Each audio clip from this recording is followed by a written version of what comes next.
where the wild winds blow. Albertans rise up, tired of the status quo. Oh, yeah. We're back with another big show. Nice to see everyone. I hope you're doing well. We're still on the same rant. Alberta independence. Welcome. Welcome to the Alberta Independence Special. Coming to you live, well, unless you're watching recorded, from the illustrious Elm Line streets of Edmonton, Alberta, Canada. Woo-hoo. We're doing it up big time here today. Obviously, I'm pro Alberta independence. Thank you very much, liberals out there, for pushing us into this situation. All you liberals are to blame for Alberta independence.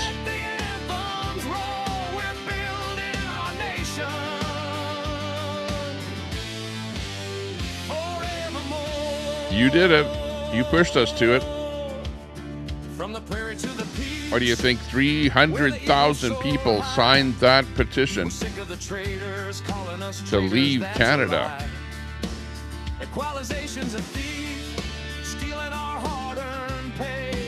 You did it.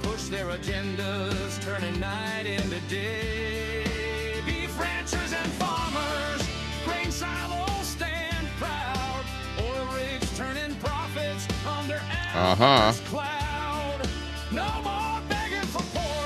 Good to see everyone in the chat as everyone files in for the show for some entertainment. Woohoo!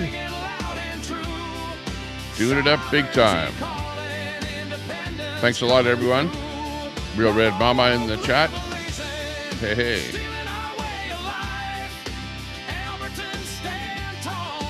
Check out my live here.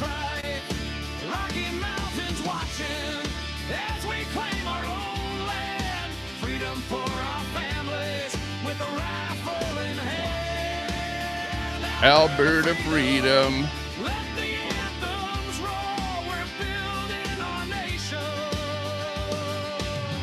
Who's first in there? ABD. Thanks a lot for turning those back end switches on. A beautiful day. Real Red Mama. LC in there. Sandy Foster. Good to see everyone.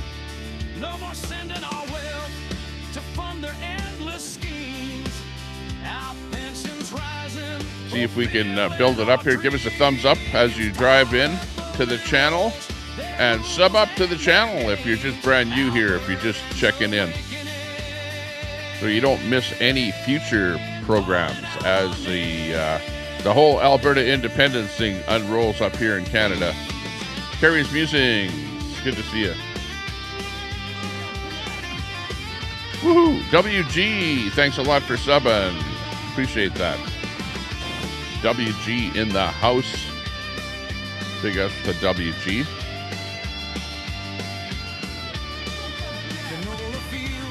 And Dan Shanks. Thanks a lot there, Dan Shanks, for subbing up. Appreciate those subs and thumbs ups. Nice to see some newcomers. Judy Teasdale. Hey, hey, thanks a lot. Great to see you.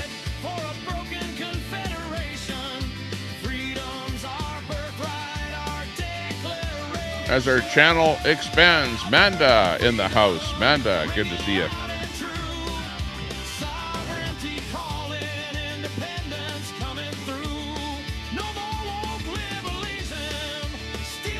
Very nice, very nice. Appreciate those subs. Checking out the channel. We got a special here for you.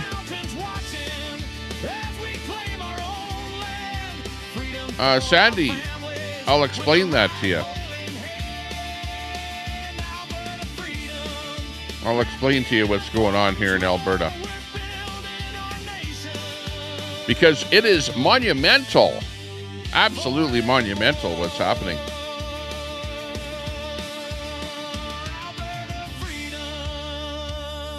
Oh, yeah. Oh, yeah. Thank you very much, everyone, for tuning in. I'm Tommy Tepper. This is the Tommy Tepper Show. I'm coming to you, as I said before, from the illustrious Crystal Gondola, the studios here in Edmonton, Alberta, Canada, overlooking the tree-lined streets of Old Strathcona on the south side of Edmonton. Here, I'll just show you what's happening outside of my window here. Let me just go to studio mode here and bring up my other camera that is outside. There you go. This is what it looks like outside of my window. Okay, I'm not having a barbecue right here. This is the bird dish here. We got some, breadcrumbs and stuff like that for the birds. And as you can see, that winter's over. It's springtime here in Alberta. The other time I went live, there were a few buds on the trees, but now the trees are actually sprouting leaves, and it's looking beautiful out there. And for some reason, we've got a lot of crows that have kind of taken over the area here this year. And right behind me, I've got the water bowl. Hang on, we'll show you that shot here. There's the water bowl, and it's pretty dry out there. It hasn't rained in a little while, and the birds are really frequenting my water bowl out there. There's a bunch of crows coming around here. There's magpies, sparrows, and other little birds. There's other birds that come around too, but not that frequent. But the majority of them are going to be those blackbirds, the crows, ravens, whatever the heck you want to call them. They've got different names for them in different areas, but that's kind of what's happening out here. And it's just a great time out here. It's springtime. And I was out at the lake. I didn't really go live out at the lake now that I think about it, but I did put a few vertical shorts on my feed out at the lake there. In fact, maybe I only did one or so. I don't know. I was having so much fun at the lake there. We've got our, and I should have done a video with my new cart, because I've got a new golf cart out at the lake that we're going to be driving around. But I think I didn't do a video because I wasn't really around it, because what happened is I've got the golf cart. So we acquired the golf cart, but I applied for a license plate because to drive it around town, you need to have a special license plate. Sylvan Lake is the lake town that we're at. And this year was the very first year that they're allowing golf carts to be driven around the town. So I applied for a license plate on, when was it? In the morning of Friday, okay? And then by 3:30 on Friday, I went down to the municipal police station, is where they actually give you the plate, right? Is that where the bylaw police, whatever, are, which is at the RCMP office, which is where Queenie always goes to rag on the RCMP. And I should have actually popped into the RCMP side of the office and talked to them a bit about Queenie, but I neglected. I'm not going to go over there and cause a ruckus the way she does. I'll leave that up to her to do that. But anyways, I went down there to pick up my license plate, and there was a girl there bringing in a one of these big jugs of water, into the. In fact, their bell. They have a little bell at the front wicket thing, with the big glass window, whatever. And there's a little bell there, and I'm pushing on the top of the bell. It doesn't work because it's broken. So I actually take the bell up in my hand, whatever, and then I screw the thing, tighten the knob on it so it actually works, and then put it back down and go ding, ding, ding, ding. And of course, nobody shows up. And then I wait and wait and wait. And then she finally shows up with a bottle of water. And then she says, "Oh, well, didn't you read when you apply for a license plate, it takes 5 days for us to give you a license plate?" And I go, what the hell is this all about? Because if I go to vehicle registry for my car, right, I just plain provide them my driver's license, proof of insurance, and they hand me a license plate like right now. It doesn't take like 5 days to get a license plate. But when you're dealing with little town, Sylvan Lake, it's like, yeah, it takes 5 days to do that. So all weekend I couldn't drive my golf cart around. It was like, the most frustrating thing in the world. It's like, wow. It's like you do all this stuff. You submit all your documents. I even had to get special insurance, and the way the insurance works is that you have to get house insurance, a rider from your house insurance to cover $2 million liability on your golf cart. So it's not really golf cart insurance. It's just a rider from your home insurance. It's all that's required. So you have to have that paperwork, which I submitted that paperwork. And really the only thing you submit is your address, your driver's license, and your proof of insurance. Just it's pretty much the same thing as when you walk into a vehicle registry office. But for whatever reason, 5 days. So that I wasn't too, pleased with. So anyways, I've got the golf cart down there, and I really, really want to be doing some video from that golf cart, show you around town and have some fun in that golf cart. There's even every Friday they have a car show down there, and, show you the people on the beach and, some of the houses and the businesses and stuff like that down there. Just roll around town and kind of show you what's going on. So, but anyways, the next time I go live, which is down in Sylvan Lake, is probably going to be on Wednesday. So I'll go back to that little office there at the RCMP station on Wednesday and see whether or not they've got my license plate. Let me think. Okay, so that's Friday. So I take the whole day on Friday. I've submitted the paperwork on Friday. So that's Friday, Saturday, Sunday, Monday, Tuesday. That's 5 days. So I should be able to pick up my plate on Wednesday. We're going to give them the doubt of whether or not they're going to get it done in that time. So anyway, that's what's going on with my life with my golf cart. We've got the golf cart. It's going to be a fun summer because we've got that golf cart down in Sylvan Lake, and we also have a boat coming online where we have that $200 boat that I bought last year. I did a video of it, so really short video. So you guys that are watching my channel, you've seen that. It's an old boat. It's like in the 70s. I don't know what it is, 78 or something like that. Lund boat that's in pretty rough shape, but it's got I forget what it is there, like a 85 motor on it. So that's 85. I don't know. What does that mean? 85 horsepower? I don't know. But anyways, it's got a big 85 on that motor, on that Johnson. And we're going to be piloting that thing around. No, now I have to get my boat pilot's license. And I don't know anything about this boat pilot's license, but I do know how, I do know the different parts of the boat. Let me explain this to you. The front of the boat is known as the bow, okay? The rear of the boat is known as the stern. And you guys don't know this either. Maybe some of you do, but most of you probably don't. And then you've got the right side of the boat is known as the starboard, and the left side of the boat is known as the port, okay? So don't even bother, trying to do anything with the boat if you don't know those four things. You have to at least know those four things about the boat, and then there's stuff about the different lights that go on the boat, for different colors of lights, so that at nighttime you can determine whether that boat is, one side of the boat is green, the other side is red, and there's stuff like that. There's other stuff to know that I've never taken the boat pilot's license before, so we're going to be doing that. So we're going to be having fun on the water this summer. We're going to be putting the life jacket on, and I'll have a life jacket on, no doubt about it, because I don't want to be like overboard and in the water in the middle of the lake, because I would probably drown. And I know how to swim too, but can I swim like from the middle of the lake to the shore? Probably not, because it's a huge lake. Well, I shouldn't say huge. I can see the shores of the lake, but I can't see the very end of the lake. It's pretty far away. But anyways, we're going to be having that kind of fun.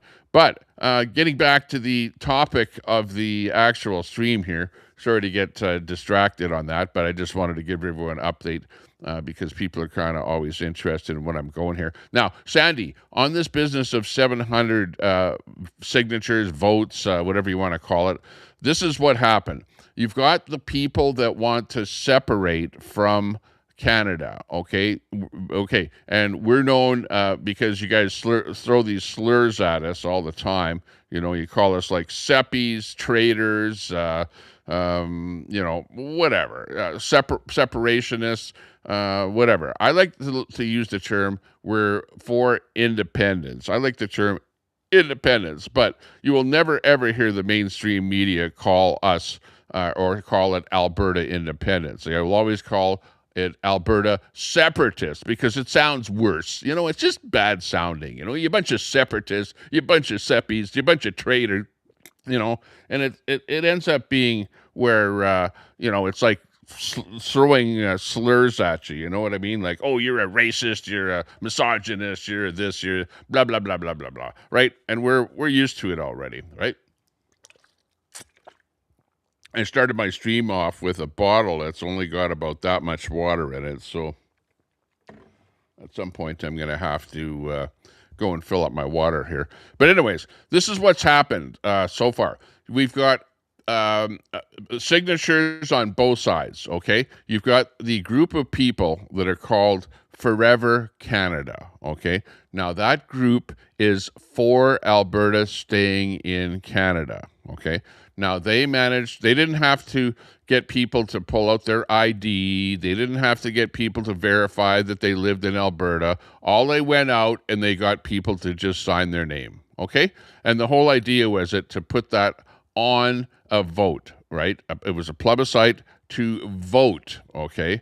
To go on and to be a referendum to actually vote for Alberta to stay in Canada. Now, they managed, because they did it in the summertime, remember this, so they did it in the summertime where they all stood around, you know, in parks and all over the place, and they managed to gather 400,000 people that signed to stay in Canada, okay? So you get those numbers, right? Get the numbers straight. This is where the numbers come from. So there's where you get the group of people where there's 400,000 people that did not have to show their ID, did not have to show that they lived in Alberta, and it all took place in the middle of summer. They gathered 400,000 people that signed that plebiscite, okay?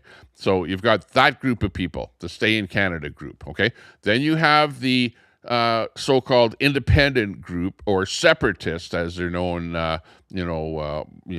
negatively. But the separatist group, we'll call it. I'll just say it. I don't like that term, but I'll say that they were out and they had to get people that had identification, even if their identification showed their driver's license with a P.O. box. That wasn't good enough.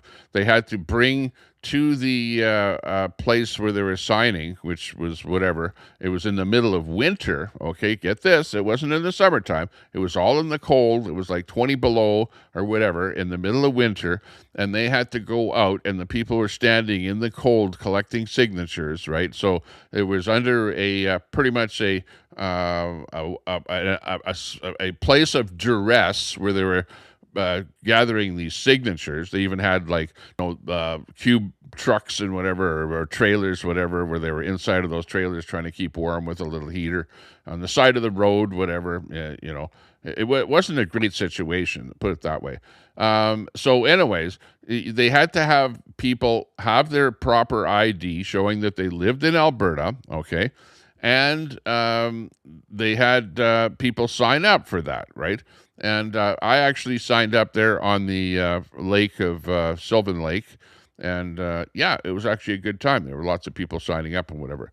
And they managed on that side to get 300,000 people to sign up for independence. Okay, so that's where the number of 700,000 people. Now, both groups want a vote. Both groups want a referendum, okay, and they want a vote on that referendum, and they want both of them have a different wording on it. Now, I don't have the wording right in front of me, but the Forever Canada group wants their wording was something like, "Do you agree that Alberta should stay in Canada?" Okay, whereas the independent group, the 300,000 people group, was like, do you agree that Alberta should leave Canada? Okay, that was, basically the juxta of the two questions, right?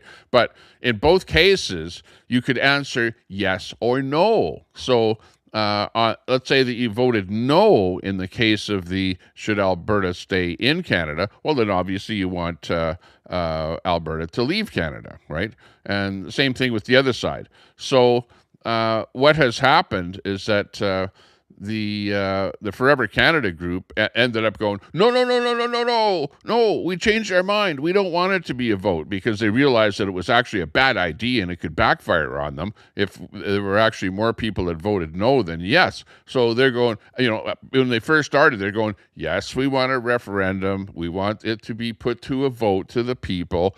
And then they like the guy that started it, Tommy's his name, same name as mine. That's why it's bad that I'm like Tommy and he's Tommy. But anyways, he's going, no, no, no, no, no. I don't want it to go to a vote.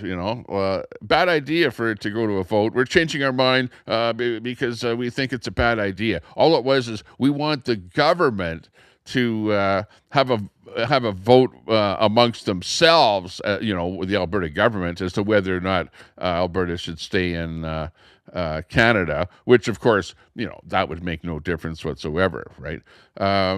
So as it's turning out here, the group that has the 300,000 signatures, okay, is getting a lot of blowback, a lot of pushback. And this is where you hear that, and you saw me, if you watched my video, where I was at the location, the Alberta elections building, where the 300,000 votes were submitted to Elections Alberta. Okay, I was live down there. I was, showing you what was going on there with that whole thing. And of course, that's been in the news big time.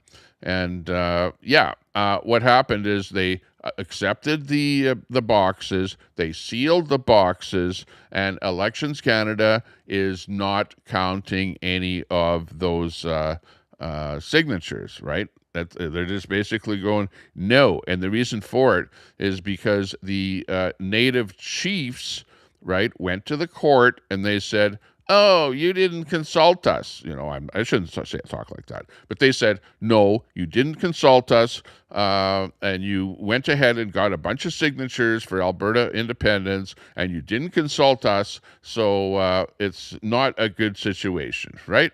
Not a good situation whatsoever. So, as it turns out, the judge, in error, she erred because she's a liberal judge, and liberal judges and liberal people like Sandy out there don't want Alberta to leave because, she's been installed in Alberta here, and she's actually, I think, from New Brunswick or somewhere like that. You got a liberal judge that made a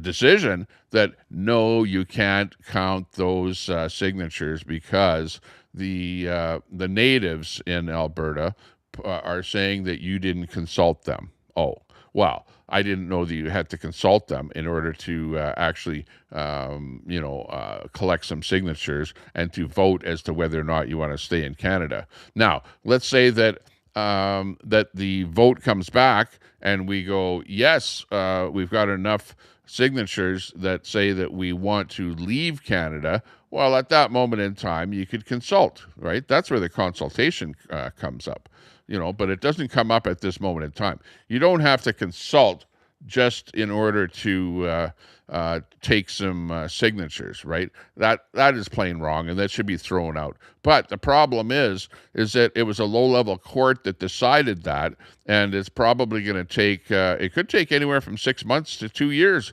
for these courts to put it to another upper level court and for them to make a correct decision. So that throws a big kibosh into the whole thing for a long time, an unknown quantity, put it that way. So we can't count those signatures until the court system figures it out. And really, honestly, it should go to a higher court, and it should take all of about a couple of weeks to decide that. But due to the way the court system is up here in Canada, we're screwed because we're at their mercy, right? So what has happened in the interim is that our premier has come up and said, because she said, hey, look, we're going to have a chance for the people to actually vote on the 19th of October. And you've heard me say that for a while. And thanks a lot, everyone on my side, for coming into the chat. Hey, we got, let's see who else in there. We got Kimberly in the chat. Nice to see you. And let's see who else is popping in there. We've got Steve-O. Hey, Steve-O, good to see you. Yeah, we'll have one with you. We got Granny Gone Bad in there. Hey, good to see you. We got U-Haul TV. Let's see. We got Halls in there. Hey, Halls. And let's see. Pam is in there. We got Dimebag Darren in there. Hey, Dimebag, how you doing? Hey, Dimebag. Yeah, when I later on hit that link that I don't know if you had that link that you had there from the last time that I had you up here, but you would be an actual great co-host with me up here after I get finished with my monologue. If you'd like to come on up here, or I will Dimebag. I'll drop a link, because like you're a great guy, proponent of Alberta independence, and I liked you up here on the stream. And it would be great to have a co-host up here to keep things rolling. I might be rolling here for a long time, up until about 3 o'clock our time. I don't know if I can do it that long, but we will see. Just hang on a second. My camera has gone a little bit wonky on me here, and it's one of these IA type pieces of garbage cameras here. Hang on. It's let me zoom it over here. I don't know why it went the wrong way here, but it's showing me being a little bit off center here. Oops, went too far that way, where it's showing some garbage up in the top corner there. Okay, right about here is pretty good. Let me just save that in my update, the PTZ and the initial state. There we go. Okay, we're back in here again. Yeah. So anyways, Danielle Smith has come up with this vote. Okay, so she's like going like, the premier of the province is the premier of the province, and like she has to come across as being a federalist, right? So it's like, oh, I'm the premier of Alberta, and I'm going to make sure that Alberta stays in Confederation, stays as a province within Canada. So I'm going to be voting yes or no or whatever, in order to keep the whole thing going, right? So I like that. I like my friendly Robbie the Raven there, who likes to bring stuff over to the water bowl and drop. Crows are funny in that they like to get their stuff wet a little bit there. So the crow will always drop their food into the water bowl, and then will munch at it, like you can see there. Let it get wet a little bit, soak it up a little bit, get that bread. And then she left it there. Robbie, she. Well, I think that the skinnier one is the female and the fatter one's male. I don't know. I'm just making that assumption. But anyways, the crow left some bread in the dish there, and whatever, it's sitting in there. And of course that gets the water milky and kind of, stinky and whatever. So every once in a while I have to go out there and throw the water out and then refill it with some fresh water. So anyways, that's what's going on in the background here. Oh, look we've got a little birdie coming in there. There's a sparrow coming in for a little bit of water there. Yeah, so you got lots of different birds that share that water bowl. It's like the Sahara around here, and it's the only water for blocks and blocks and blocks. So it's quite a favorite spot for the wildlife around here. Yeah. Oh, hang on. Let me move me a little bit higher here. Now that I'm slouching down in the chair here. Hang on a second here. We'll zoom me up a little bit here. Which way is up? Uppity, uppity, uppity, up. Okay, let me bump me up about here. Looking good. Let me just save that. Yeah, don't you like that dead air here when nothing's going on? Okay, looking good. I like it. Okay, so There we go. We're back in the where I should be. The only thing I don't like about my setup is that this piece goes up here. I'd rather not have it in the video at all. The microphone boom here, whatever. But it is a nice boom because I can move it all over the place and it just stays. Like I don't know if you know anything about these mic booms, but definitely if you get the cheaper one, man, you put it over here and here, and all of a sudden it starts dropping and falling on the floor and going all over the place and not doing stuff that you don't want it to. And then it's got knobs here that you have to crank and tighten, whatever, continuously. So they're just, like crazy. So I went and paid $120 for this really, really nice one here, and I'm pretty much happy with it here. It's working quite well. Yeah, I know. I've got living in Canada is like having a monkey on your shoulder. You know what I mean? Over here in Alberta, I've got a crow on my shoulder, and actually I don't mind it. It's actually pretty good. But living in Alberta, okay, with the rest of Canada, okay, this is what the whole problem is here. And the reason that everyone is so pro-independence is that we're living with a monkey on our shoulder, or, like some evil little, thing, a demon living on our shoulder that is like Eastern Canada. It's like the Liberals, right? They're continuously pecking at you and, saying, give me some money, give me your money. We want your money. We don't want you to be, drilling any oil wells, keep that oil in the ground. Like Trudeau says, we want to phase out the oil sands, like anti-oil. We want to carbon tax your crap there, carbon tax you out of existence, and all that carbon tax is another tax. It's a tax. And we want you to build these plants, these billion-dollar plants that basically, look at the crow went and stole his bread there. Or sorry, the magpie went and stole the bread. The magpies and the crows, they don't get along at all. They're like adversaries, eh? But the crow is like larger, so he's like the king of the domain there. There, he'd come back and he's gonna go, hey, where's my bread? What the hell happened to my bread? It's like part of it is missing. That frickin' magpie stole part of my bread. Yeah, well, that's pretty much like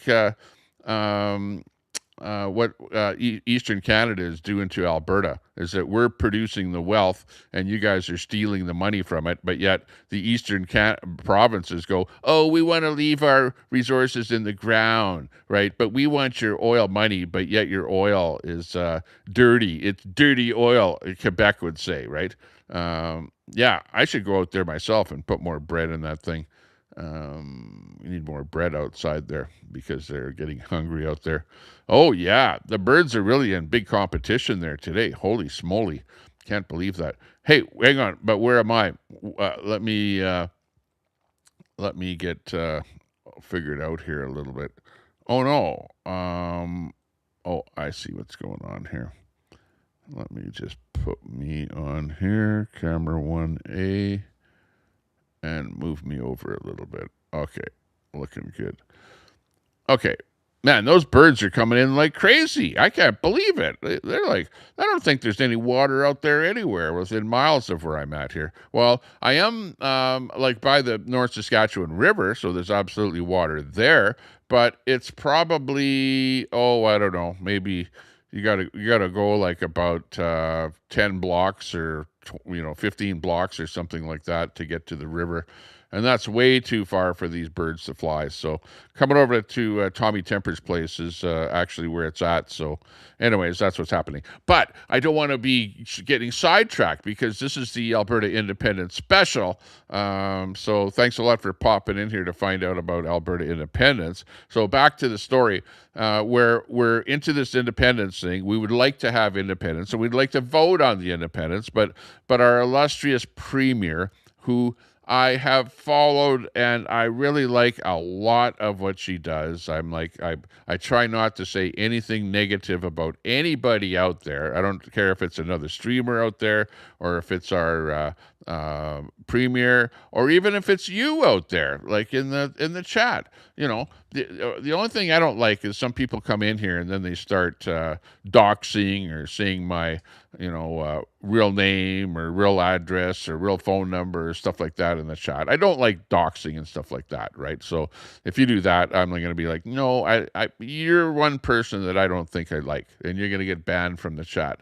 Okay, so don't do stuff like that, and you won't get banned. And if anybody, need a friend with a boat, yeah. Yeah, well, I've got a boat over at Sylvan Lake there. It's not on the water yet. We're still working on that boat. We're still fixing the holes in it and stuff like that because, oh my God, these boats are they're like, it's a $200 boat, but believe me, it's a money pit, right? And you hear this all the time, that boats are a money pit. And I will absolutely, especially if you buy an old boat. Maybe if you buy a brand new one, yeah, okay, it's in better shape and it takes a while for crap to go wrong with it. But on an old boat, yeah, it's got cracks, and you got to fill it with, sand it down, and then get some fiberglass and fiberglass it, and fiberglass those cracks and whatever. We'll see. I hope that I put it on the water. I'm going to definitely have a 5-gallon can on there for bailing the water out of it, just in case something happens. And I'm going to have an oar on there just in case the motor craps out or something like that. But hey, we're putting a new radio in it, so it's going to have tunes in it, and the rest of the bells and whistles. So it'll be fun on there. Oh, we've got the thingamajiggy that goes up on top of it. The shade thing. We're installing one of those on it. So it'll be nice to kind of get out there in the water. And, of course, when you're on the boat on the water, you're like captive. You can't go anywhere. You got to sit there. You got to have stuff there, drinks and whatever. But then again, they've got the RCMP. I saw the RCMP has a boat where they go out there and they, obviously, check that people have fishing licenses and boating licenses and aren't drinking booze and stuff like that on the water. So you can't drink and stuff like that. So otherwise the RCMP will catch you. But anyways, back to the story on the Independence. So anyways, I'm talking to myself. I'm just here by myself. I'm just, got the show going here. Got 23 people watching. Really small audience. We've got, maybe 50 people watching tops because I'm looking at the number here. We're actually coming to you on Kick, Facebook, on 4 YouTube channels, on Twitch, and on X. So we're actually streaming out to a bunch of different places, and over a period of time here, things will pick up a little bit. But it doesn't matter whether my audience is large or small. And it's funny because I look and see later on, and hell, I'll get on some of my, like Presspad, for example. You guys probably don't know, but one of my other channels is Presspad, and I'm streaming over on Presspad, and I'll get 1,500 people that have watched my stream on Presspad. Right. And it's, just as many people that are watching over here. So, I appreciate that people are watching on the different channels and stuff like that. Come on over to Tommy Temper Show. Do a search on YouTube for Tommy Temper Show, and you'll see me, and that's where the majority of the comments are coming in from. But anyways, Danielle Smith has got the big thing where the vote is coming up on the 19th of October. And the actual wording for what the vote is going to be, what are we going to be voting for? Are we going to be voting for Alberta independence? No, we're not going to be voting for Alberta independence. We're going to be voting for whether or not this is what the question is going to be, just not verbatim, but just generally. Okay, you're going to be having a yes and a no on the vote. Okay, the yes is going to be should Alberta stay in Confederation? Okay, should be still stay part of Canada, or should we have a referendum for Alberta to separate from Canada, for Alberta to become independent? So in other words, we're going to have a referendum for a referendum, if you can believe that. Like, that's how ridiculous this is, And I can't really blame, a lot of people, including myself, for like, what the hell's the matter with you? This is crazy. This doesn't make any sense at all. What the hell is that? We're going to have a referendum as to whether or not we're going to have a referendum. That's why we went out, and that's why 300,000 people and 400,000 people, a total of 700,000 people, wanted to have a vote for whether or not Alberta should stay in Canada. That's what it was all about. 700,000 people wanted to have a vote for that. And the premier of the province comes up with this, we're going to have, actually the vote is going to say, do you want to stay in Canada or do you want to have a referendum for Alberta independence?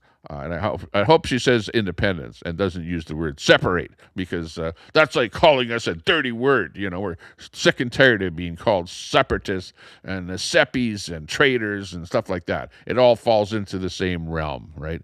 So that's what's basically happening here right now in Alberta, is that we're sitting at that point. Now, you might think, that's kind of turncoat, or kind of sitting on the fence, or just making the whole thing go longer, okay, because we're not actually having that vote that we really wanted. You're not listening to the plebiscite. But the problem is that the plebiscite hasn't really passed at all, because the natives have the block via the court system as to whether or not the 300,000 votes, which were counted by Stay Free Alberta, the people that put the whole plebiscite signature gathering thing together, they counted the votes, but when they took all the boxes and submitted them to Elections Alberta, they sealed the boxes, and because of the court ruling, the actual signatures haven't been counted yet. Now, like, for me, I'm like, yeah, time goes on. Things don't happen instantly. You have to just work on things and make sure that stuff is actually being done right. And you know that you're going to have blocks to the whole thing. You're going to have people that put up blocks. You're going to have the federal government that does whatever the hell they can to make sure this doesn't happen. You're going to have liberal judges that are going to make decisions that, are going to make this take forever to happen. And that's what you see happening here right now in real time. So, for people like me, it's like, hey, well, it may not happen instantly. And if it doesn't happen right now, hey, no big deal, because we've been in this country for literally 100 years already. And you can't expect that some kind of a vote is going to happen instantly. You know damn well that there's going to be liberal roadblocks. And also we have in this province, we have this liberal type lefty, even more lefty than the liberal organization called the New Democratic Party. So in Canada, you've got the lefties. You've got basically two parties here that are on the left side, right? And you've got the right wingers that want independence, but primarily, I would say this, not all, but you probably have some liberals that go, yeah, I want independence.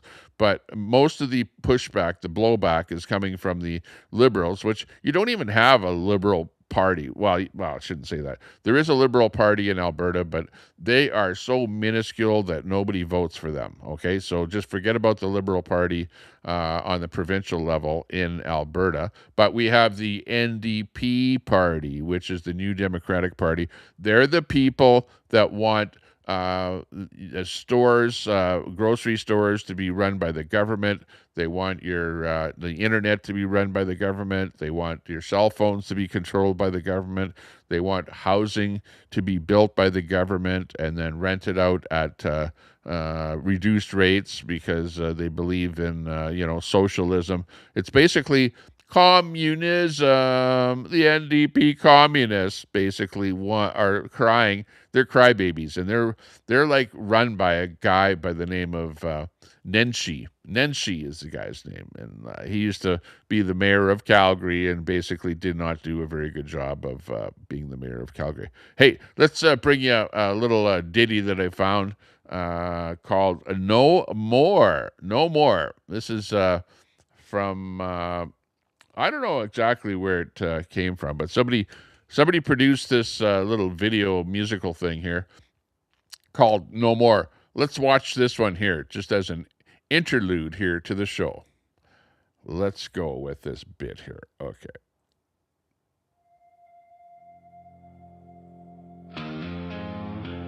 Didn't come with lights or sound, just a shift. We feel it now.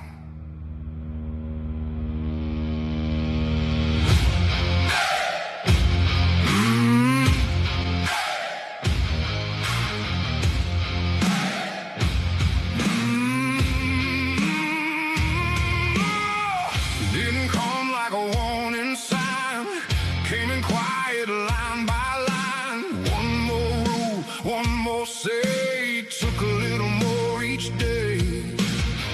Call it safety, call it law, but you felt it in your gut.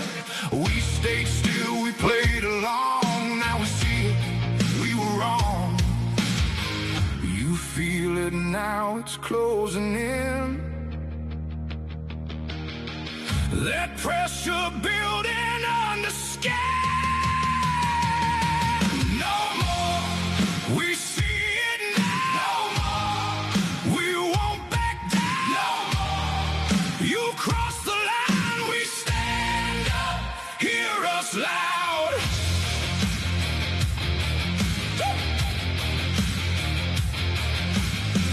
First it's small, you let it slide. Then it grows and shifts the line. Say it's right, say it's for good, but it's not what it once was. Every voice starts as one, then it spreads, then it runs. Now it's loud, now it's clear. We were patient, now we're here. Too late now to stay the same.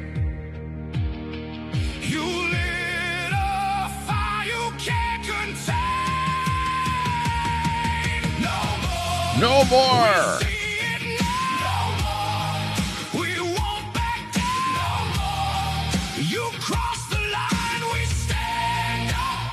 Hear us loud. No more. We see it now. No more. We won't back down. Draw the line here and now. We stand up. Hear us loud. Loud, loud, loud, loud, loud. That's right. That was then. We won't Canada make that RV, mistake good to see you. again. Every line that you crossed, every freedom that it cost, built this fire in our veins. Now you're gonna feel the change. No more hiding, no more doubt. This is where it all breaks down.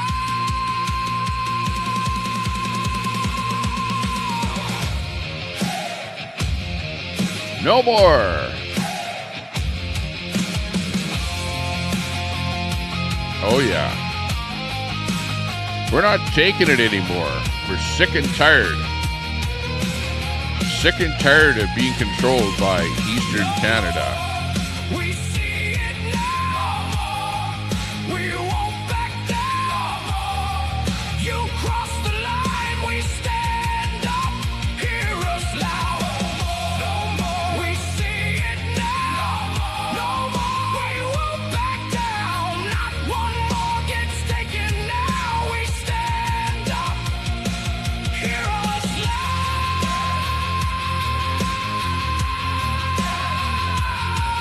No more. No more. We won't back down. Oh, yeah. We're not backing down because that's it. No more. No more. We've had enough. That's why we want independence. This is what it's all about, everyone. We're not just playing games here anymore. Hey, but you know what? On the other hand, just think of this. Quebec has tried independence twice already, right? They've had 2 referendums where they've had a chance for the people to vote. Here in Alberta, we haven't voted. We haven't even had a referendum to vote. And even this referendum coming up on the 19th of October is not a referendum to stay or leave in Canada. It is a referendum to have a referendum. Like it's the most stupid thing ever, But, I guess because of the court thing holding up the referendum, at least there's something going on the ballot. At least we're going to find out, okay, how many people are actually going to be voting for independence. That's what we'll actually find out. We're not going to be voting to leave, but we're going to vote to whether or not the referendum should be put on the ballot at some point in the future, right? So it's a way of at least gauging what's going on. Because right now, all you have is people coming up with these polls. There's polls and polls and polls. And you guys all know that you cannot believe polls. Polls are like all over the board and they're inaccurate. And I don't believe any poll at all. So yeah, pull a poll up and show me and you'll see. So one poll will say, only 20% of the people in Alberta want independence, right? Another poll will say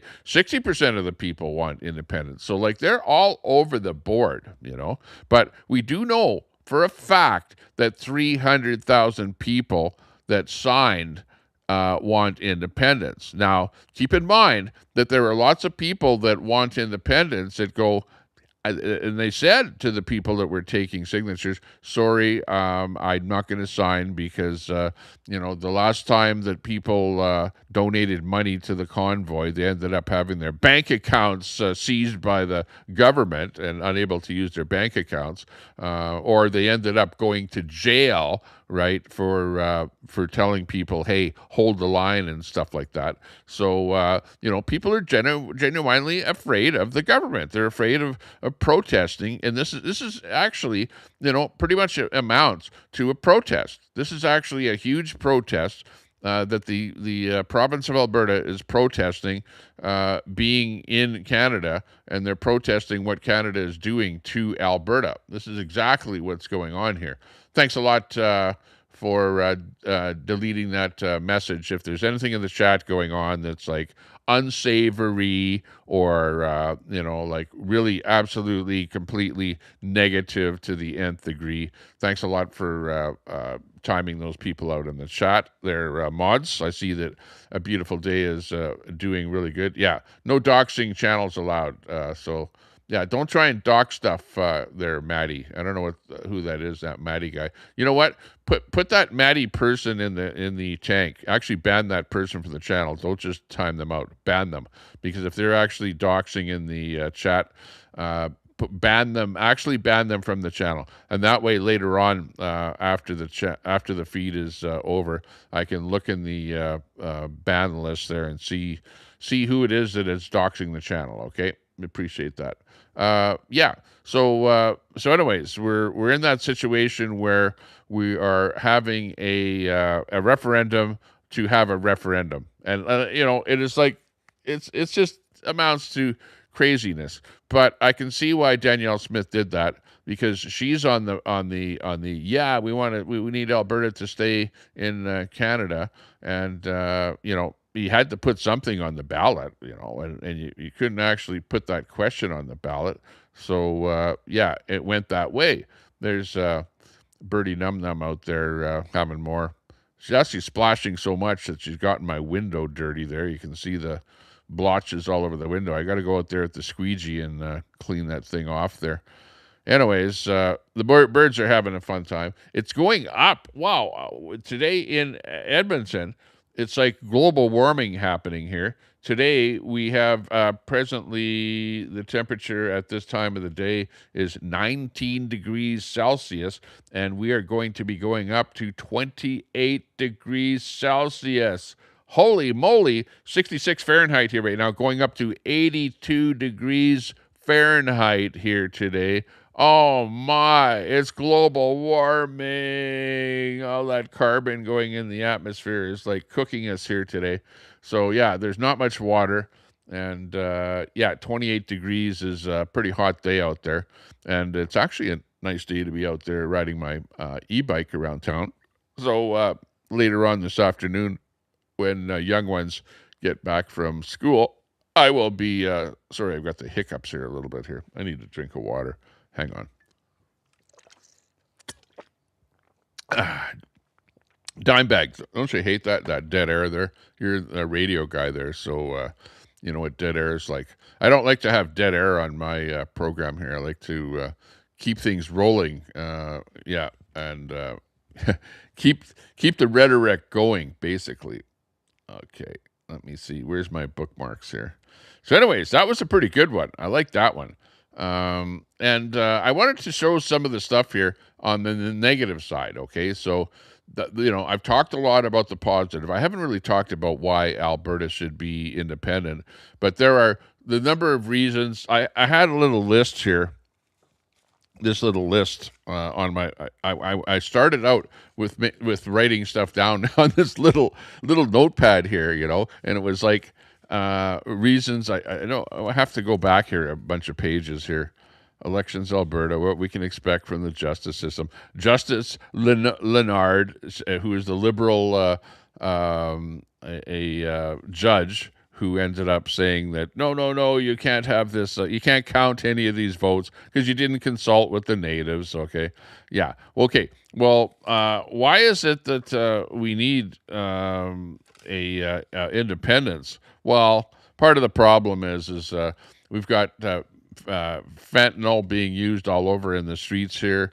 You got open use of drugs. You have small quantities of drugs that the Liberal government has said, that's okay to do that. And then you've got these cities, like the Liberal city that I live in here, where it's like, oh, let's make it, a sanctuary city, and then we allow all the open drug use, and we have all these drugstores that have opened up that are giving away free opioids, and there's lineups on those stores every day. There's all kind of lineups. There's stuff being stolen all over the place, and it's the people that are on these drugs out on the streets that are stealing all the stuff, breaking in into houses, into garages, into sheds, stealing whatever the hell they can to get their fentanyl, because the opioids that they're getting from the free source is not strong enough for them. They even take those opioids and then they sell them on the streets, get that money, and then they buy the fentanyl, the stuff that they really want, right? You've got that situation there. Alberta needs to be a strong republic with a good working relationship with the United States. That's the other thing.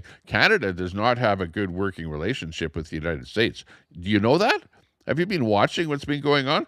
Carney is not working with the United States whatsoever. In fact, we've got this agreement for the free trade agreement that is coming up for renewal here in, I think it's in July, and they're hardly even talking to the United States. You've got Trump that's come up with these tariffs, and it's almost like Carney doesn't even want to talk to the United States. He's like shunning them. You've got Ontario has taken alcohol off of the shelves of the Ontario Liquor Board stores, and does stuff like that where they're not even buying liquor. It's craziness that's going on out there. Absolute craziness. And we have to do something about that. Absolutely. It's a situation where Canada is like shunning the United States. And you guys are our closest source of trade. Really, honestly. It's like a sad situation out there that we're in, that we're unable to, talk to you guys about trade and get over these differences. If it was me, I'd be talking to the United States like right now, saying, look, whatever you're doing with your trade, we have to resolve it. If you're bringing up tariffs to things coming into your country, like from Canada, you know what? We're your closest trading partner. We want to be friends with you. We want to trade with you. And of course, we want your business to thrive. There's no doubt about that. But to the same degree, we need to be able to thrive too. And right now, Carney is just shunning the United States. It's like, no, we don't need the United States. We'll just do more trade with Mozambique and some little countries in the middle of what was that latest one there? I forget the name of it, but some little island in the middle of the Pacific or something. We even set up an embassy there.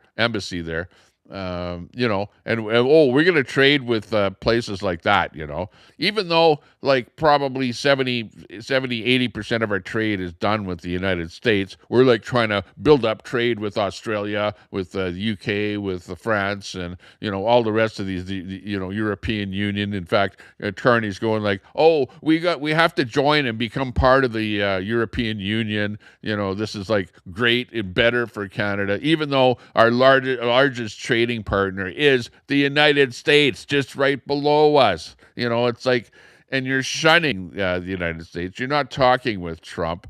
You're just making things really, really bad. And that's one of hey, that's a reason for Alberta to separate. That's a reason for independence right there, because Canada doesn't want to cooperate with our largest trading partner. And you know what? If we were our own country, we would have no problem whatsoever developing a great trading relationship with the United States, because we already sell them 400 million barrels of oil a day. 400 million barrels of oil a day. And we've got a new oil pipeline going down to the States to make that an extra 100 billion. Okay? So we will, in very short order, be piping down 500 million barrels of oil a day down to the United States. Okay? Put it this way, a lot of oil. So for that reason, we need to be able to cooperate with the United States and not be enemies with them, and not try and shun them and say, we're just not going to worry about trading with you guys at all. We'll trade with Mozambique, and even though we only do like 0.1% of our trade with these crazy countries in the middle of nowhere, right? So that's one of the things. Canada, we've got summer jobs programs there that are just plain crazy. From a federal level, it's like the federal government programs deprioritizes applications from white youth that are not gay or disabled. You've got that kind of a problem there. Why should Alberta stay in? Should not separate from Canada. Loss of federal transfers. Why should Alberta not stay, or why should Alberta stay in Confederation? If we go, we're going to have a loss of federal transfers to the province here. Well, you know what?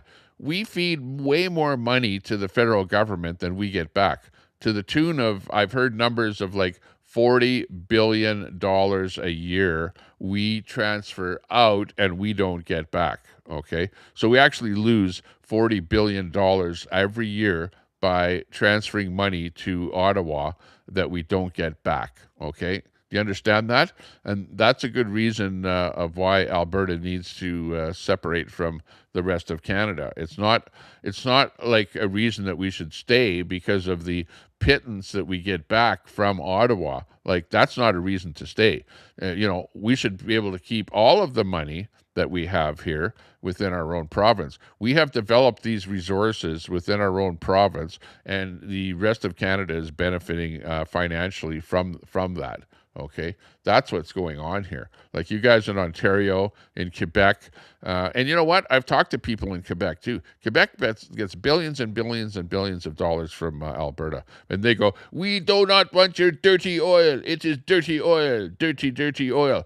But we love your money. We love the dirty money, with the dirty oil money. We love that. That's okay.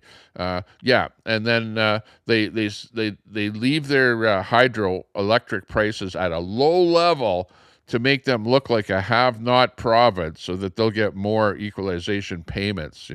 There's crap like that goes on that nobody even thinks about. Nobody looks at. It's like crazy. We've got all kind of trade barriers that are built up, with different provinces in Canada that are not fair. It's like you can't transport if you produce liquor in a particular province, you have a hard time selling that to other provinces because of those barriers that have been put up other provinces for trade on all kind of goods. And for one example, a really bad one, and this is the one that Trump is really pissed off about. Okay, because over in the eastern provinces, you have what is known as the milk cartel. The milk cartel also encompasses milk products and also poultry and eggs. Okay, now that cartel says to the United States that what they do is they prop up prices in Canada. They even pour milk down the drain in order to keep the prices high so that you'll pay more for those products when you buy them in places like Alberta, okay? And that keeps those farmers that are producing those items making a whole hell of a lot more money. And it also keeps the Americans from selling their poultry, eggs, milk products into Canada, right? There's like tariffs on that stuff. And there's it keeps the amount of product that they can bring into Canada at a lower level. It's like you can bring this much in and then we cap it at that amount, right? And Trump hates that stuff. He hates those tariffs. Those tariffs are like really high tariffs on that stuff. And that's one of the big problems that the United States has with Canada is that in itself. And it's pretty crazy. Yeah.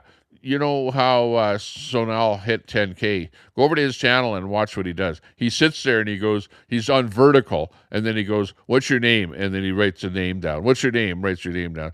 It's vertical subs. It's the same thing as Queenie did. Vertical. When you go vertical, you get all of these subs from all of these people that hit your channel once every 10 seconds or whatever and go, "Oh, I want you to write my name down." It's all bogus is how they're doing that. I'll do it. Hell, I could reach 20,000 subs by doing that too. But, I don't want to wreck my channel by doing vertical subs and vertical BS. I do horizontal stuff and I get subs slow.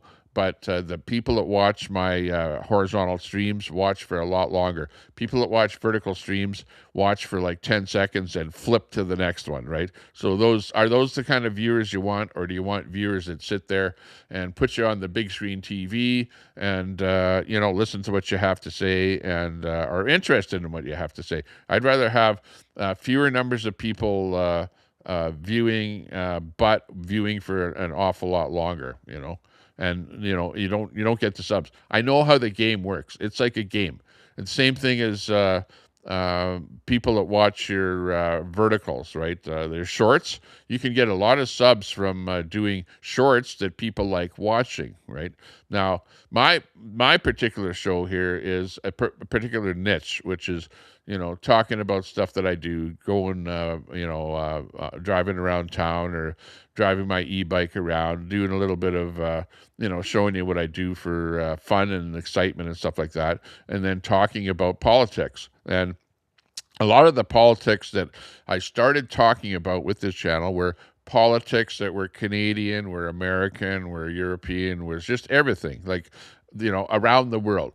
Like lately here, right now, I'm not talking so much about American politics. I'm not showing so much about what's going on in Portland, Oregon, and what's going on in the Middle East with the Hormuz. You guys know what's going on there. There's a big fight going on between Trump and Iran. And it's like one day Trump is saying, "We got a deal," and the next deal they're shooting some ships and stuff like that. And it doesn't seem to be going anywhere. It's like Trump is really honestly trying to make a deal, but Iran is going, and the deal is basically this. It's like Trump is going, "Hey, you guys stop producing materials to try and make an atomic bomb." And Iran is basically going, "No, we want to have control over those materials that we're producing, and we want to build an atomic bomb." So that's basically where the standoff is between what's going on over there. And I don't know if they'll ever come to any kind of an agreement. I absolutely don't know. I don't think that they will. The only way to really solve the problem is to eliminate the Islamic regime, which the people of Iran that are Persians, that are Christian people, they don't want to be controlled by the Islamic regime. They don't want Sharia law. They want to be the way they were back in the 1970s, where the women were wearing miniskirts and bikinis, and they didn't have to wear burqas, and they didn't have Sharia law, and they didn't have the Islamic regime controlling them. And to that degree, that's why us here in North America need to be extremely careful about what happens, because when the numbers build up, then the Islami hads, or whatever you want to call them, they go, you know what? There's enough of us. We're now bringing in Sharia law. You're going to have to wear a burqa. You're going to have to, come over to our religion and be one of us. You're either one of us or else you're not going to be here. Okay, that's what it boils down to. So be careful about who you're bringing in and what they're doing. And our politicians over here in the Western world have absolutely no idea how they're being hoodwinked by the globalists. And the globalists are going, no, mass immigration, let in mass immigration, let them in from all over the world. And don't worry about their religions. Don't worry about what they're going to do. Just bring them in, bring them in, bring them in, bring them in. And you see what happens is that over a period of time, nothing happens. They slowly come in.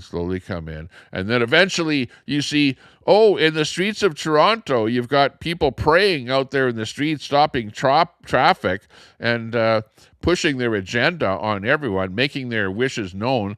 And you've got Palestinians out on the streets there burning the Canadian flag and saying death to Canadians. You've got in the United States, they're saying death to America.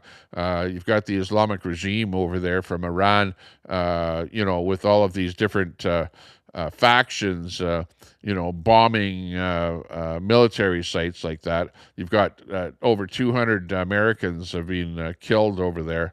And of course, those are reasons for why what's happening is happening over there. I don't like to see people fighting at all. Like, honestly, I'm like a person I'm more for like love and peace and flower power and just relax. Take a chill pill and relax, this kind of thing.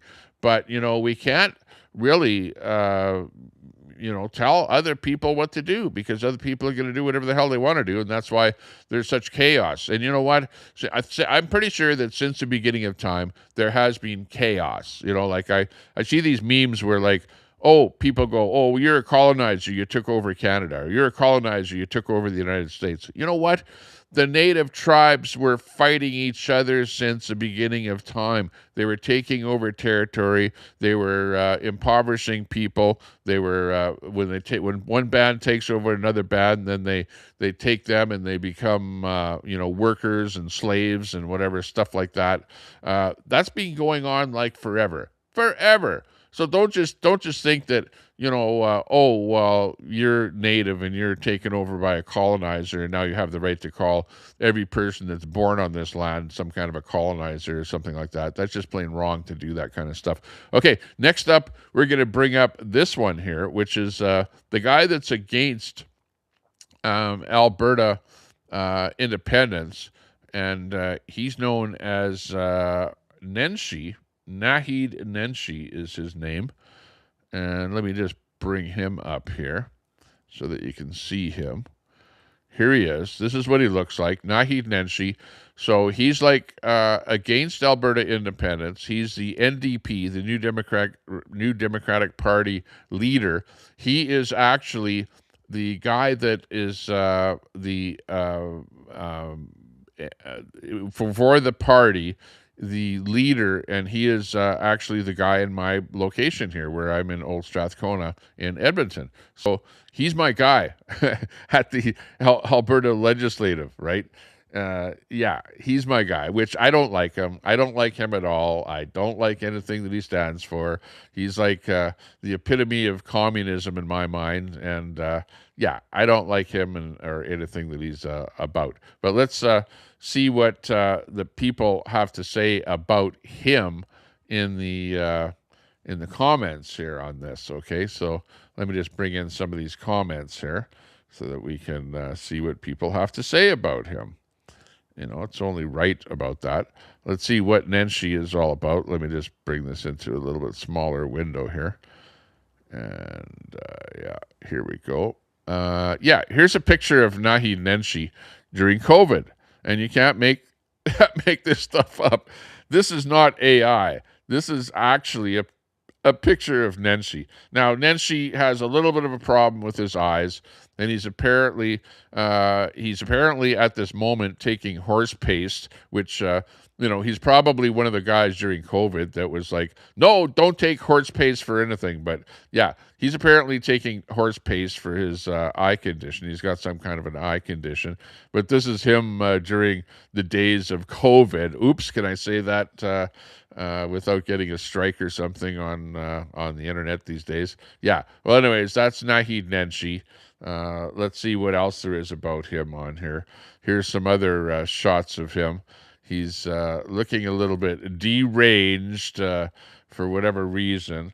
As Calgary's mayor, when he was Calgary's mayor, he doubled property taxes, families restrained, small businesses pushed to the brink, wasteful projects, and they had a water leak there in their water main that had people, barely able to drink water. They were on water rationing and stuff like that. He never did fix the problem properly, and yeah, he's kind of looking a little bit deranged in my mind there. I don't know what you think about that, but that's Nahi Nenshi, one of the dudes. People say, let's see what they say. Yeah, pretty clear that Smith is not only a separatist, but a chaos agent. Ooh, who's that dude? Nenshi is morbidly obese. Yeah. Oh, yeah. They also had a health minister that was morbidly obese too, Sarah Hoffman, if you remember that. Yeah. Here he is. There's a bit of music in here, and I don't want to get a strike on this one here for the music, so I think I'll just play this just up until it gets to the point of the music here. But this is him when he was on Question Period. So let's watch this little itty bitty here. Hang on. Should Mr. Nenshi Federalists be worried about your ability to do so, given how little traction public opinion polls show you are having as leader of the opposition?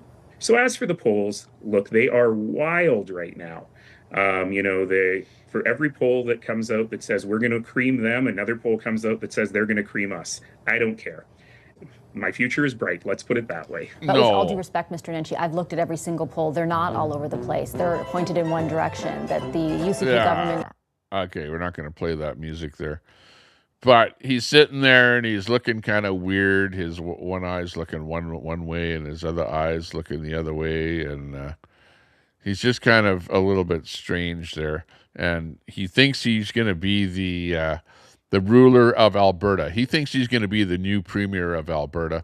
And I don't think so. I really don't think so. Like, he's way too communist for us right-wingers here in Alberta. We don't like communism. Like, communism is way over there. Well, over there in this picture, wrong way. Way over in the left here. And we're way over here on the right side of the picture. So it's just not going to happen. It's absolutely not going to happen. Yeah, somebody says, Alponitor says, please stop gaslighting Albertans. Nenshi is a heavier person than you show in this picture. The people who oppose an Alberta separation referendum are poor citizens, in my opinion, as they don't want to take responsibility for their own lives and will let others care for them. So, yeah, I don't know, some craziness. Oh, here's another picture. I don't know if this is Nenshi or who this is, but somebody posted this as well. This might be him. I don't know. I really don't know. I'm just saying that somebody posted this, and yeah, it might be him. I don't know. But if he was out at the hot tub, he'd probably be looking like that. Yeah, that's good old Nenshi. I don't like to, I'm not one to body shame because I'm a little bit overweight myself, but I am losing weight. My neck is getting a little bit thinner. I don't know if you noticed that, Al Munson, but yeah, my neck is starting to thin out a little bit here. My face is starting to become a little more hollow. I'm not as, bulging out like that as I was before, and I'm losing a few pounds. I think I lost 5 pounds here in the last couple of weeks. So we're slowly not eating quite as much as we used to, and we're doing a little bit better.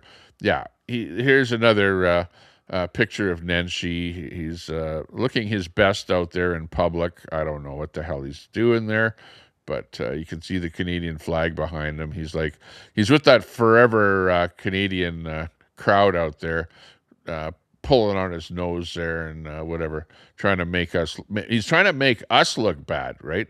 Meanwhile, at the end of the day, yeah, I think he's making himself look bad there. I don't know. It's just plain weird, the stuff that we're finding out there.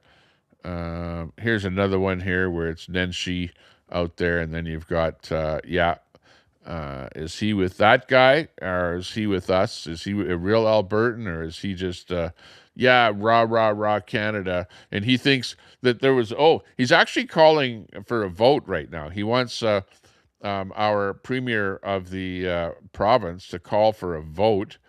And the reason that he wants her to call for a vote is because he thinks that this independence thing is going to topple the government and bring him into power, which I doubt very much if that's going to happen, because we already had the NDP as running our province for 4 years, and they pretty much borrowed.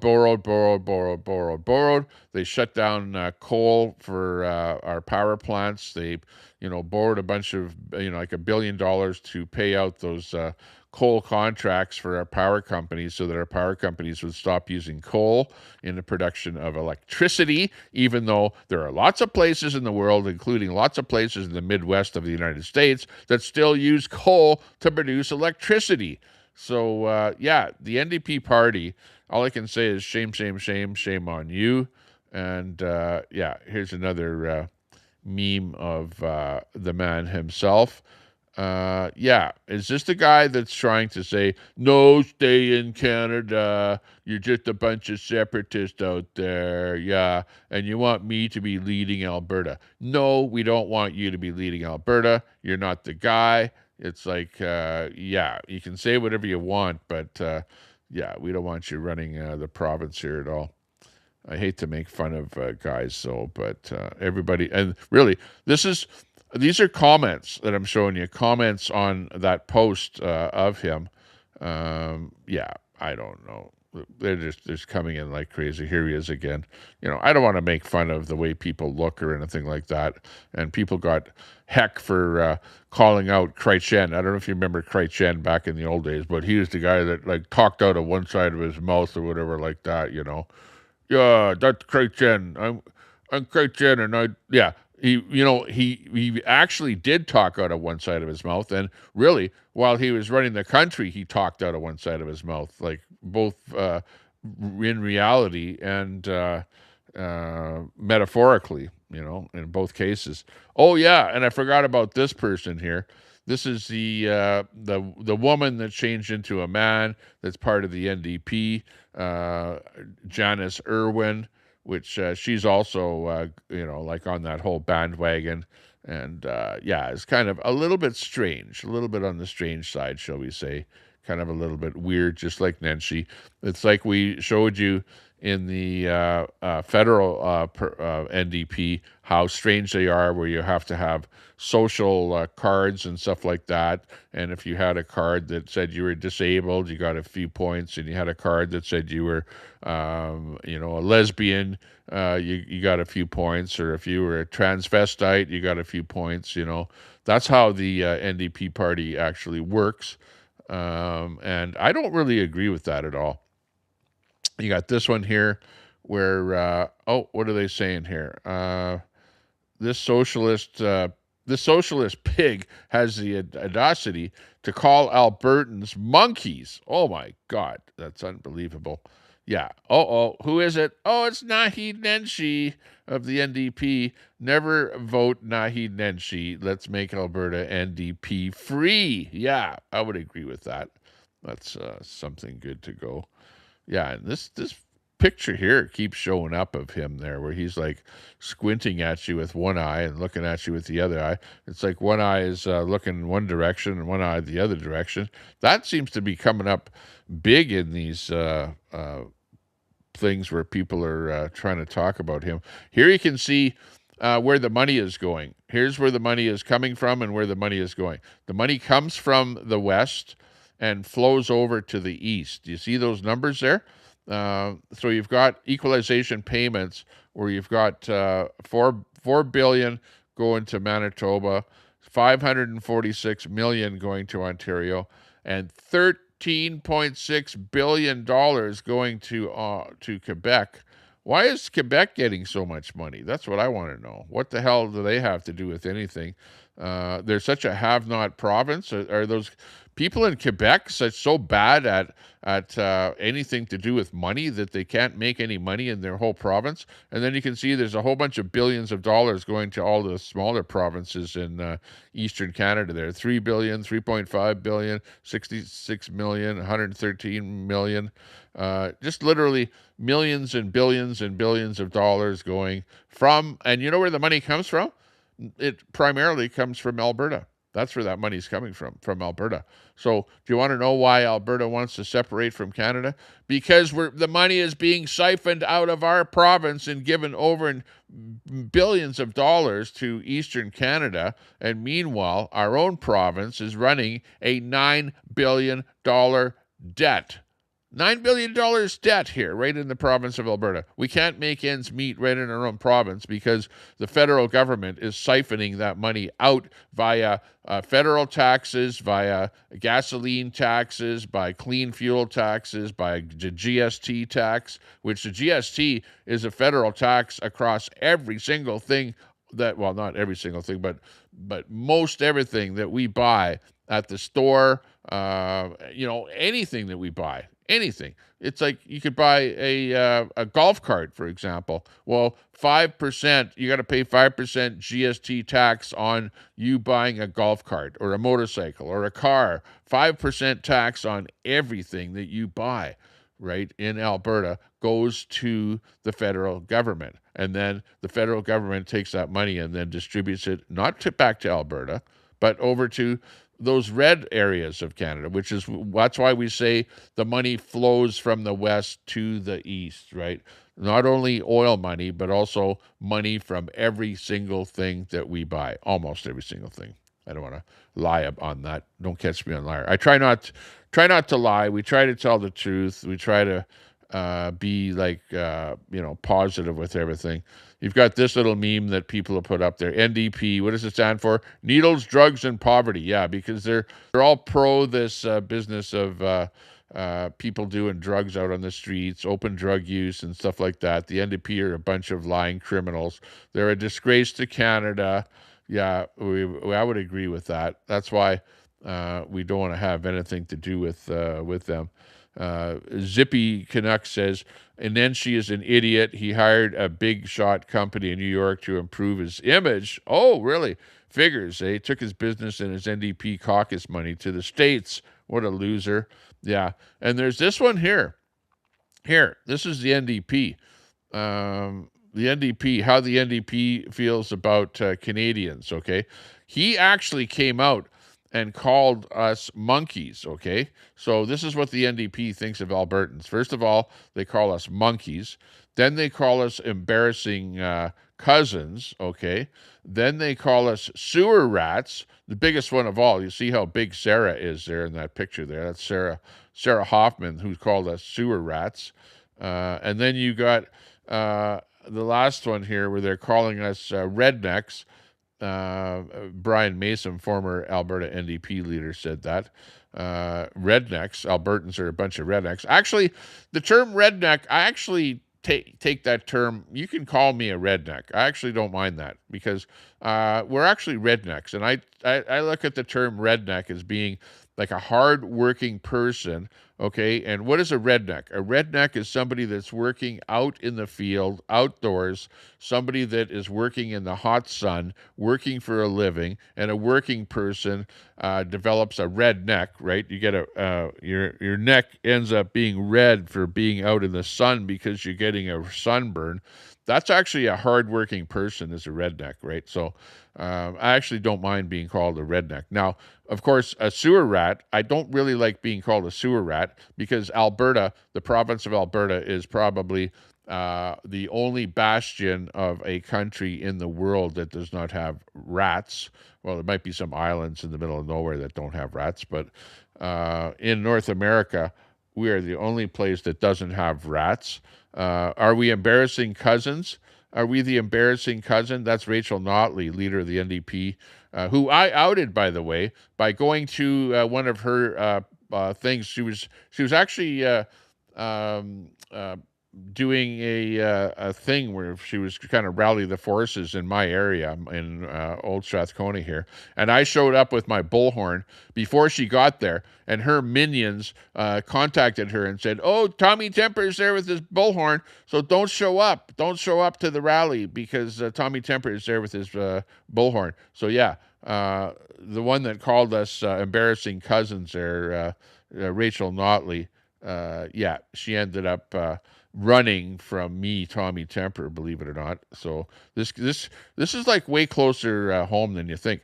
Now, the guy that you see right there, Naheed Nenshi with the NDP, he's got an office right here in Old Strathcona, and I'm going to go there one day with my bullhorn, with my camera, and do a video outside of his office in Old Strathcona. So look forward for that coming, okay?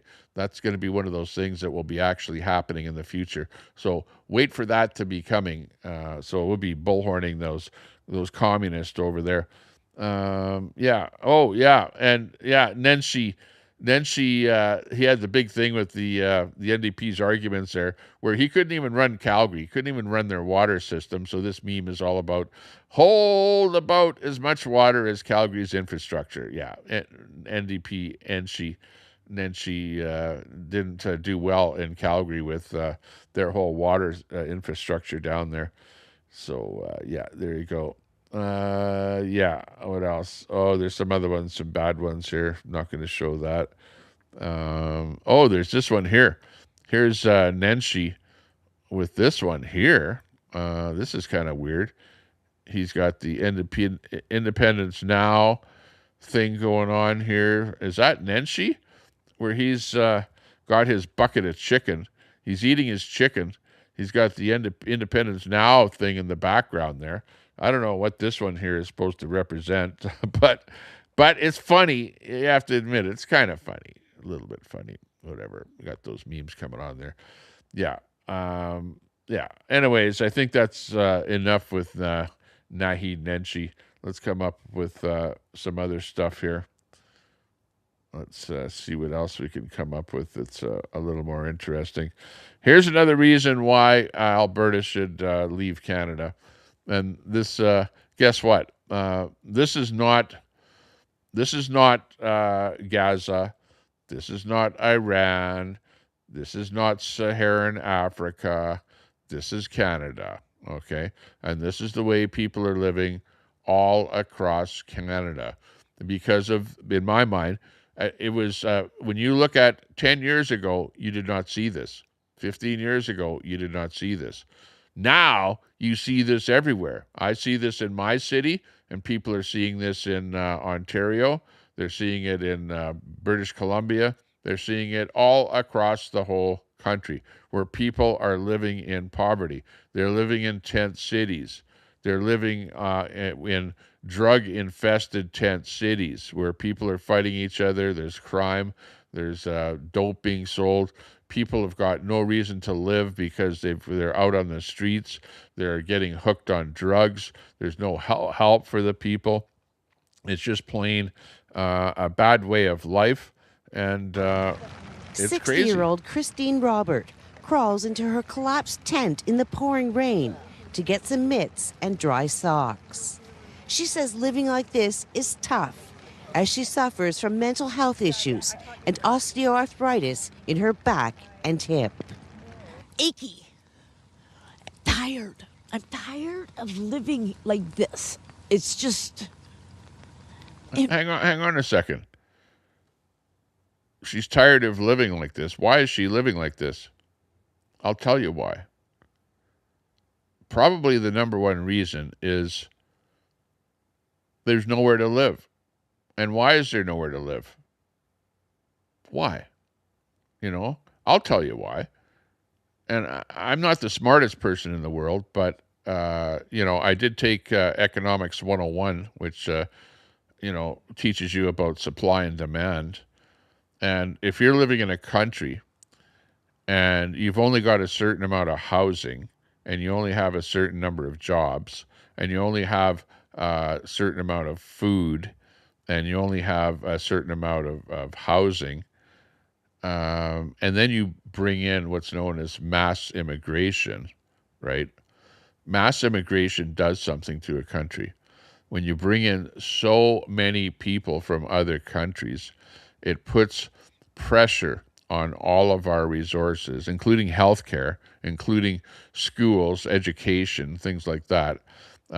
Housing, right? Why is this lady, this poor handicapped lady, living out on the street? Because there's nowhere for her to live. Because there's the immigrants, you're bringing in immigrants and you're giving them literally thousands of dollars of free money to be able to afford to live in those houses, right? But yet you don't pay enough to people like her to be able to afford to live in a house. So where's she living? She's living out on the frickin' street. It's frickin' despicable what's going on in this country. Unbelievable. Mental health issues and osteoarthritis in her back and hip. Achy. Tired. I'm tired of living like this. It's just impossible. Some days you just want to give up. Yeah, we want to give up. So what does the government do? They bring in maid, which is like they talk to you and they go, hey, you know what? We'll help you to end your life if you just, you know, get with the maid program. We'll help you. We'll give you some drugs or do whatever it takes to, you know, help you end your life. That's what the government is doing. They're bringing in people from other countries. They're paying them thousands of dollars when they come in the door. They're having no problem living in hotels, motels, wherever the housing is. They're renting cars. They're living high on the hog on the money that's being given to them. The taxpayers are paying for it. And meanwhile, you have a little old lady like this that was probably born in Canada, has health issues. She can't receive the health treatment that she needs. She can't even find a place to live because she's not being given enough money to be able to afford a place to live. And why is this? It's because of the Liberal government. It's what the Liberal government has done to Canada. Why do you think Alberta wants to separate from Canada? Because we want the people that are living like this, and really, you'll see me, and I've done lots of videos where I go down to downtown Edmonton, I ride my e-bike down there, and I show you people just exactly like this. You've seen me build mobile human shelters where at least it's a wooden structure on wheels where people can go inside of and not have to be in kind of a wet tent or something like that. I've tried to try and help people. I've got two more, by the way, I've got two more mobile human shelters to give away, which we'll be doing at some point in the future. You'll see that live on my show. That's why I take some of the super chats that we get and the super chat money that I get, which I don't get that many. Very few people super chat to my channel. Very few. And some of that money that I get from super chats goes towards my building the mobile human shelters and to improving my stream, stuff like that. And I appreciate people that super chat for the cause. You know, again, I don't have a huge audience. I don't have 1,000 people watching and super chats rolling in like some other streamers do. We do what we can. We get the word out. We have the followers. We love you guys following us. Canada RV, we got in there. Railroaded, I see you in there. We got Juice in there. Masad in there. Hot Dam Elaine, hey, good to see you all in there.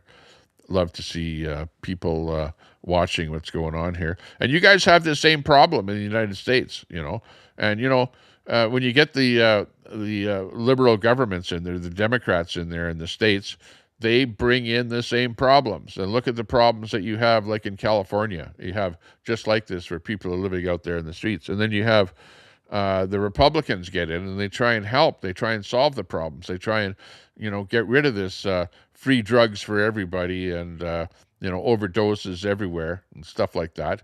Trump doesn't like that kind of stuff. Trump doesn't even drink alcohol. You know that? He's not some kind of a drug addict. He doesn't like this kind of stuff going on.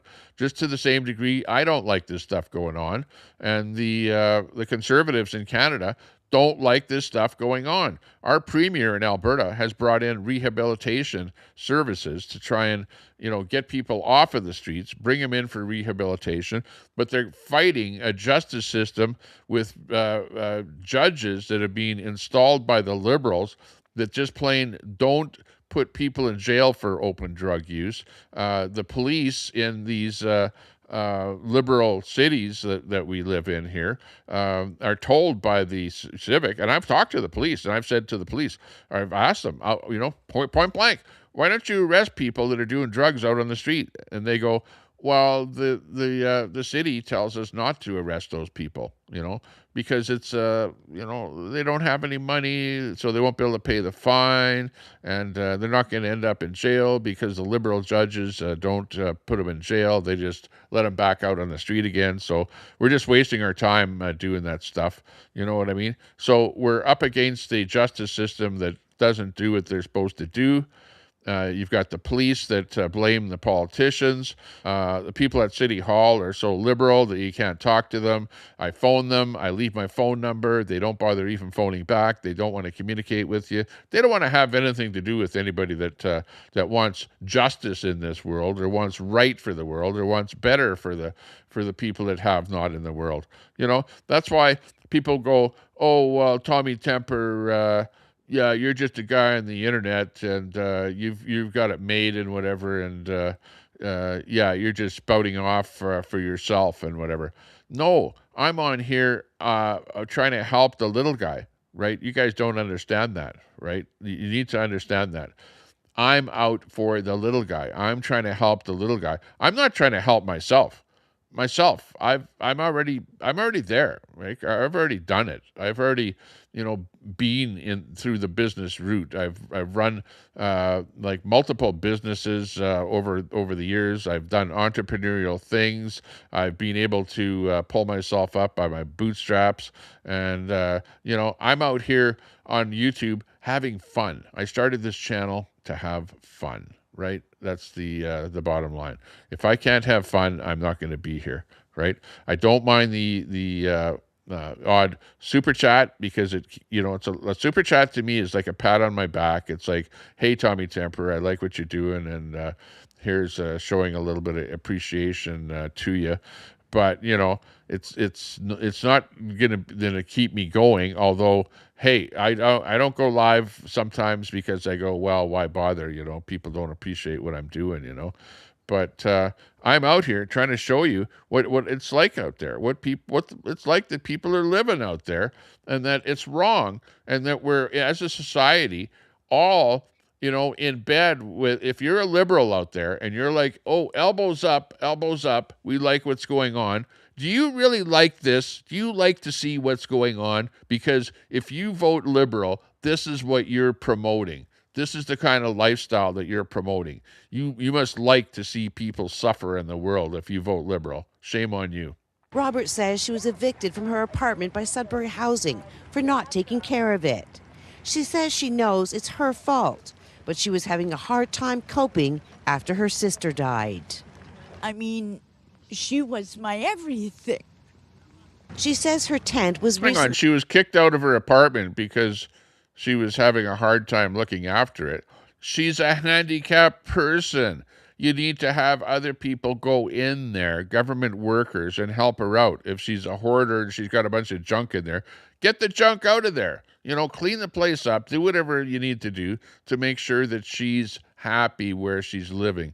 You don't kick her out of the place and have her living like this in a tent that's not even a tent. It's falling down. It's raining out. She's wet. She doesn't have anything. And, you know, this is the worst kind of suffering that you can do to people is what you see here. Damaged by someone asking for a cigarette, and she didn't have enough to share. So now I can only lie down or kneel in it. And it gets very sore on the back and the neck. The Go Give Yeah, that's where it ends right there.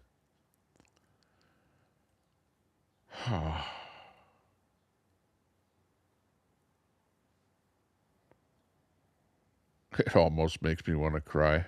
Unbelievable. That's why we're out for Alberta independence. Crap like this that's going on, it's going on right here in Alberta because of the frickin' Liberals. And we're not getting rid of the Liberals anytime soon either.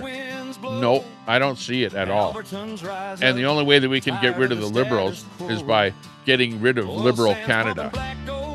And that's independence for Alberta is the only way out of this crap. Unbelievable. But Ottawa's taking our billions on fair equalization gain, sending it east to Quebec. 12:14 Mountain Daylight Time. No more pipelines blocked. That's a sad story. Carbon tax change. It's a sad world we live in.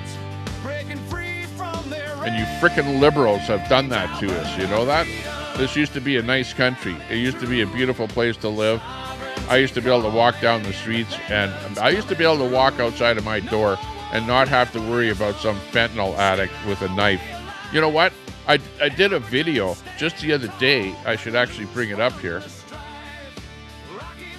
Just the other day, I did a video right here in my neighborhood where I happened to be riding my bike by, and you guys hate this when I show people what's going on in the neighborhood. But I'll actually show you. I'll bring it up here because I posted it on Facebook. This is how sad it is right here in my neighborhood. We're sick of the traitors calling us traitors, that's a lie. This is it here. Stealing our hard-earned pay while they push their agendas, turning night into day. Beef ranchers and farmers, grain silos stand proud. Oil rigs turning profits under Alberta's cloud. No more begging for ports, landlocked but strong we stand. We'll negotiate our future with the world in our hands. Alberta freedom. Ringing loud and true, sovereignty calling, independence coming. Okay, here's the bit right here. Here's the bit right here, where I was out in Old Strathcona riding my e-bike, and I come across the cops, right? And like me being me, I'm running my camera all the time. Like it's like I mount my cell phone on my bike. I have a holder there, and I run that camera all the time, right? And this is something that I ran across right here in my neighborhood. It's 3 cops, and they got a guy, and I don't know why they're doing him, but he's sitting there with handcuffs on, so he obviously did something wrong, and they're looking through his bag to see what's in his bag, okay? And yeah, this is it. Going on here in Old Strathcona, right here by Orange Hall, right by the gazebo.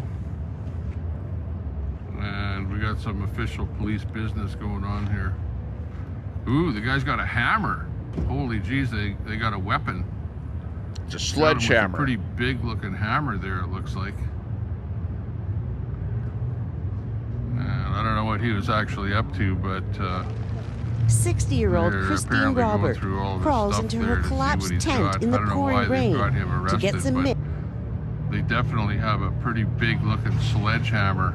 Well, small handle, shortened handle, but a big sledgehammer. I don't know if you can see it there. Hang on. Let's go right in there. There's the hammer right there.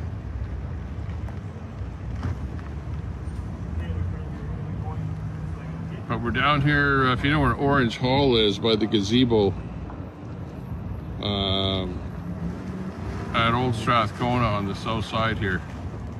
You got a guy in handcuffs. Yeah, so what's a guy doing walking around, right? He's obviously some kind of a homeless guy or something. He's got a backpack, and in his backpack, he's got a sledgehammer. Like, really, this is the kind of crap that I have to deal with right here in the neighborhood that I live in, right? And then I wonder, why is my garage getting broken into? Well, why is my shed getting broken into? Why are there bicycles being stolen in the neighborhood all over the place? Like, what is a guy doing with a sledgehammer? Yeah, exactly, Mater. You know, like, what the hell is going on here? Like, these are the kind of guys, like, you guys think, oh, it's just a homeless guy. Oh, it's just a fentanyl addict bent over. You know, like, don't take pictures of him. You know, like, that's rude for you to take pictures of homeless people or people that are unfortunate or stuff like that. No, these are not just unfortunate people. These are the criminals that are out there on the streets, right? You're not giving them enough money. You're not giving them enough wherewithal. They're having to steal. They're having to break in. They're having to do whatever the hell they can. It's just a big. Those are who the criminals are out there. And you know what? This guy will get arrested for whatever it is that he did. He'll get thrown in the back of a police van, taken over to the jail. He'll be in front of a liberal judge the next day, and the liberal judge will say, "Oh, you were involved in ABC crime. Okay. Not a big deal. Appear in court in 6 months, and get out of here. Get back out there in the streets, whatever." That's what'll end up happening, because the justice system is not a justice system in Canada. It's a revolving door. The cops will tell you that. It's a revolving door where you get them into the jail for one day and they're right back out on the street. Nobody ever goes to jail unless you've like killed somebody or knifed somebody or something like that. I had a guy try and knife me one time. I didn't even go to court to testify, right? The guy tried to knife me, and the cops arrested him, and they go, "Oh, well, he's got a rap sheet this long, and he's got, warrants out for his arrest, and blah, blah, blah, blah, blah." And I'm going like, okay, well, if a guy tried to knife me, wouldn't it end up in court? Wouldn't he be in front of a judge? Wouldn't I have to show up as a witness? No, they don't even do, when somebody tries to knife you, nothing happens to the guy, because it's like, oh, he's got so many other warrants and crap like that out against him that that's the way it is. There.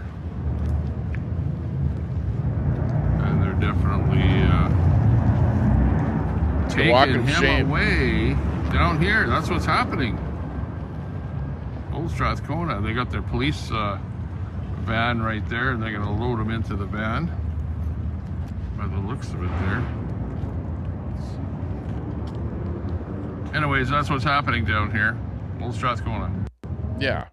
So, yeah, that's what's happening in my neighborhood, in Nehi Nenshi's neighborhood. This is where he runs his show. This is where the NDP run the show.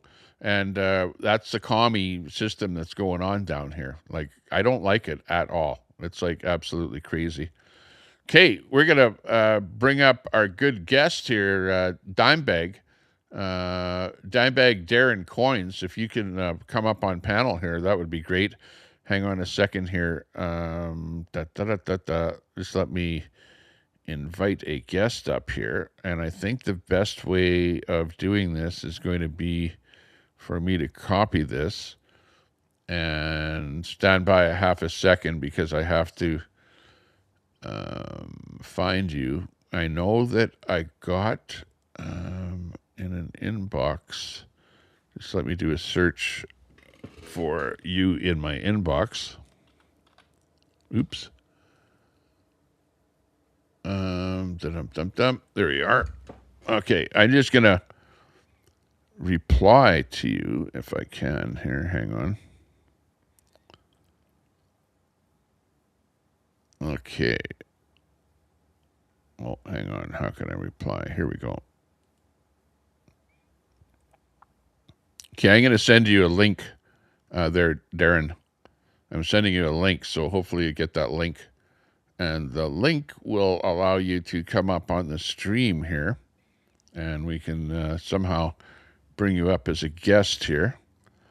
And yeah, hopefully you can be a good co-host on the channel here, and we can talk about Alberta independence. So we'll see whether or not that's possible. If you can, that would be great. I would appreciate that. If you're just watching the program, you're watching the Tommy Temper Show. I'm Tommy Temper, coming to you from Edmonton, Alberta, Canada. I am pro-independence. And hit that sub button, the subscribe button, if you're just sitting there watching on your couch. We know that probably about 20% of the people watching at any moment in time are not subscribed to the channel. So hit that subscribe button. We always appreciate that. If you're just watching, hit that thumbs up button there as well. We like people to thumbs up the stream as we, I'll look for, let's see, what else did I video in the area here? We'll just show you some of the stuff that I run across here when I'm rolling around. Oh, there's this funny one here. Oh, yeah, this funny one here. Yeah. Someone is in the neighborhood. They got this bat in North Edmonton, right? And look, there's some overweight woman on that bat. Oh, she falls down, down, down, down. Yeah. So, yeah, don't ride the bat. If you come to Edmonton here, and somebody was in Edmonton there the other day, and I thought maybe this is who it was. I don't know. I didn't actually shoot that. Somebody else did, but that's what happens in Edmonton. That's what we're known for, that kind of stuff. Yeah, let's see what else we had here. See if there's anything else that I videoed that was interesting out here. Oh, yeah, there's this one here where I was out, well, I'm not going to show that one. I was out at this fair type thing, and at the fair, I kind of showed you what the face of people in Edmonton look like here now, and we have absolutely changed. It's not the same city. It's not the same demographic anymore. It is like completely different. The people that are in the city are completely different. And, yeah, well, you know what's going on with that. Oh, here, this is the kind of stuff that that I shoot once in a while. Let me see if I can get a down and out person here. I know there was one of them there where it's a person that was on the ground and not doing that well. Just showing you what it's like. Oh, here. Oh, that one will give me a music strike. Not good. Oh, here's one here. Yeah. It's like here, for example. This is what it's like in downtown Edmonton. Here's downtown Edmonton. So, you know, the government here in Alberta, they're claiming that, you know, they're cleaning up the area. You know what I mean? Cleaning up the area. You know what I mean by that?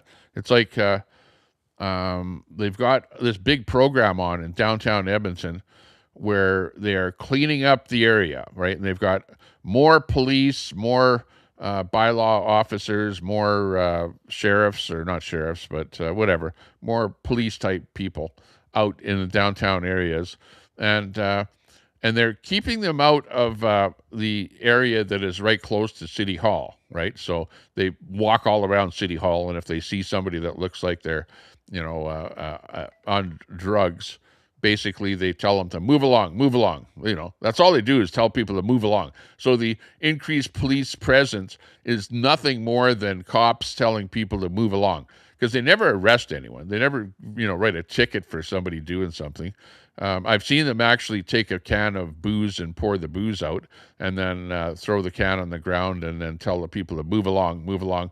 But it is very, very common to see people doing fentanyl, doing the fent bent, and actually passed out on the street like this guy right here. And this is over on 101st Street and about 102nd Avenue. It's not near City Hall, but you'll see stuff like this all over downtown Edmonton. You'll see people passed out. When I go down there e-biking around, I see what's going on.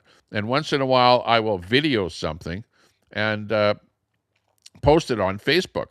And people, especially the Liberals, get absolutely butthurt when I post stuff like this.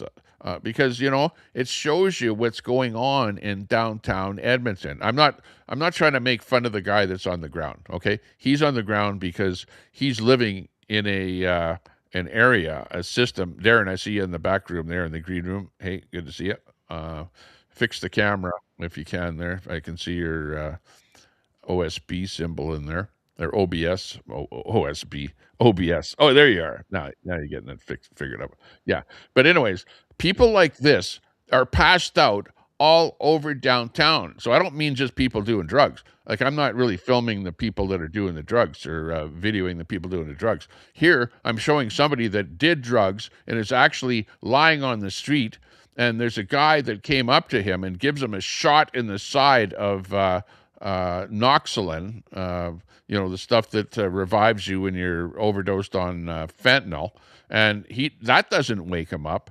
And then eventually the resources of the city show up, which is basically the fire department with their backup. Here you can see them showing up to try and help the poor guy.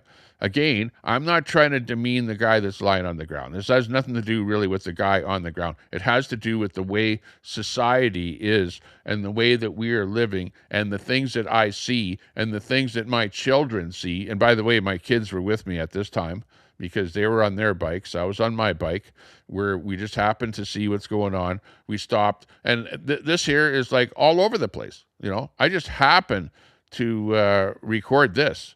Are you recording this? Party guys reporting this. Yeah, a little bit of dignity tonight. Yeah, exactly. That's what the guy is saying. He comes up to me and says, "Are you recording this? How about a little bit of dignity?" No, I'm not recording it to try and make fun of the guy on the ground. I don't really care who the guy is on the ground. I don't really care if I see who the guy on the ground is. The point is that you've got these fentanyl addicts out there doing drugs out in the open. Open carry, open drug use, using up the resources. Look at how many people show up there. You've got security guards, you've got bylaws showing up, and then you've got the ambulance shows up. You know, and then of course you get the guys that try and block me from doing the recording, which, hey, I don't have a problem with that. You know, I'm not trying to show the guy. I'm trying to show the incident. It's the incident that I'm trying to show. It's craziness of what's going on out there. Absolute ludicrousy. And we need to put a stop to this. And you know what? We're not going to put a stop to this by way of leaving the Liberal government in power, because it's a Liberal government. It's the Liberals out there in our municipal, the Liberal government federally that's allowing this stuff to happen. They're allowing the open drug use. They're allowing the free small quantities of fentanyl and other absolutely illegal drugs to be used openly in public. And they're allowing this stuff to go and happen. And it is absolutely destroying our cities.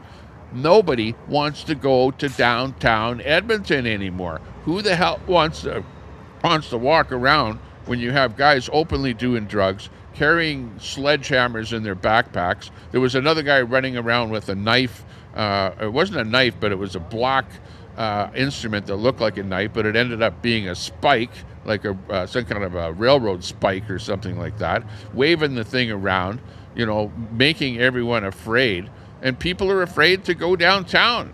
And this is why they're afraid to go downtown. This is, you know, again, I'm not trying to, you know, show the guy's face or show who it was or anything. And by the way, after I videoed this, I talked to the guy and I told him that I videoed it. And I asked him for permission to actually show this video and put it on my Facebook page. So for those of you that are out there, the Liberals that are going, "Oh, what are you doing? out there videoing homeless people or videoing people that are down and out. It's not about the guy that's down and out. It's about society. It's about the way that society is. It's about, look at all of the resources that are being spent right here on this guy that's down, right, because of his using some kind of a drug that is taking him out of service. Like I said, before these guys even showed up, there was another guy that jabbed him with a needle and gave him a shot of whatever it's called, Noxidrol. This guy here from the fire department is preventing me from videoing, which, hey, whatever. If somebody wants, it's a free. Hey, I'm out in public, so if he wants to stand in front of me, hey, he's in public, I'm in public. He can do whatever he wants. But it's a really poor use of fire resources. The guy's probably making $50 an hour to stand in front of me. What the fire rescue is doing is that they're purposely blocking. Which, hey, I'm not trying to show the guy's face. The guy has a dignity, whatever. I don't want to even show the guy's face on there. The incident is what I'm trying to show. I'm trying to show the misuse and the use of resources and the amount of money that we're spending on stuff like this. And this goes on day after day, hour after hour, month after month, year after year. And it's my tax dollars, it's your tax dollars that are being spent on these guys openly doing drugs all over the place, which is affecting where our dollars are being spent. And this is the liberals that are doing this. This is why Alberta wants independence. We don't want this to be happening. We don't want this to be going on in our streets. We want the open drug use to stop. Stop it. Stop feeding these guys drugs. Stop giving them free drugs. Stop feeding the problem. Solve the problem, get some places for these people to be living and getting some rehabilitation, and get them off of our streets so that people feel safe walking on our streets again. And we don't have to worry about guys waving knives and stakes and hammers and crap like that all over the place. It's ridiculous. But no, this is where we're at here right now. I can't even be in public with my little video camera. And they're acting like I'm live or something like that or whatever. I don't really give a shit who the guy is, right? And I feel sorry for the guy that he is into drugs and living out on the street. But what the funny part of this is that right after this happened, and this is only half of the video here, by the way. At the end of the video, the cops and the fire rescue and the ambulance and that all take off. And the guy is still sitting out there on the street, right? In fact, I'll keep playing it here and I'll let you see. Because this goes on for a long time here. They all take off and they leave me with the guy out on the street. And he's still on the ground right there in that same spot. He's revived, okay? And he's sitting up and he talks to me, right? He talks to me, and it's like they just leave him there and they take off over to do the next rescue, whatever. And he's revived, and he's talking to me like he's a normal guy. He doesn't even appear to be drugged up at that point. He's like the jab that they gave him woke him up, whatever. And you know where he ends up going? He ends up walking over around the corner to where all of the fentanyl addicts are that are all doing the fent bend, and he goes right back over to them to probably do more drugs. Like that's how bad it is, really, honestly. It's terrible. Okay, I'm going to stop this bit here because we have our guest Dimebag Darren in the back here, and we will bring him up and get his take on what's going on with society. And let's see if we can bring this one up here. Here's Dimebag Darren. He's offline right now, but hey, he's actually online. There he is. Hang on. Let me just fix this up a little bit here, Darren. I will just get this one here removed from scene, and then we'll bring you into the scene. There we go. I'm running a different bit of software here, so we will just size you up there so that you look about the same size as me. Oops. Beautiful. Like that. Darren, how are you doing today? I'm good. Not too bad at all. I don't hear any audio. For a radio DJ type guy. No audio. Hang on. I can see your audio thing going up and down, but I don't hear you. Audio should be stream mix A. I'm seeing levels. Let me figure out why. Why aren't you hearing me, Tommy?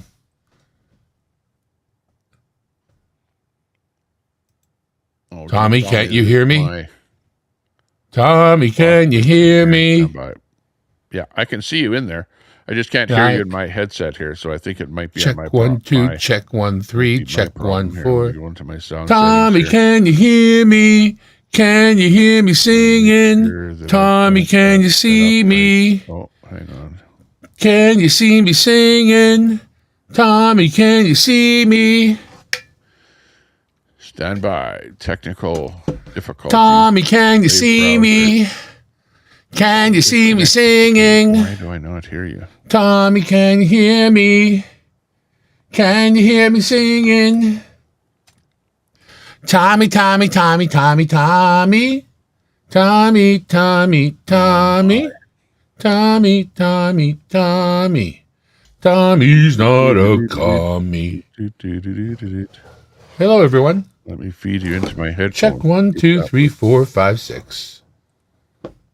He can't hear, but maybe you guys can. I didn't think of that. Could be that you guys are actually hearing me. I can't hear you. What about the crowd? Oh, I hate it when stuff like this happens. I know I can see your audio. Can you see me? Really, Darren? Going up and down, so I know you've got Darren audio. louder than Tommy for sure. Oh, okay.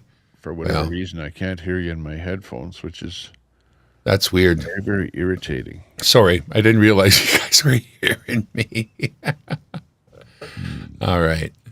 Well, Tommy's pretty awesome. You see, they were offering that guy his dignity, and if he wanted it, they would have dignitied him right all the way to a maid. Put me in here. We'll give you a maid to preserve your dignity. He doesn't hear me. Not even working there. I'm using this new browser. But you both hear me. Brave browser. Brave. And in the Brave browser, I've got the all right headphone thing connected up here.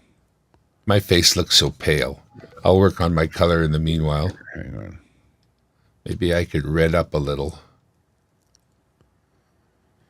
Well, that's irritating. I don't like that. Hang on. Let me try my very last thing, which is to reboot here. Reboot my page here. So that's a good idea. Stay with it. I'll stay with it. Here. Hi, everyone. Okay, we should have tried to cast a little bit more of a red light my way. So I don't look so GD pale. That would be that one. Oh, well. Well, welcome, everyone. Thanks for coming by to the Tommy Temper Show. Of course, Tommy can carry the show on his own and has been doing a great job providing us with entertainment up till now. But now we're struggling with technology, which is, of course, the best way to deal with technology. Struggle till you get it right. I know I'm sending signal in because you can hear me moving up and down, and I know that Tommy can't. But I cannot. The little level meter, little thing ever. Little level meter tells me I can be heard by you, and of course, you guys have been telling me that too.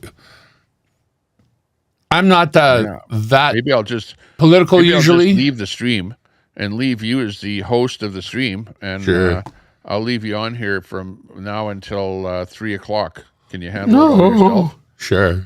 Yes, I can. And I'll just listen to you here. Hang on. Let's go move over to this one here. Let me see if I can bring you up here. Dimebag Darren, of course, we are into coins, Canadian coins, and we also... we're gone now.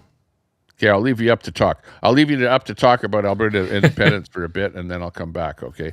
If I can figure this out. Well, I'm into coins and music, but... I've got you on my browser. The thing is, I live in Alberta. Browser, but I can't I can't hear anything. Born in Winnipeg. I think you're coming through. I'm going to listen. Moved to British Columbia, lived there most of my life, know what it's like there. It isn't good. Moved to Alberta because it was affordable and because I've lived in Alberta previously and I knew it was a great place to be. I actually lived in Edmonton before, about 20 years ago. When I was bringing pagers to the town, before the days of cellular phone, I sold pagers at the Jasper building there on Jasper Ave, the first Edmonton place.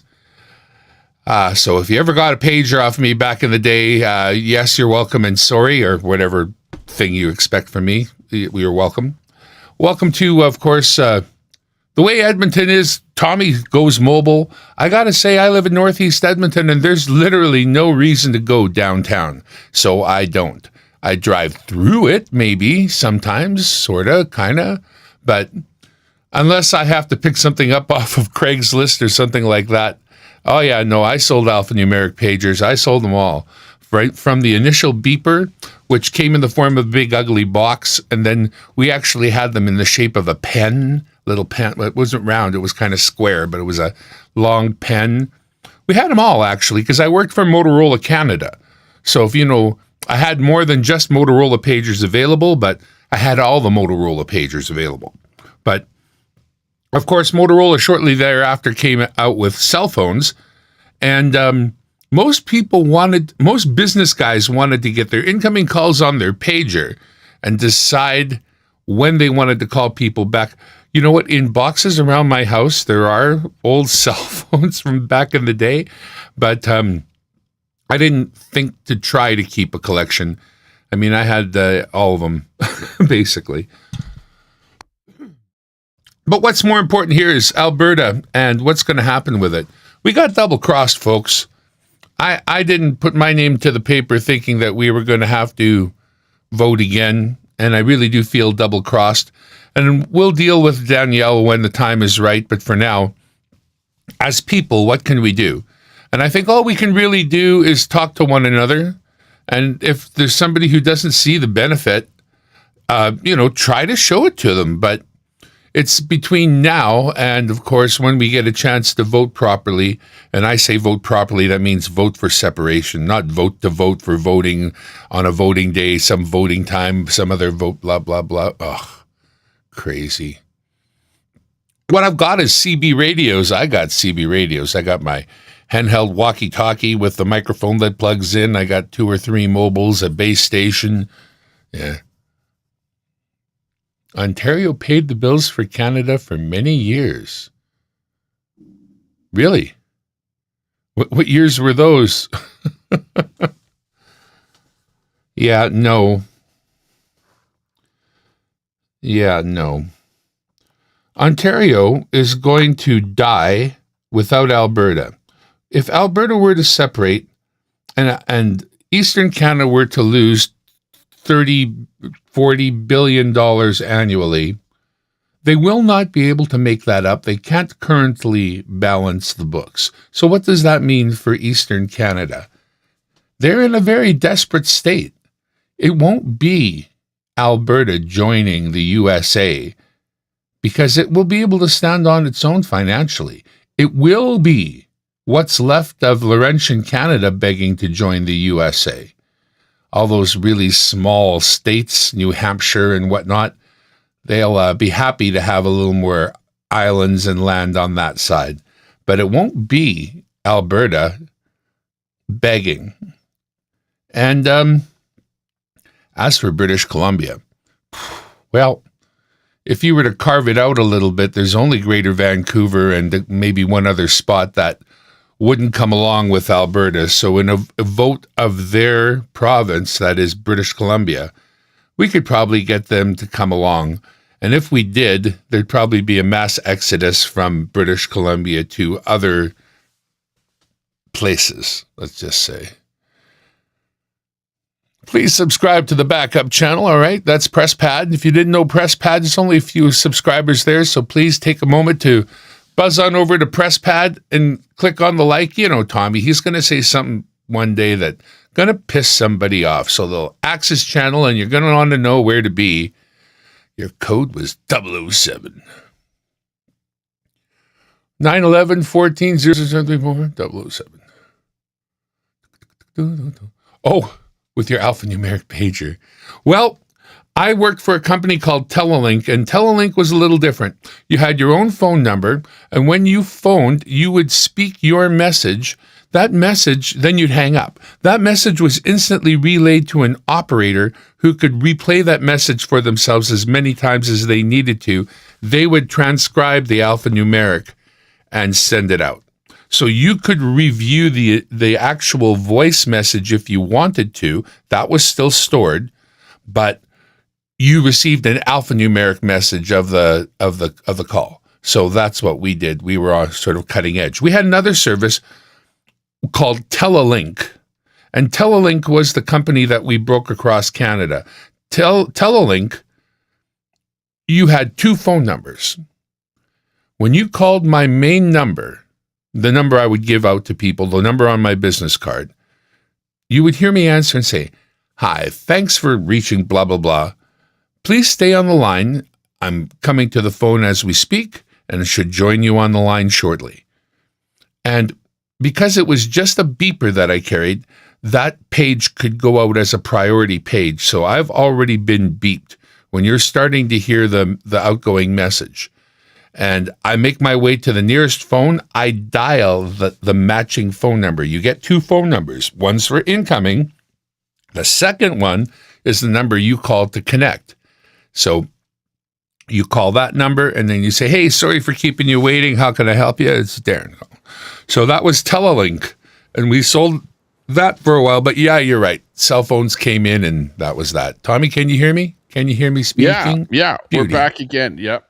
I finally figured it out. I rebooted my computer, but I didn't have to reboot my computer, and I figured out that it was the on this particular app that I'm using. I had somehow it changed on me. I had it set up so that I'm monitoring the audio on cable A, and it changed to some random thing that had nothing to do with cable A. So the software itself changed it on me and screw up. But yeah. Well, when you said you couldn't hear me, that's the first thing I checked. I went, did this thing change it on me again? Because I had that happen to me before too. Well, like I thought, because I've just changed over where I'm using on this app, I'm using a new browser called Brave.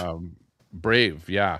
It's because I was having an echo problem when I had it connected up to the Google Chrome, right? So because when I want to play something that is like the stuff that I was playing earlier, it would backfeed and give me a loop. So I ended up putting this on Brave, and I thought, it had something to do with Brave and how I was monitoring the audio from Brave over to the voice meter banana, and then that's what feeds into my headphones is the voice meter banana. But anyways, technical crap that nobody wants to hear about. And we scare them away with that. We've already proven that in the previous stream. Yeah, but exactly. Was talking about Edmonton and how I stay out of downtown. There's no reason to go there, so I basically avoid it. There's just no reason.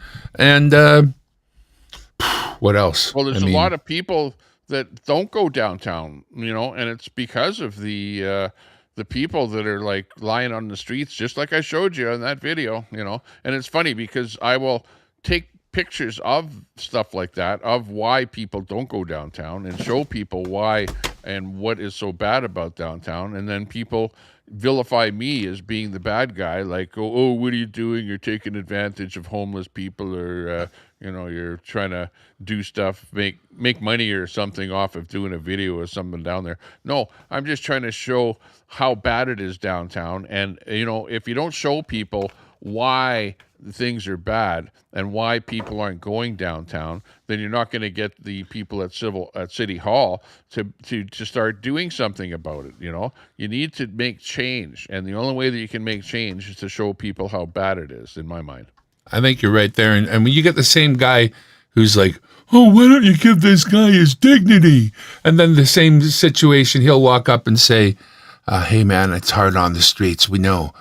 Maybe you haven't heard of the MAID program, for your dignity. You know, Yeah. maybe you want to die with dignity too. Maybe you want to keep that dignity. Maybe that dignity is the most important thing. Maybe that's what's important. So you wouldn't want to live without your dignity, right? That's about Right? it. What an idiot. Yeah, I agree with you. Yeah, I I mean- know. It's like, don't, you know, and I've seen that happen. Like even the time when I was talking earlier about the time when some native guy with a knife tried knifing me one day, running around the whole area, whatever, and then he tries to knife me, and luckily I got away from him. And then the cops eventually caught him, and they handcuffed him, and they put him down on the ground, you know, before the paddy wagon showed up. And some liberal woman comes up and goes, "Oh, you're mistreating him. Why are you mistreating him by keeping him handcuffed out on the ground?" You know, and she's trying to stick up for the bad guy. Attempted like murder, you see ma'am. this all the time where people are like so liberal out there, or that I post something like that on the internet, and the number of hate comments that I get, you know, it's like, "Tommy, you better look behind your back, you know, when you're walking around there downtown, because one of these days someone's going to do you in for you know, doing the stuff that you do out there." Tommy, it's none of just those ridiculous guys out doing the fentanyl bent have YouTube, so they don't know who you are. They're not going to know you. It's just a liberal guy. That's the only guy. It's just I watched this one fellow. He dressed up in just a comical Mexican outfit, you know, sombrero, serape, pasted on a mustache, and then asked just everybody he could, you know, what they thought of it. And it was, "Oh, you're expropriating their culture," until he got to people who were Mexican, and every single one of them loved it. Yeah. That doesn't make any sense. You're mad There's for always me? two sides to every story. You know? We worry about really stupid stuff while people who really do need a bit of help, you know, they don't get the help. Standing in front of a camera doesn't help. Giving him that shot, although you probably saved his life at that moment, whoever gave the shot, you know, in the end, like you say, the real help, it disappears. You know, once you're back to breathing, "Oh, he's not dead. Away we go. We got to try to save another one." But nobody stops him from going back around the corner to get more. You know, and not even stop him, because you can't stop a man from killing himself. But, you know, is there not somebody at that point to, you know, the support is moral at that point, you know? He has nobody else to talk to. There's nobody else there for him. And he's going to turn back to what's tried and true. And that is, you know, a moment ago, I was happy, or, you know, basically right out of it, but that's happiness when you have nothing else, I guess. Too bad. Yeah, exactly. Too easy to I'm find. Just, trying to come up with some questions here to ask you about Alberta independence, because that's kind of the topic here, where we're talking about Alberta independence. I know that a good guy on the internet, I don't know if you follow Unacceptable Fringe. Oh, yeah, but of course. he's having I should be on wearing my Wednesday. sweater from. He's one of the only guys I have a little merch from. But yeah, well, he's got on Wednesday. He's been kind of promoting a thing on Wednesday that he's promoting about people that, like you and I, that are on the internet and that are promoting Alberta independence, influencers, I guess he's calling them. not me. Yeah. Well, yeah, you are, whether you like it or not. You know, we're all influencers. Well, to some honestly, degree. it's all we can do right now. Again, there's no vote to do today. There's nothing else. It's just influencing those that, and I do want to influence you. I want to influence you to think it over. I don't want to influence you to do the thing I'm doing. I do care. I'm going to tell, I'm not going to gaslight. I don't care I do care what you do. I need you to choose the best for you, which I think is the thing I'm thinking of. And I think you'll think it's the thing for you if you think it through. We're not going to get anywhere in Canada. We're done. The 70% of the provinces, 50% of the vote. There's no reforming the system we're in. If it takes 2 votes, 3 votes, however many votes, it's worth it. It's worth it to keep bashing our head against the wall until the wall gives in. The wall has to give in eventually. Yep. That's the time. That's what's come here now. Speak to your friends that, don't accept it. speak to your friends, but don't push them, like put your ideas out there. And when they crap on you, smile and let it be. Don't lose a friendship over it. We don't do what they do. We don't go to violence when they don't listen. If you can't get through to them, you don't call them names. You don't become vulgar. Well, you don't lower yourself. But not from our side. From our side, we're like being cool, Take calm, the high collected, road. and the other side is starting to go a little bit berserk. But anyways, getting back to the thing with unacceptable fringe. He's got something going on Wednesday. I'm not sure what it is that's going on. But he says that he's got a whole bunch of influencers that are going to be rallying the forces together and doing something. And I've tried to contact him. I've emailed him, saying, hey, I'm an influencer. I'm trying to, rally the forces together or trying to help out. And if I can help you out anyway, let me know what's going on. And I don't know if he has people coming onto his show or if everybody is going to go live on Wednesday and we're all going to do our thing. We're going to try and find out what's going on there. The other thing is that I would like you to be able to, because the way this software works, and you can do a little bit of research on it. I'm using EV Mux here. I use it the sometimes. Way that I can stream to your channel, or that we can stream this out to your channel right now, is for you to give me a URL and a stream key, right? And you need to get that URL and stream key from your stream in order to, or from your channel rather, and give that to me, and then I can load it onto my system and add you as another channel on my system. You know what I mean? Yeah, I can actually grab it from OBS as well and just stream it off of OBS. So yeah, do that. I have ways. Yeah, do it that way. Do it like actually stream over to your channel there. Number one, it gives you more content on your channel, and number two, it gives more relevance, more eyes on the Alberta independence thing. For example, you're going to have people that watch your channel that don't watch my channel that are going to be able to find out more about what we're talking about here. So yeah, take the time to do that at the moment. I've been out, like rallying the forces. I know that on the weekend there was some big things happening in Calgary and Edmonton. There were some flag waves. There was convoys going out. There were people that were standing on overpasses in both Calgary and Edmonton, waving flags. There were an awful lot of people, pushing the agenda, trying to get more people on board. I'm actually, of the ilk that I originally when the premier of the province, Danielle Smith, said that we're going to have a referendum to have a referendum, that when I originally heard that as being this is what we're going to vote on in October the 19th, is we're going to vote to have a referendum, or there's going to be a referendum to have a referendum. That seems like a bit of a misnomer, or it doesn't make sense, or whatever. But she was forced to do something, and she couldn't put on the ballot that we are going to actually have a referendum because it's tied up in the court system, right? And she's not going to overrule the court system, even though you and I probably both believe that the court is wrong with their ruling, having a liberal judge in there say that we have to have the Aboriginal people, the chiefs, have to be, part of the whole thing, and we have to go over and talk to them about it and converse with them about it. Now, we don't need their approval. We just have to talk to them, apparently. But apparently, nobody talked to them. But I think that I heard Mitch Sylvester say that he wanted to have a roundtable with the chiefs. He emailed all of the chiefs in the area, in the province,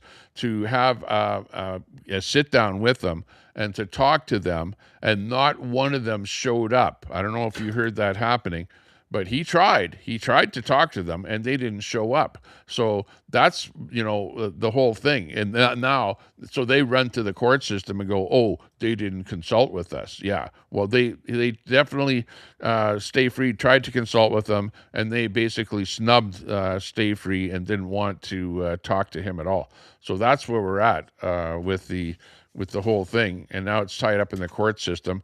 And now we're moving to this vote thing. Now, that being said, myself, I look at advertising, right? And what we're getting now is we're getting the mainstream media involved in this whole thing. And the whole movement of Alberta independence is getting an absolute humongous amount of free advertising because everybody is talking about it, and that's what we want. You can't buy this kind of advertising, right? And for Stay Free to say, hey, let's open up an office and try and get people to donate and try and do something with donations to try and talk about this and try and get more people to find out about this. Sure, you can do that, but when you have the mainstream media talking about this, even though it's mostly negative, because they're not on our side, they're on the side of the Alberta Canadian people that want us to stay in Canada. But still, it's getting the word out there that Alberta wants independence, Alberta wants separation, and you're seeing it all over. Like, I open up my Twitter, my X, and that's all I see is story after story after story about this whole thing popping in there. Now, of course, I'm, you're on that agenda and you're looking for stuff like that, and X knows that you're looking for that, and they feed you stuff that you're interested in. So that's to be expected. But it's big and it's out there, and that's why I'm out here talking about it, hoping that other people can get involved. I know we've got people on X watching the program here right now. We've got people on my channel watching right now, as well as I've got 3 other channels that were on YouTube that we're broadcasting this out to, as well as Kick and on Twitch. So we know that we've got people watching on all of those different formats there. And we know that people watch this after we're not live anymore. When we are all finished up and done, you get people that watch the rebroadcast, or the replay or whatever. People that are working here during the middle of the day, they can't watch right now, but they watch later. So, the numbers end up being quite large. And I was surprised because I went over to one of my channels, which is, I think it was... I forget the name of the channel there, but I went over there and watched, and there were like, 2,000 people that watched on one of my other channels after it was already done. So people are watching all over the place, and we like to have eyes and ears. And did you get that going on your OBS? I believe I have. I would double check generally, but yeah, pull up your phone there and see if you're live on the phone or something. Yeah, I tell you, anybody who does this, that's exactly what you should do when you think you're live. Also, you might want to. Actually, no. I don't really want to bring more guests up on here because we're talking specifically about Alberta independence. So that's why I kind of brought you up here, because I know you're going to stick with the topic here and not go off into why Trump is in the Middle East or whatever. But sounded good. But anyways, you check her out there. Let me know, and then I'll ask you a few questions about independence here and see what your off-the-cuff responses are. So that's good. Looking good. Let me play a little bit of music in the interlude here. As we check and get things all sorted out. Are we live? In the shadow of the Rockies, where the wild And the time is 1:05 here, Mountain Daylight Time in Alberta. Tired of the status quo. Oil sands pumping black gold, beef on the grill so fine. Grain fields waving golden. That's right. We're eating cat food here. But Ottawa's taking our billions. Ottawa's taking everything from us. While we shoulder the blame. No more pipelines blocked. No more carbon tax change. We're done with the feds breaking free from their reins. Alberta freedom. Ringing loud There you go. It's karaoke time, Darren. Independence coming through. No more woke liberalism. Stealing our way of life. Oh, yeah. Albertans stand tall. Cutting loose. Yeah, check out Darren's channel there, though. He does some karaoke over there, too. Or some live stuff over there. Freedom for our families with a rifle in hand. Alberta freedom. Let the anthems roll. We're building Check 1, 2. Check 1, 2. Oh, yeah. Forevermore. from the prairie to the peaks where the eagles soar high. We're sick of the traitors calling us traitors. That's a lie. Yeah, you should be able to pick up this feed on your OBS and then go straight out on your ABS right to your channel. Yeah, you would think. Oh, you'd think, yeah. Easier said than done. Yeah, it's doing a funny thing that I don't understand right now. I can get my own voice isolated real easily, but I'm not getting you. Oh, that's interesting. Yeah. Yeah, well, you should be able to pull it right from my channel, like do a screen capture of my channel, and that's where you pull the audio and the video from my channel. Well, I got That's the where you gotta video, pull it it's from. just the audio, and of course I You might got be- different audio equipment behind it all too. So that's where it's a Yeah, little bit I know. different.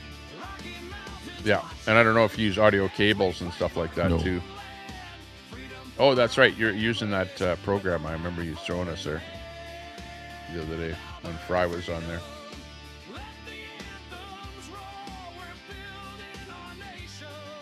Yeah, I'm not sure why that isn't working properly, but that's exactly where I'd expect to get it. But if I unmute it, all I hear is a bunch of crackling. Yeah, we don't want crime to be legal, but that's what the liberals are doing. Is they're almost making crime legal by not incarcerating the people that do crime. They just claim it's a revolving door where you arrest somebody, he goes in front of a liberal judge. The liberal judge says, "Oh, okay," lets him back out on the street and says, "Yeah, see us in court in a year or 6 months or something like that." And meanwhile, the guy does even more crime when he's out on the street again. That's the problem.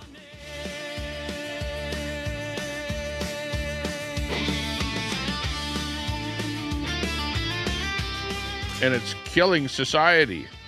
It's killing our way of life. I'm sick and tired of it.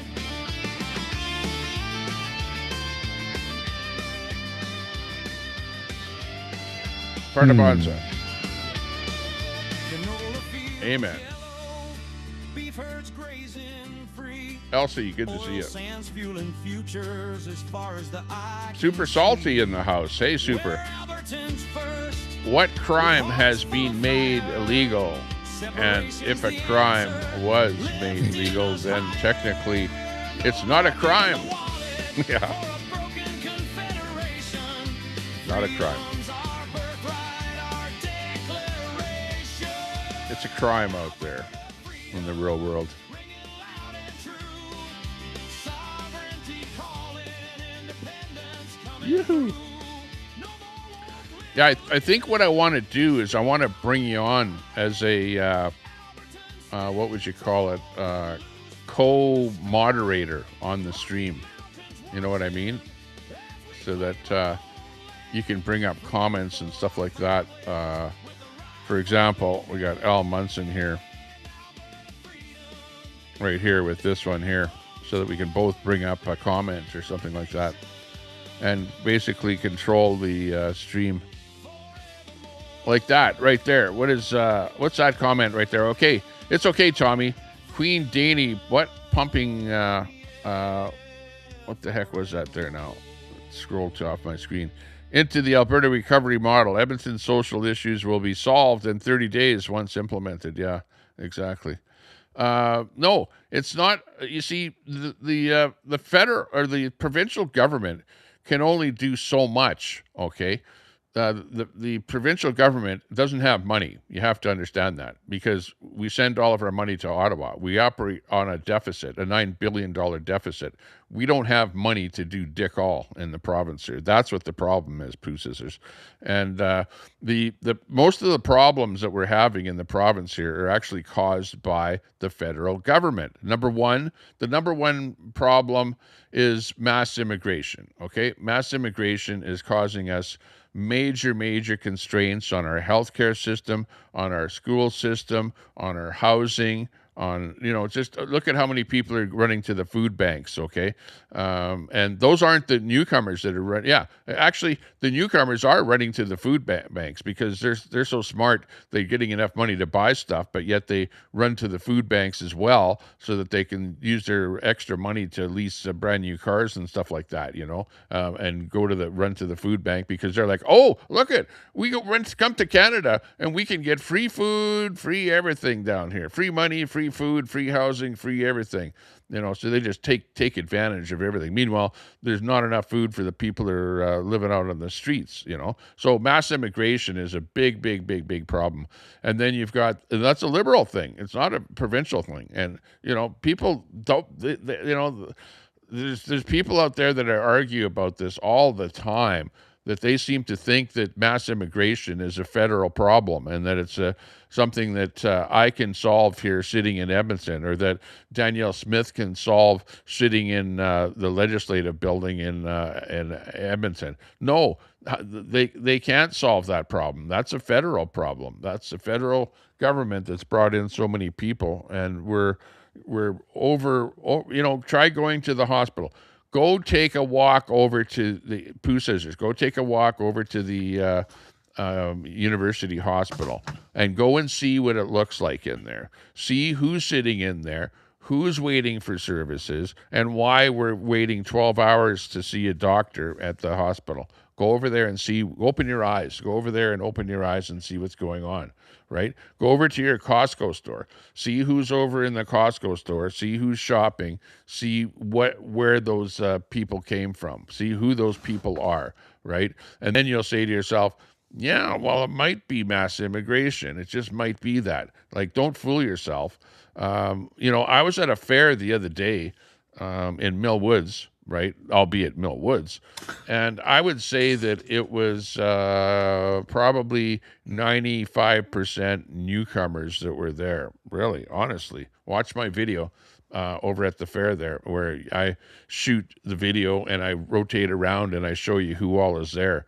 Like, it was like all newcomers, like really unbelievable what's going on there. So mass immigration is a huge problem in our country. And that's one of the reasons that Alberta wants independence, is so that we can control what's happening with the people that are coming into our country. Right now, Alberta can't control that, right? It's the federal government that brings all the people in. And then the people go, well, where are the jobs in Canada? I can't find the job in Ontario. I can't find the job in Quebec. I can't find the job in the Maritimes. Where are all the jobs? And people go, ding, ding, ding, the jobs are in Alberta. So where do people come? They all flock into Alberta here, right? And take up all the jobs that we have. And all of a sudden, there's way more people than there are jobs. And that's what's going on here. And same thing with housing. They're eating up all the housing in here, and you see people living out on the streets. Go over, Pooh Scissors, go over to the Hope Mission area there, around just north of City Hall. Go over there.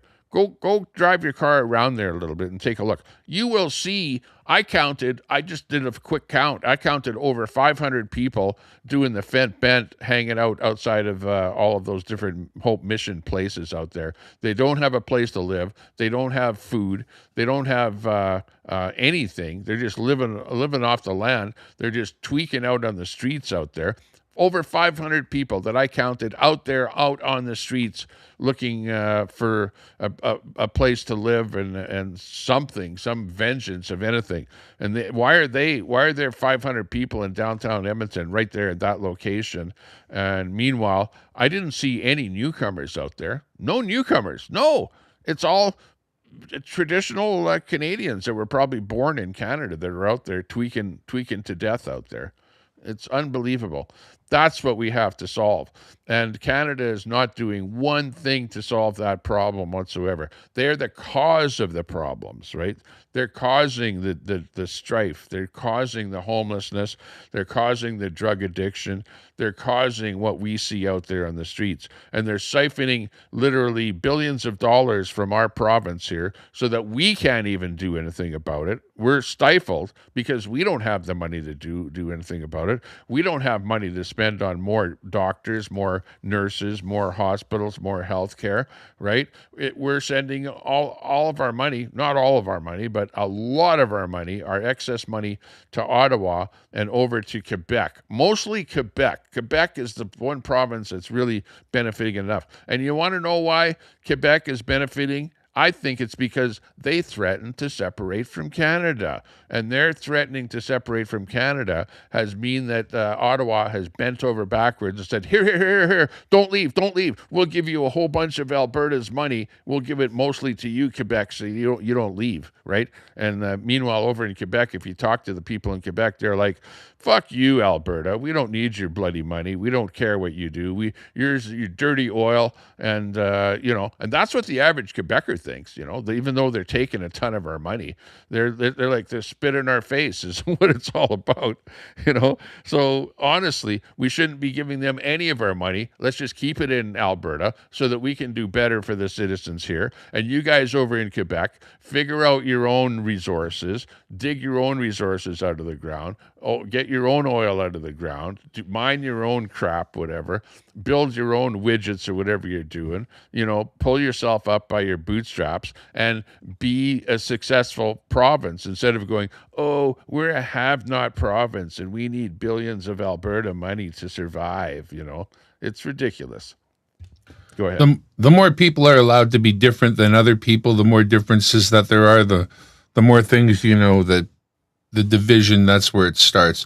I think with the immigration, I thought about this for a while, and I really think the issue with the immigration is the languages.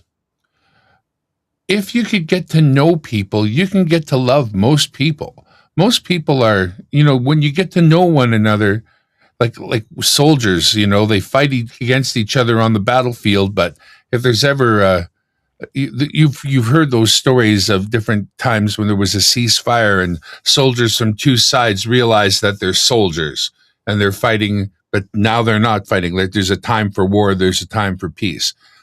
When people come to our country and they don't speak English and have no interest in learning it, they are going to stay with the group they know and they can speak to, and they never will vary from there. So you will never get to know them. They never get to know you, and the division, it's cemented in place.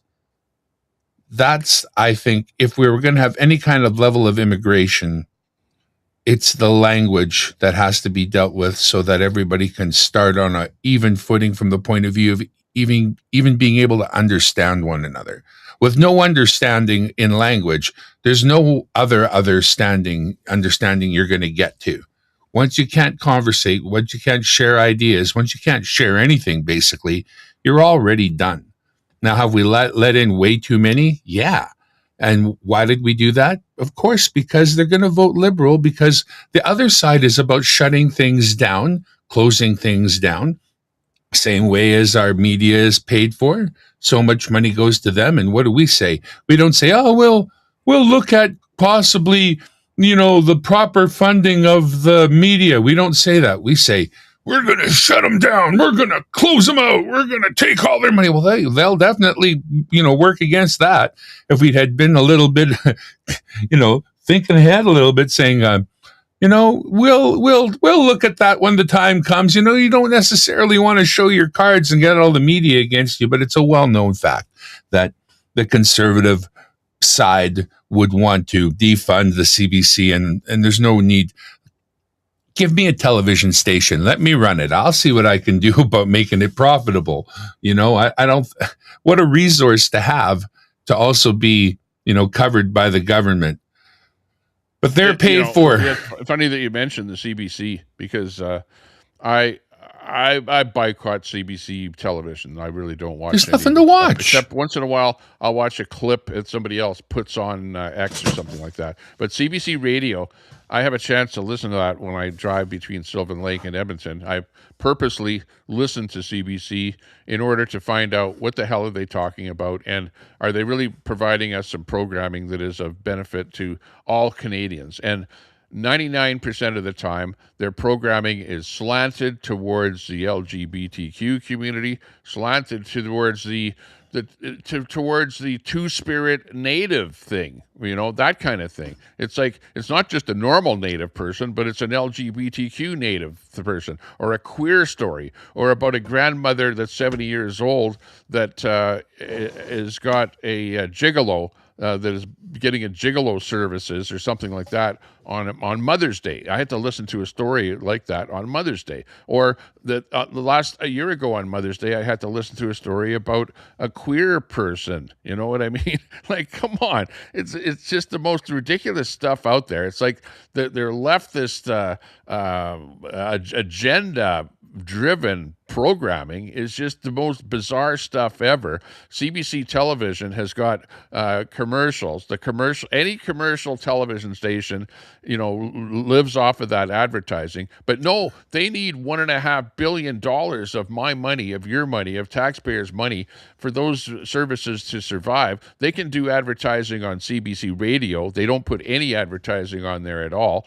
And, they claim that their programming is for all Canadians, but yet they never ever have anybody on there that's a regular Canadian person with some kind of Canadian programming. It's always some kind of agenda-driven crap, or they're bashing Trump, they're bashing the Republicans in the States, they're bashing Pierre Poilievre.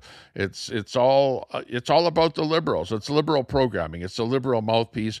Even it's so biased that it's unbelievable, and how they can get away with being so biased and but yet take the money from people like me that are not liberal. I don't care if you want to take liberal money for your program. Okay, fine. But when you take my money from a conservative person and then refuse to put conservative programming on there, that's a disservice to everybody in Canada.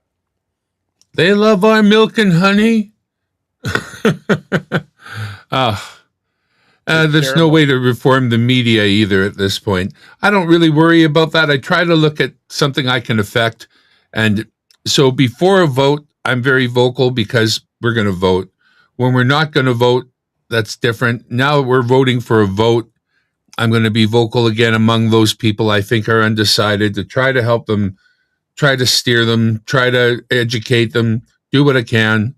But why should Alberta continue sending billions in equalization payments to Ottawa while facing chronic underfunding for its own infrastructure and services? Because we're good people. There's no good reason. You're right about Quebec, though. I mean, they put themselves in a position to get special consideration. They got it. I mean, it's not just every little thing. Like, if you heard there was a new car plant coming to Canada, let's say Tesla is going to open up in Canada. Where are they opening? Are they opening in Alberta? No, because the government's been speaking to them. They're going to get special incentives to open. Where? Ontario, somewhere. Whenever there's a big announcement of money going into industry, I don't notice it ever having anything to do with us out here. And, that's part of it. You just keep an eye on that. But there's just no way to resolve a reformation of the current system. Quebec got that wonderful veto. I don't know how that works exactly, but I mean, that's a killer. That's a killer there. If they literally can veto anything that we would want to do, they will never let us go. Yeah, exactly. I think that's what we have to realize. As long as there's an actual veto, they would never let us go. willingly. Never. Why would you kill the fatted calf? I mean, we're spitting out golden eggs every year. You don't kill the goose that lays the golden egg. You don't. But the goose may run away. Yeah. You know what? Alberta's economy is built on responsible resource development. You know, we all know that. But why should we remain chained to a federal government that's repeatedly, killing pipelines, imposing carbon taxes on us, bringing in this carbon capture stuff? Like, why should we be part of that? Well, never changed since day one. The legislators that set up the addition of Alberta back when stated things like Alberta would be opened up for the benefit of the East. That has never, ever changed. And, they don't go around saying it every year to remind us, but it was said more than once. And that's the process we've been under ever since. We are here for the benefit of the East. Not interested. Exactly. I see that one there. Question for the mods. No, we do not make fun of how Charlie Kirk died here at all. This is like, I actually went to the Charlie Kirk vigil here in Edmonton, and I don't think that he was a right winger in the States, and he basically went to universities and that, and ask questions. He accepted the answers that people were giving to the questions, and he was just basically about talking to people. But apparently you can't do that anymore in the States. Hey, what about how long will Alberta tolerate equalization payments that treat our province like an ATM for the rest of Canada, while our own infrastructure, hospitals, schools, and things like that are underfunded? How long are we going to tolerate that? Until we separate. We don't have a choice. It's not like you can suddenly stop giving them the money. They take it. And like I was talking about immigration there a minute ago, doesn't Alberta deserve full control over its own immigration policy instead of being forced to accept Ottawa's decision that doesn't match our own labor needs?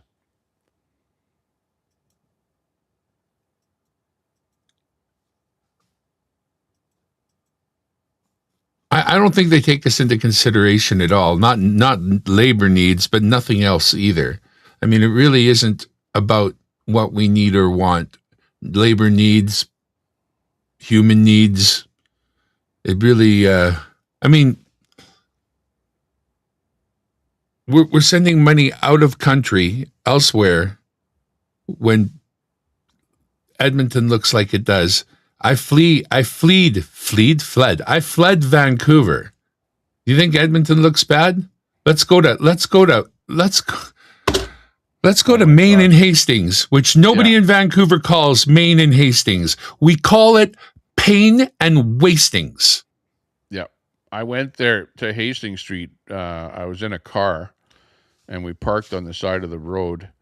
And quite honestly, as we were sitting there, when we were only there for about 15 minutes, some crazy person, because you've got all those fentanyl addicts and crazies out there, some crazy person starts running around like crazy, and then comes over to our car and starts beating on the windows like crazy, like, trying to terrorize it. I wasn't even walking down. I wouldn't even want to walk down the street there. Never mind being inside of a closed car. And just basically trying to terrorize us in the car. I couldn't believe how bad. And it was just block after block after block after block of people just tweaking out there on the streets, doing the fent bent and, trying to look like they're trying to sell stuff like cell phone chargers and stuff like that. And BC's the worst because of the way they deregulated. They had the big experiment downtown and gave everybody whatever drugs they wanted or whatever they did. Absolute craziness. If anyone in the chat has any questions for us, ask us some questions here. What about if Quebec can threaten separation and receive special treatment? Why shouldn't Alberta demand the same respect or simply leave? That's what I've always said too. I mean, it has simply come down to if, we didn't, I was here. I lived through the whole Quebec thing and nobody ever said, they can't do it. They can't do it. No, they didn't leave because they didn't get the percentage they needed. That was the only thing that kept them. That's what we knew and acknowledged, bottom line. But when it comes to, well, I guess I got to say they were right too. People I knew said, they'll find a way to stop you. Well, I guess they did, for now. But it's not going to last. It's just a speed bump. It's unfortunate because I was hoping for a smooth and trouble-free road. But what the hell was I thinking? Truly. I mean... Yeah, exactly. I'm just going through a few questions here that are popping up here. Why wouldn't Alberta be better off keeping 100% of its own tax dollars instead of losing them to a bloated federal bureaucracy? And the thing is, too, if there had been something a little less onerous, like if the numbers are anything like what people have said, if we're losing 40B with $1 billion, maybe it just took a little much. Maybe if you had taken something less, we would have, you turned the heat up on the frog too quickly, is what I'm trying to tell you. You don't boil the frog right away. The heat must rise slowly. And if you get to the point where the frog notices, it might jump. You greedy bastards turned up the heat way too high, and the frog is done. We're leaving. We're jumping. Jump. Everybody jump. Why would Alberta risk losing seamless access to the entire Canadian market for its goods, services, and energy if it left the Confederation?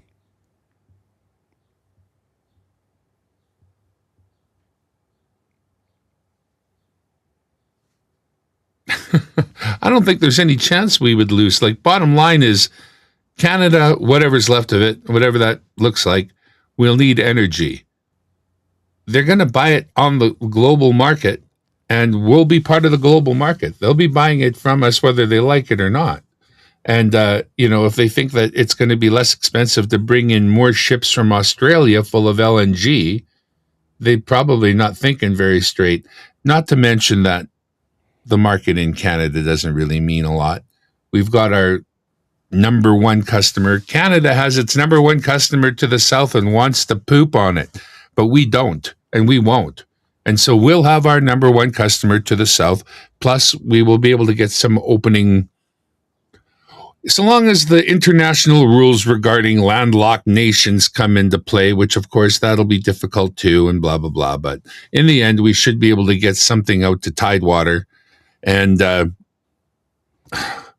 tanker ban, while American tankers go up and down the very same waters every single day, we keep out Canadian tankers.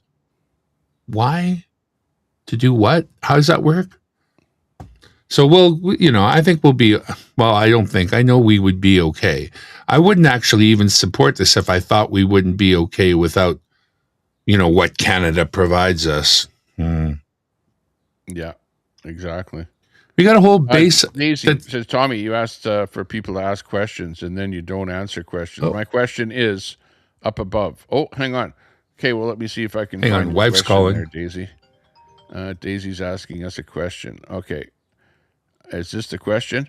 Okay, she can take it up with me. I'm not taking it up with her. Well, what kind of a question is that? Hang on. Let's see if we can re-ask your question. Okay, we got too much side talk going on in the chat there, so I can't see what your question was. So I'll be watching for it there now. How would an independent Alberta replace the billions in federal transfers to Alberta, apparently, infrastructure funding, and stabilization payments it receives during economic downturns? Yeah, well, I can answer that. Really, honestly, Alberta sends billions and billions and billions of dollars to Ottawa every year.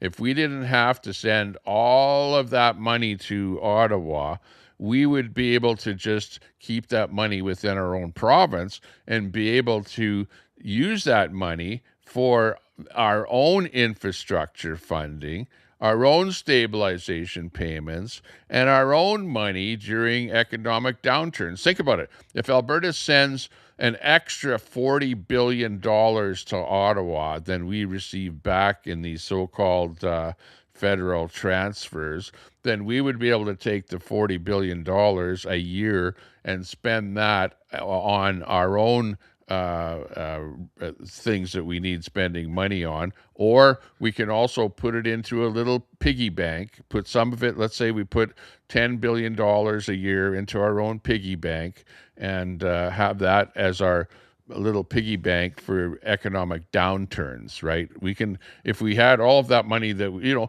that's the whole thing, is that people go, oh, well, what are you going to do? You're not going to have all the billions of dollars that Ottawa sends to you for healthcare and for infrastructure and all the rest of this stuff. Yeah, well, don't forget, where does that money come from? It comes directly out of our pocket. We're sending money from our wallet to Ottawa, and we're getting back $40 billion less than we're sending over there. This is not rocket science, people. It's pretty easy to figure out what's going on. All those borders, what are you going to do when the Canada Border Services is gone? I think all those dudes are going to need a job. Guess what we're going to offer them? A job. In fact, we'll have to hire a couple more because we're going to throw a couple on the Yellowhead and a couple on Highway 1. So when you come in, we make sure we know who's coming. Exactly. Okay, read the comment there. What do you think about that comment? Tommy, what do you feel about underdrip and how they're making Indians up there racist? I watched a lawyer talk about it the other day, and I want to know your feelings. The more we're different, the worse it is. The more we're different, the worse it is. The more we're the same, the better it is.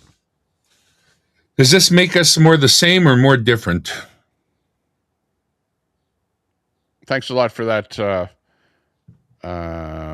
sub to the channel. Okay, my own feeling on that, what you're talking about is not under drip, but it's called undrip. And undrip is a globalist thing. It's a globalist agenda whereby they are trying to get countries around the world to give the land back in countries like Australia, Canada, and other places back to the Aboriginal people. So it's not that it's making the natives racist, but it is, for those governments, for example, they approved UNDRIP in British Columbia, right, in the province of BC. And now what they're doing is the natives are saying, well, this is my land and I want my land back. And under UNDRIP, they're actually saying, well, okay, you've got a whole area where you're saying you lived there back a long time ago, and now we're going to allow you title to that land, and you got a whole bunch of other people living there now. So now you've got the people that live there. Let's say that you live there and you have a house and you own that house, right? Your name is on that title, right? Now you're going to have the native band is going to be on that title along with you being on that title. And now when it comes time to renew your mortgage, the bank is going to say, well, I don't know who this native band is here and what the hell are they doing on the title, and I'm not going to lend you any money on your property. So now you're screwed, right? So effectively what it's doing is it's taking a land back from the people that are actually living on that land today, and you're giving that land back to the Aboriginal people. What do I think about it? I don't think it's making natives racist at all, but it's giving natives power in those areas where the government, like the NDP in British Columbia, have approved the UNDRIP and made it part and parcel of their governance there. And now it's landing the whole province in a whole lot of trouble, a whole lot of heat. And I don't know where it's going to end up. But personally, I think that it was bad and it was globalist. It's a globalist that are globalism that are pushing the globalist agenda. And I think it's really bad for any countries that adopt UNDRIP. Is it causing natives to be racist? No, I don't think so. But it's causing natives to go like, my land, I want my land back. And for some people out there to say, Tommy Temper, I'm coming for your house. I'm coming for your house, and I'm going to take your house away from you. And there's a native lady on the internet that is actually saying that. She's actually said that to me, that she's coming for my house. She's going to take my house away from me, and you just look out. And it's like that kind of activity is going on. So, Daisy, you're right about what it's doing to some of the natives out there. It's empowering them.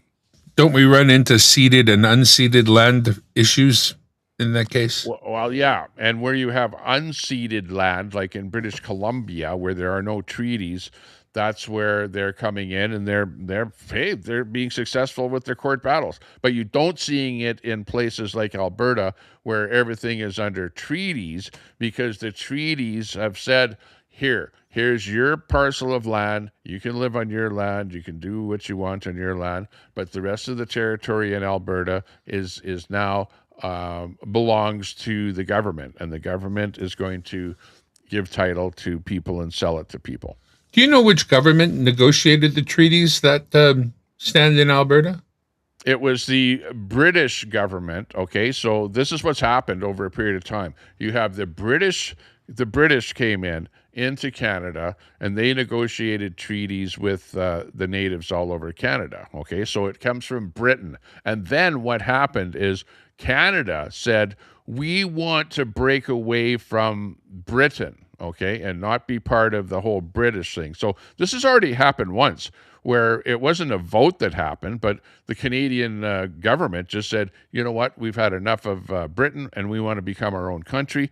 So then they assumed the treaties from Britain to Canada. So they were already transferred from Britain to Canada. So that's why it's important to understand that here in Alberta, if Alberta separates from Canada, it will be a simple transferring of those treaties within Alberta from Canada to Alberta, okay?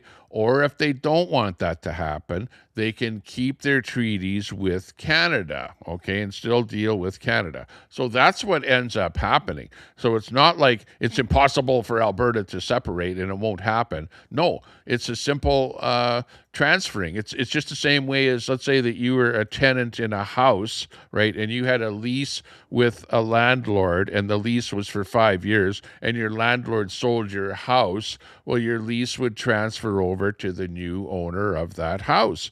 In this case, the lease or the treaty, the agreement, would transfer from the government of Canada to Alberta. But it's a little more than that, because they would actually have the ability to have their treaty stay with the government of Canada and not necessarily be transferred over to Alberta. But it's not rocket science as to what might happen. That's for sure. No, and I always thought there's the third alternative, which not likely, but they could just fold in with the rest of Alberta and just become one with us. There's that too. But yeah, like you said, stay with the current Canadian government, be governed by Alberta, or fold in with Alberta and just become citizens of Alberta along with. I mean, that's right. I get it. I get the Indigenous thing. I really do. But I was born here too. You know, in the town, the best town in Canada to be born in, Winnipeg, Manitoba, the best town to leave. Yeah. The best town to be the from. lawyer was saying how it was communist and the Indians wouldn't end up with houses either. That's with UNDRIP. Yeah. Well, maybe it is communist, this UNDRIP stuff. It's definitely from an upper level globalist way of thinking. UNDRIP, Sochi. There's all kinds of plans that we had no part in. Yeah, exactly. Nobody consulted. I seen people standing on the corner in Abbotsford before I moved away from there, all holding these signs about Sochi, and all my kids are grown up. So I didn't know what Sochi was, but stopped and asked and heard about it. I'm like, what? Yeah, no, I'm against that. Yeah. Oh my. Big D says taxpayer-funded lawyers have all the scripts to feed people how to get government money. Well, that's a problem, is that there's too many people getting government money, and that's socialism, you know, like in a nutshell. And, what do you want? Do you want everyone living off the government? Do you want everyone having government jobs? Do you want like a stagnation of society? I traveled to communist countries and I saw what their life was like. And it was like turn the clock back to 1920. And that's what life was like in communist countries, with horse plows out in the field. People couldn't afford vehicles. They just were living off the land, basically. And meanwhile, the rest of the world is driving Mercedes and stuff like that. And these guys are living like 100 years in the past. Like, what do you want? Do you want progress? Do you want entrepreneurship? Do you want people to invent things? Do you want like a better society? Or do you want to just be living off the tit of the government? Like, come on. That, and, if you you spent most of your life elsewhere. Like I was a paper boy at 11 and started working at the White Spot restaurant in British Columbia as a car hop at 13.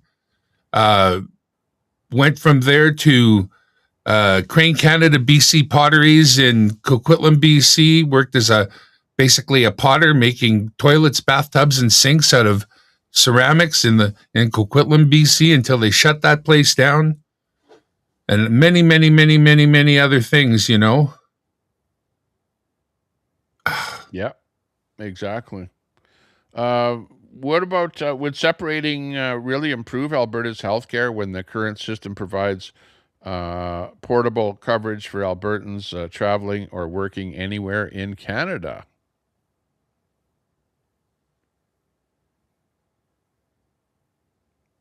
You would have to think so. Keep that in mind, that if we separate right now, let's say that you have a healthcare problem and you go to somewhere else in Canada, you would get healthcare because you're Canadian, right?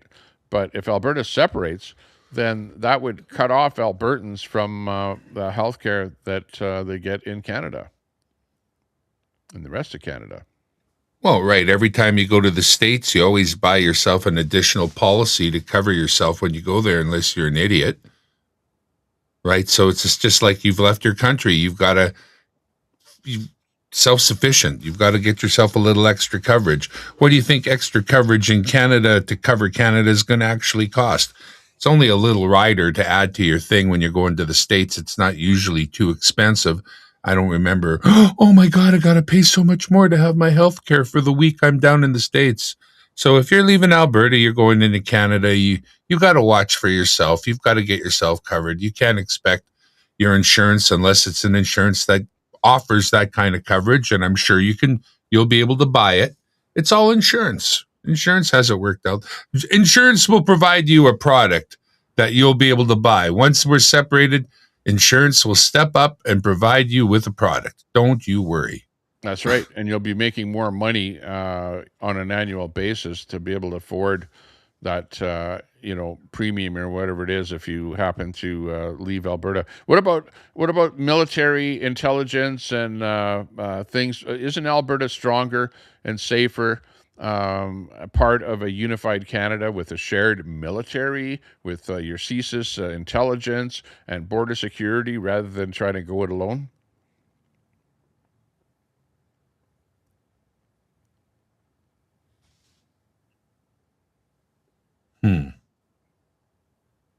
Interesting. It's interesting to have the list of important questions that I don't think I've fathomed each and every one of them. But this one I think I got this pretty simple. Now, security, border security. Well, we mentioned that earlier. There will be a number of people who will need jobs who are already doing this for a living.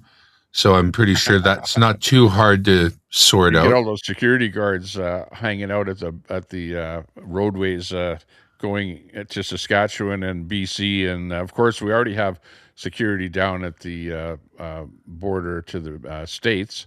So well, as the truckers come from BC, we're going to have to do a turban and flip flop check to make sure they're properly equipped for the snow. What about CSIS, the Canadian,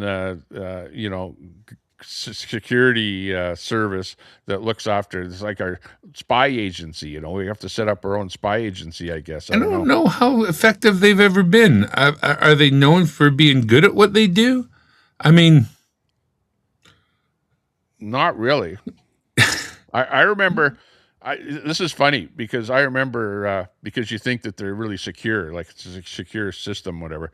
I recall in my previous endeavors being left alone at CSIS, right, at a CSIS location in their computer room, right, and when you go in as an outsourced type person into their agency.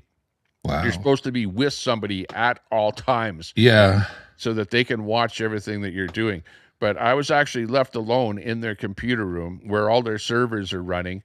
So you pull out the USB key, you stick it in the nearest computer, about 30 seconds later, you pull it out and you walk away. And next thing you know, you got remote access.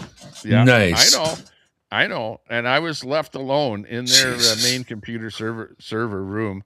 And that's what I think of CSIS in Canada. I just remember that happening, and I shook my head because I thought, it's not systems that fail security; it's people. We're like pretty much doomed, Yeah. Well, but then you get down to the real brass tacks of, 10 minutes north of me is what? CFB Edmonton. What plane is sitting there? CF-18. Well, you know what? There's quite a few F-18s down there in the States. They're at the point of decommissioning them. The only service that still uses F-18s is the Navy, and that's because they're using Super Hornet, which is actually a different plane, really. Just looks a lot like the first Hornet, but a Super Hornet is still an F-18, technically, and they have the hooks for landing on the decks. They don't take off vertical the way in the new one, but they're still widely in use. We would be able to probably get some F-18s to populate the base up there.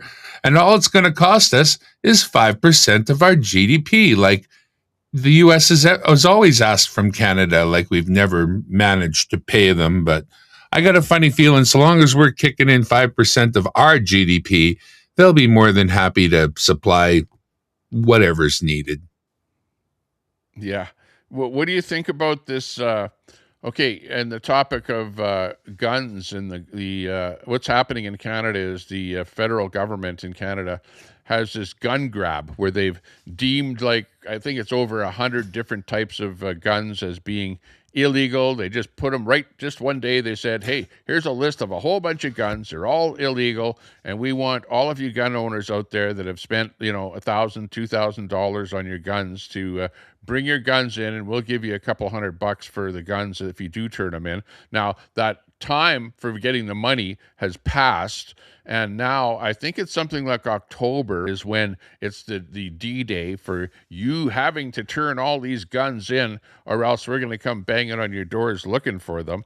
And you've got Alberta farmers and ranchers, they're subject to this federal gun laws, and of course they need their guns for coyotes and bears, and hey, this is a rough country when you go outside of the main cities here. You've got all kind of wolves and all kind of stuff like that you need weapons of protection for. Also, you're living on a farm. You might want a little bit of protection against some criminal that's coming onto your property to steal copper or who knows what the hell they're going to, machinery or fuel or all kind of stuff. These days, they're stealing farm fuel, because of the high price of fuel and stuff like that. What do you think about the gun grab that's going on here in Canada? I think we're free of it. Like, mind you, it's not like Danielle's never told a lie. But she said she wouldn't really enforce that on us, so we'll have to see about that. The RCMP won't do it, from what I've heard. So we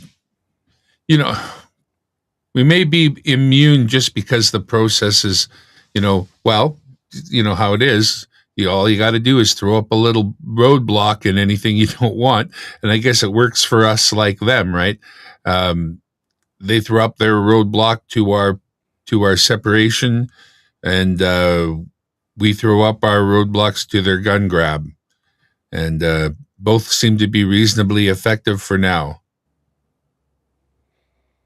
What about if this doesn't work out? Okay, let's say that there was no separation and Alberta is just living within Confederation. How do you think Alberta can build up a strong future when the federal environmental policies are designed to phase out our biggest economic driver, oil and gas? I think I'm already 60 years old. This is the last kick at the cat. So as many times as I get to vote on this positively, I will. I don't think the fight will ever really end. Honestly, it shouldn't. But if it doesn't get done while I'm still around, I'll know that I tried my best for my children. That's that. If Alberta becomes independent, do you think we could create a fairer tax system that rewards hard work instead of punishing success like Canada currently does? We already do. We're one of the, where is their provincial tax? We already reward, and we would continue to do that. In fact, what about?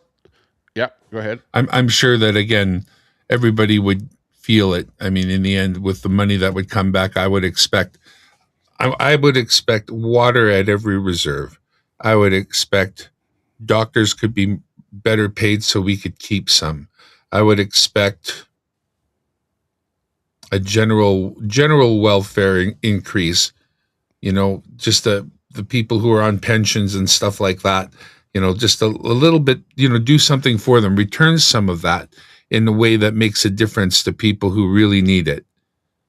That kind of thing I'm sure we could do. Do you think that this talk about Alberta independence, do you think that it's driving business out of Alberta? Just us talking about it. Do you think that there's businesses that are out there that are thinking, oh, I think that it's dicey investing in Alberta because they're thinking of separating. Do you think that businesses are thinking that? Do you think that it's us talking about it is driving business away from Alberta?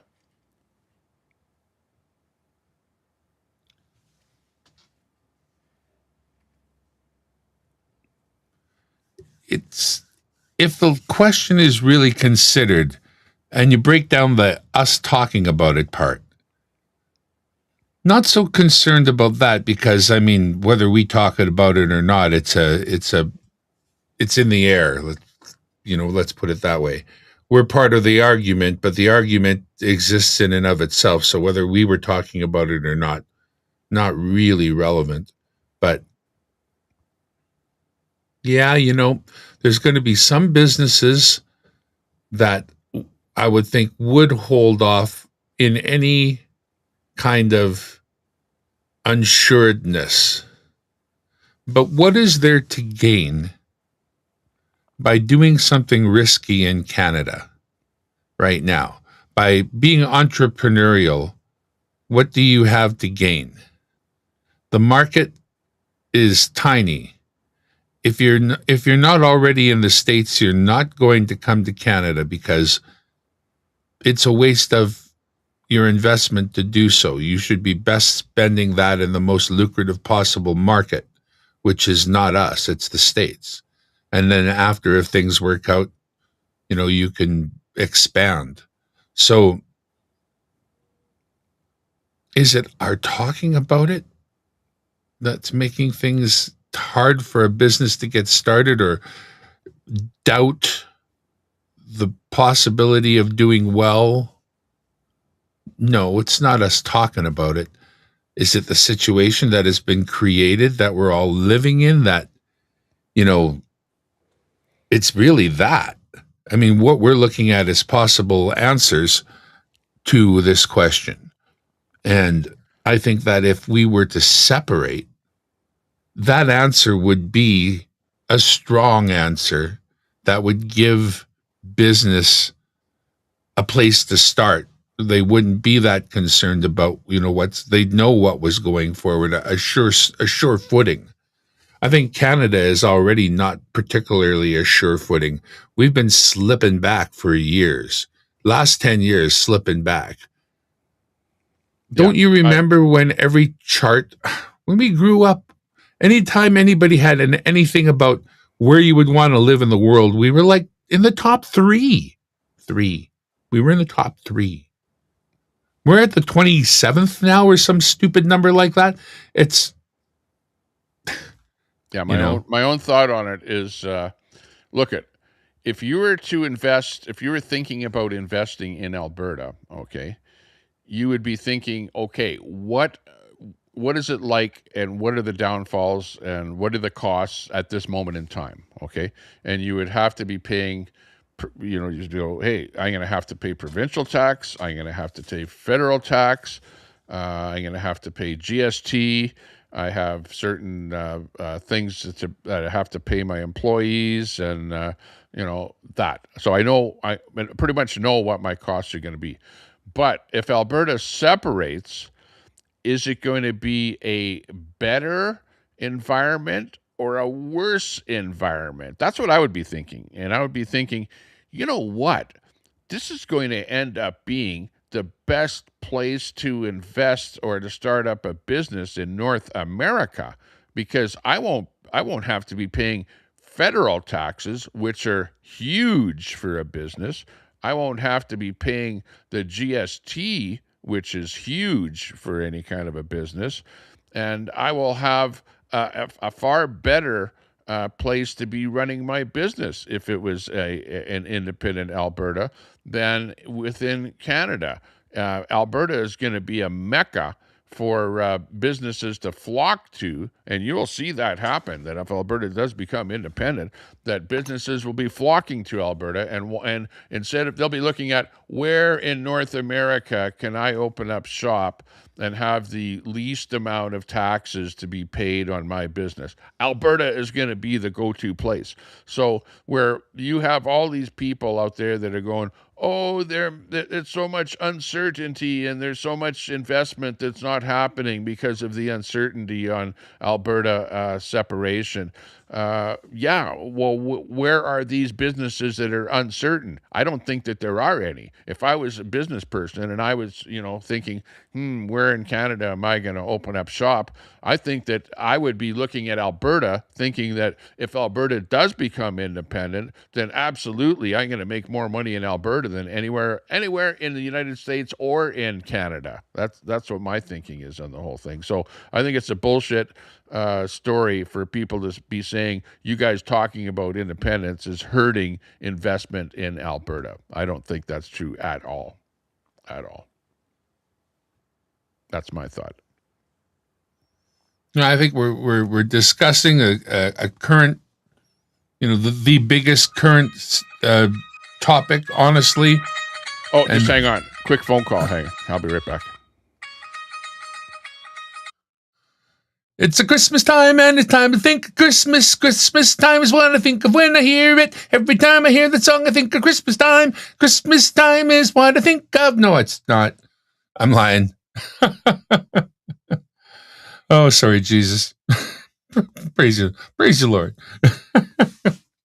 It's good to have a little bit of levity, because things are pretty serious, and we're looking at some serious topics with a little bit of levity every now and then, but really, things aren't improving. You would like to think that whatever you do, you would improve slowly until you get as good as you can get, and things just haven't been improving.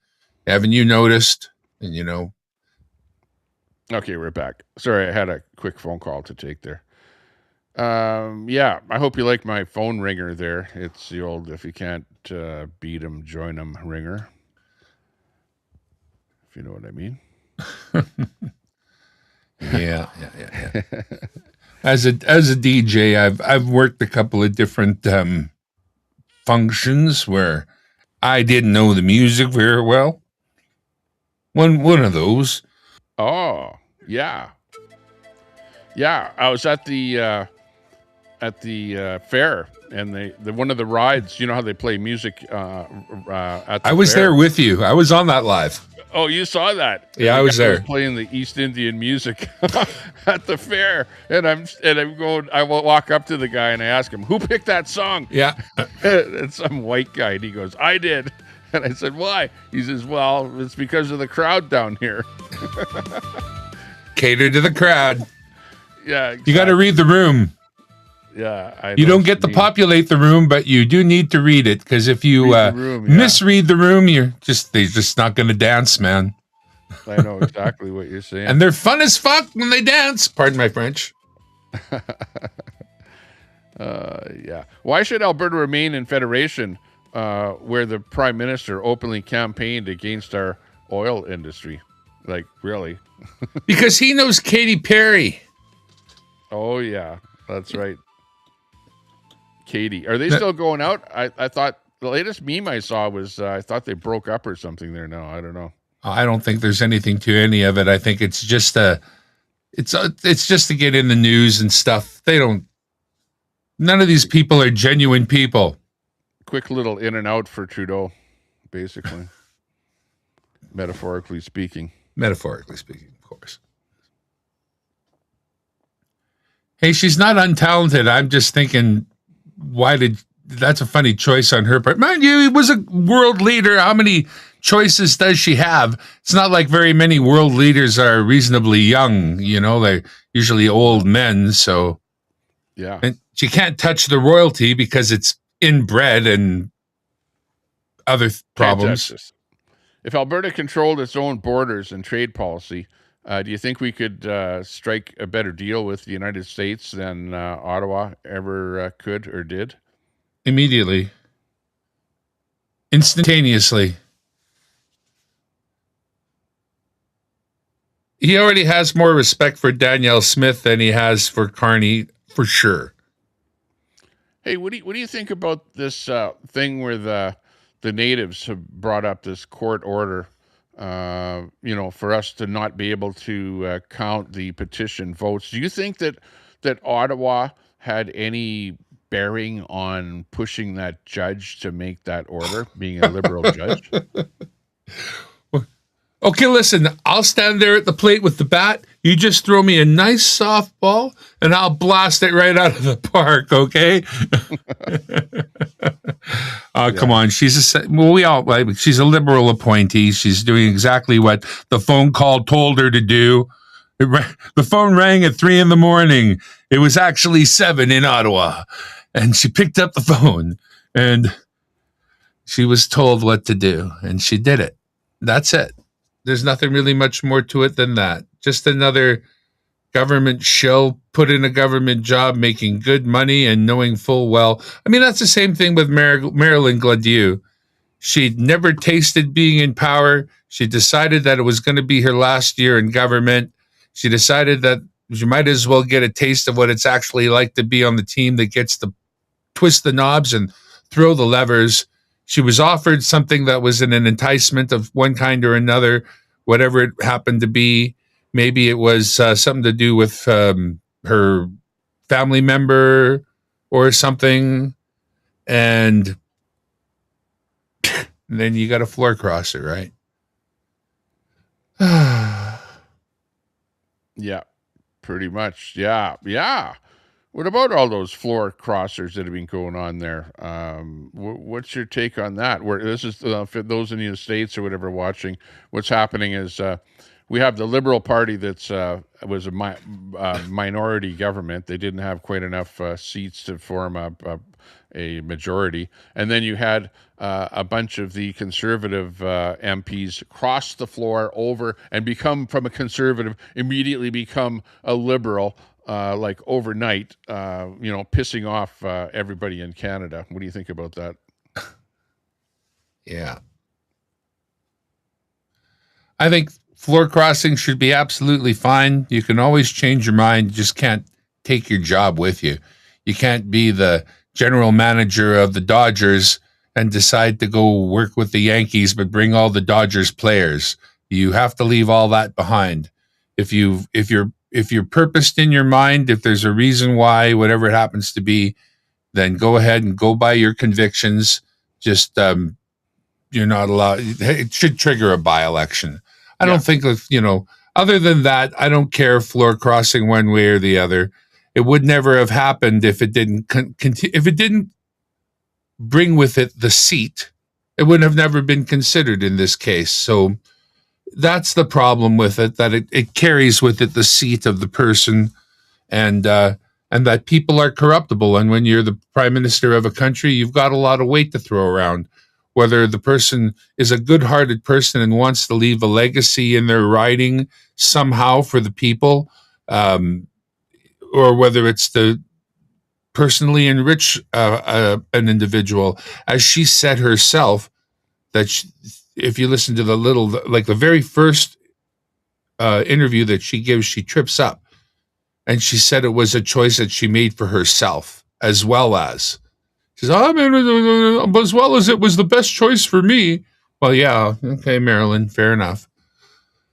But yeah, if you guys in the States, if you ever wondered how an election is stolen, this is how an election is stolen. Not the way your guy thought it would be stolen.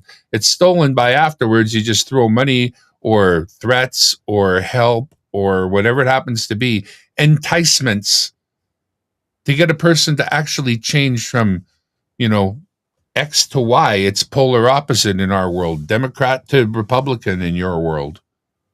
Doesn't make sense. Yeah, I saw that, and I saw some of her comments over time there too.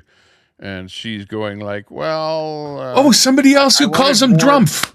I wanted more for my constituents out there, and I wasn't getting enough from the Conservatives, so I thought that if I crossed over, they promised me that they would be able to give more to the constituents than I was getting right now. It was like that kind of a thing. So, no, it actually cost me $15,000 because I'm not on a committee anymore, so I actually lost money crossing over, right? You probably saw that, too. And, I'm thinking, oh, my God. And, that's the reason that they should make a bill making it so that as soon as you cross the floor, there's immediately a by-election and bring it to a vote and not let that person carry that seat over to the other party without a by-election right away. It's simple. Despicable. The same way as in, if you've ever watched the goings-on in Parliament, you've seen how point of order gets used. And if you ever watch Parliament, it's often not a point of order, but it's disruptive to the process. And so often this point of order is called simply to disrupt the process. And when you see how often it's used and how disruptive it is, you know that people are just trying to impede. And I think that there should be a serious penalty anytime a point of order is called when it's not a point of order. If anybody wonders what I'm talking about, look up Robert's Rules of Order. That's how Parliament is run. The rules, who gets to talk, when you get to talk, how long, what, blah, blah. And if you think something has been done wrong, if it goes past these particular rules, you can call a point of order. And then it's supposed to be one of the specific things you've transgressed, not just you've said something that's offended somebody and they want to be disruptive. That disruption keeps them from getting very much done. So if there was a way to stop them from using that as a tool of disruption, we would get way further on the daily basis in Parliament. That I know. I'm familiar with Robert's Rules of Order, but having been part of some groups, clubs, things like that use that. So I know exactly what it's all about. I was part of the whole thing. The other thing is, I noticed that there was, I think it was over in Europe somewhere, in the UK somewhere, they brought in this new rule so that if you're an elected official, that you'll be turfed out if you lie in public, if you stand up and tell a lie. What do you think about bringing that kind of a rule into government? Wow, we'd have to start over. Yeah, we'd have to turf everybody. There'd be a huge purge. Yeah, immediately. What do you think of back in the old days? Remember Canada used to embrace oil and gas and think that it was good. Here, I'll give you an example of that with this shot right here. We've got the dollar here. Or sorry, this is the $10 bill. $10 bill. And you can see that nice. refinery. It used to have an oil refinery on it, right, at one time. Well, I don't know if it's still on there now. I don't think so. I think No. they've gotten rid of it and put something else on there because obviously Canada doesn't think that oil and gas is of any benefit anymore. Although, you have guys like Carney going, oh, no, Alberta's going to separate. Oh, hang on. We'll talk about a pipeline now, but only if you pump a bunch of CO2 into the ground first and increase carbon taxes first and do that for a period of a couple of years before we even talk about it. What do you think about that? Sounds like we're getting the short end of the stick again. But what do you do? I don't joust at windmills. I try to keep myself from getting riled up about stuff that I can't change in any way, shape, or form. Again, like I say, you reach out to people about a vote when it's time to vote. When the vote's over and there's nothing for 3 years, I don't rail on people about, national politics because it's, you're going to go in 1 year and out the other. The actual things that make a difference are going to change between now and voting day. You won't have the impact you're looking for. I think that we got screwed, but we're not completely screwed. We got to keep fighting. We got to keep working towards our independence. Canada is going to keep messing with us. They're not going to make it any easier, that's for sure. You remember, I don't know if you had, I thought you had a media background as well to a certain extent, but when I was in school at BCIT and they were teaching us about how news worked, we had to be concerned about the stories we were taught that we would need to be concerned about the stories we aired, how they aired in relation to commercials that would run before them and after them, like all kinds of considerations about what we were going to put on the air. And since then, everything changed. Look. Well, yeah, I agree with you. Well, no, I don't have any media background whatsoever. I never took any, or had any education or training or stuff like that. But I do know that in years gone by, the media appeared to be unbiased, at least, in my, infantile mind, that I didn't think that it was biased. But it only seems like in the last 10 years ish that since I've become more, watching what's going on, going out to different events, going out to protests, seeing how the media came across after the things that I was getting involved in, that I, determined that, hey, the media is not unbiased whatsoever. They're so freaking biased that it's unbelievable. They don't even hide the fact that they're biased, and it's not just the CBC that's paid for. We know they're paid for by the government, so they're going to support the government. And I don't even know that the CBC, even if there was a progressive, conservative government in power, I don't even know that the CBC would be pro right wing. Even if they were in power, because there's the people that are embedded in the CBC are such leftist type people that they're just prone to push that leftist woke narrative, as we've become to call it. That there's a whole bunch of house cleaning that needs to be done, and then when you have the government give not so much cash in hand, but they say, hey, we're going to reduce your taxes, like subsidies and stuff like that they give to the other mainstream media, that they are like pandering left and right to the federal government, the liberals, and like all their programming is pro-liberal. In fact, where are you going to see on mainstream media some kind of a story that is going to be pro-Alberta independence? Where? I don't have an answer to that if I watched television at all. But upstairs, the television is there for other people in my house. I seriously just not a thing for me anymore, television. So I just sort of avoid how they're, I know that there's a bias. I know how terrible it is, and I don't subject myself to it anymore, basically. Trevor says, laugh out loud. We don't have a right-wing media in Canada. I think you mean. No. If there was, things would be very, very different. Very different. Let's listen to this clip here from Jeffrey Rath. Here's a bombshell from Alberta Independent Counsel Jeff Rath about a real reason Premier Danielle Smith is blocking the independence referendum to appease Mark Carney. Is that what's happening? Now, Jeffrey Rath, if you know him, he's pretty outspoken, and he's one of the top guys with the Alberta Independents. Let's listen to this little clip here, and then we can comment on it.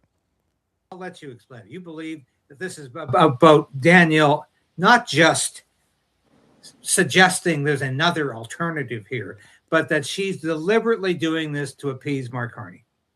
Yeah, absolutely. We actually had a contact that was in the room with her and Carney, and we're told by our source that was there that she absolutely promised Mark Carney that there would not be a referendum this year on independence. So wow. I think this is just her keeping her promise, right?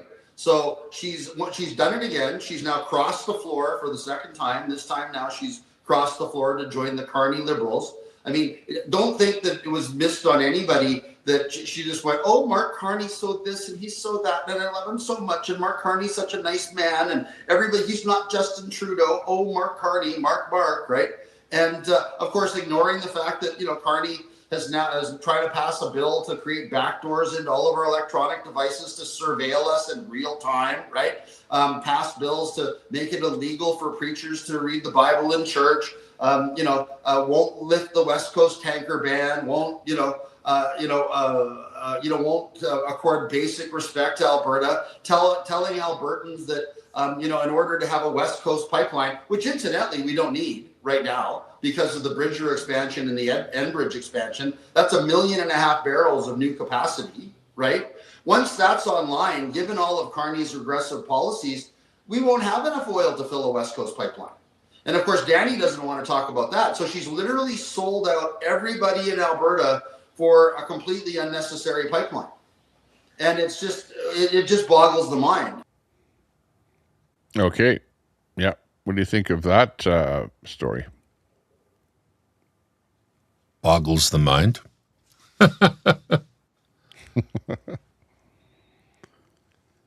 My own thought on it is, he has an awful lot more insight because he's got more contacts, more information, whatever. He has a bit of information that he got from, boots on the ground, people that were at the event, heard Danielle Smith talk to Carney. She's definitely acting federalist. There's no doubt about that. We've now got this pipeline deal with the United States, so we've got another million barrels a day when that pipeline comes online here. Do we really need a pipeline to in Canada? Again, we can always talk about another pipeline going through the United States, go south and go through the United States out to the West Coast, and I'm sure that they're willing to make some money on some kind of a deal to do that there if Canada doesn't want to play ball with Alberta. People talk about Alberta being landlocked. We'll go over and look at the map of Europe and those countries close to Russia. There's tons of countries that are landlocked that do very well. And we definitely will do well here. I don't have a problem with that at all. I think that basically, maybe Danielle is sitting in that federalist camp and doesn't really want to put this. Could she do you think that Danielle Smith really could have put that question, on the table for us having independence, or do you think that her hands were absolutely tied by this court decision?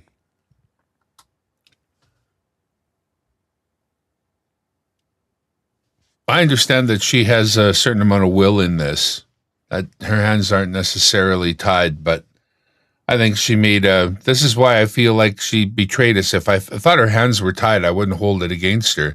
I mean, we have to we have to function within the law, but she knows the will of the people, and I believe that she had it within her right to, provide the will of the people, and decided against it. Now, is she right? She knows more than we know about these situations. Is it right to wait? Is it best to wait? Does she know this somehow for a fact? Maybe. It's like one of those things again, I can't change. I really didn't want that for an announcement, but you get what you get. I think every time one of these floor crossers did a floor crossing, I sent a nasty email because I just needed to get it out to their constituency. I think I know I went to Danielle's channel on YouTube and left my little missive of how I thought we were betrayed.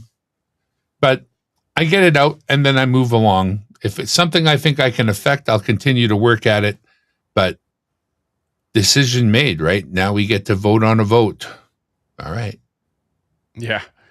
We get a referendum for a referendum is the way it goes. Hey, this bit came up. I was just over on X there, and I spotted this over there, and it's kind of funny because you guys know me over here on YouTube and that, but I'm also on Facebook, and I actually started this group called Canadians Opposed to NDP and Liberals, exactly like that. Canadians Opposed to NDP and Liberals on Facebook. And somebody actually took a post that somebody made on that Facebook group that I started and that I run, and they took a post off of it and they took a screenshot of it, and that's why this appeared on here, and they posted it over to X. And this is a story which is interesting. Surrey police release suspect photos on an ongoing extortion investigation. Here's another reason for Alberta to leave Canada, because of what we are calling mass immigration. And guess who the suspects are? Guess who the suspects are of the ongoing extortion over in Eastern Canada. And of course, we have these exact same problems going on here in Edmonton, in British Columbia, and right across the frickin' country, where you got all these people that are just newcomers, and just look at their faces. Look at who the people are that are doing the extortions in Canada. This is frickin', you got, okay, let me see what their names are. Tommy, I don't want us to sing out any names, okay? Oh, yeah. Don't sing them out. Holy jeez, hang on. Every one of them is a sing. One of them. I didn't notice that. Oh, man. Okay, we got to get out of this. It's a freaking nightmare that we have going on here. An absolute nightmare. Oh, my God. They're all young men expecting, long... They're in for the long haul. Apparently the job at Tim Hortons didn't work out. That's for their girlfriend. No, it didn't work out. Their girlfriend and their old mama. The temporary worker program. This guy got punched a couple of times. From the temporary worker program. They got the job finished. The visa is up, and they didn't leave the country.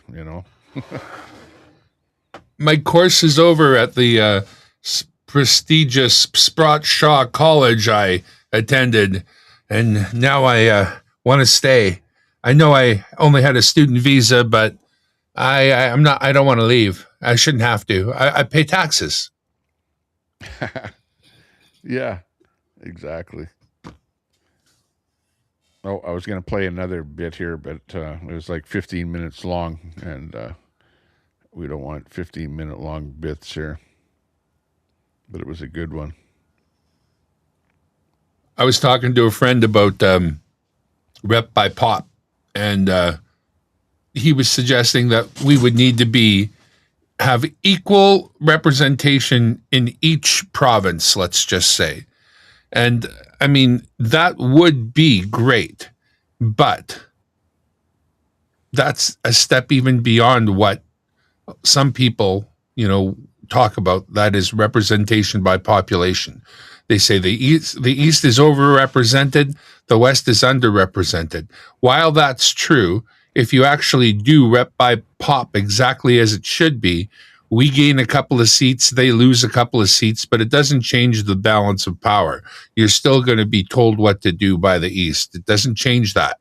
So if you were to go evenly, same number of representatives, regardless of population from each province, there would be a chance for a reasonable outcome for Canada as a country. But that's 2 steps beyond where we are now. And that's not going to happen. Don't forget, they have a veto. Oh, yeah, screw you. Right? Don't forget that. Oh, I didn't know you could do such a good French accent. That was pretty good, actually. They teach you in school when you go there. Hey, this just in. Tim Hortons, breaking news. Where's my breaking news? I get in trouble for accents, and next thing you know. Yeah, boy. Oh, hang on. That's not breaking news. That was funny. I am not knowing. Each and everything is available at the Tim Hortons. It's hard to be a DJ. Hang on. Where is it here? I would play you each and everything. I am your DJ. Where's my breaking news here? DJ spinning hat. Oh, hang on. Is this it? Yeah. Breaking news. Tim Hortons, breaking news from Tim Hortons from the Globe and Mail. Tim Hortons is to dial back on temporary foreign worker program. They aim to hire 10,000 locals. Wow. Yeah, but who are those locals going to be now? Not you and I. I don't know. Well, we'll see. Apparently they're being hit hard because they were on that temporary East Indian foreign worker program, and everyone that you saw working in the restaurant was like speaking Punjabi to each other. So apparently they were hit hard with customer backlash. So they're changing their ways at Tim Hortons, apparently, trying to make things a little bit better. But will it happen? I don't know. You know what they didn't take into consideration at all at Tim Hortons? From a guy who grew up with Tim Hortons, the prettiest girls in school used to get the jobs at the Tim Hortons. You didn't go to Tim Hortons for donuts and coffee. You were 18, 17, 16. The pretty girls from your school that worked there were the reason to go there and chat them up and have a donut and whatever. It's never about the donuts. No, that's right. The friendly-looking girls. Listen to this bit here. Coming to us, the Truth Bomb from the Truth Bomb here. This is news anchors from the United States comments on Mark Carney, and his comments are chilling. Let's listen to this. I have a message for the Canadian people. Don't vote for this guy. Mark Carney is the most elite of elitists out there. This guy is not a man of the people at all. He's the ultimate elitist. And be careful, because he put out a message and he conflated, hey, Trump is the biggest threat we've had, in his lifetime. Thinking about all the things that have threatened humankind in his lifetime. So it's hyperbolic, but then he started bragging about the economy, the liberal economy. I have all these charts. I mean, it's just, and they're all heartbreaking if you're a Canadian. The standard of living has imploded. You look at the investments, right, or where the jobs are. Almost all of it public sector, little private sector, and self-employment, none. There's no real business opportunities there. OECD predicts the worst economies for the 2020 to 2030 at the end of all 36 countries, Canada. So, I mean, be careful. You've got to, right, it's that bad. It's horrific. It's horrific. And it's just, this country needs a reboot, right? Which means Canada's vulnerable. It's extraordinarily vulnerable. They're vulnerable to a major power like America taking them on. Sure. I mean, and we're friends. Again, this is reciprocal. This is like, hey, okay, you want to protect your dairy farmers, and they, for whatever reason, they supersede everyone else. Negotiate with the Trump team. But this sort of saber rattling. But I will say this: they do have a friend in the American media. And my emails this morning, I get one from Fortune, and it says America's war in Canada. We didn't declare war. The article, you can't find that anywhere in the article, but that's where they headline it. Maybe it makes you open an email, but again, this is the kind of stuff that's happening out there. It's really, this is a heartfelt message to Canada and people up there. It's time to turn your country around. Time to make Canada great again. Yeah, we got to listen to Shaq's dad there. Yeah. Well, yeah, you know, he's right. He's right to some degree there, because frickin' Carney, you know, says we got a war going on with America. You know, well, like, what kind of war? No, the only war is that you're too imbecilic to go down there and negotiate with the states. You know, you're like running around all over, jetting around to Fiji Island, whatever, and trying to set up, you know, trade relations with them for like $1 million a year. You know, like, give me a frickin' break. I don't know. There has to be more to it than that, honestly, I think. And I think that China does factor in harder than what a lot of people want to admit. We haven't even talked about China. Holy. Yeah, I think they're a big influence. And I do think that personal greed is really factoring pretty heavily, too. Like, he really is invested in these places where he's got us spending money.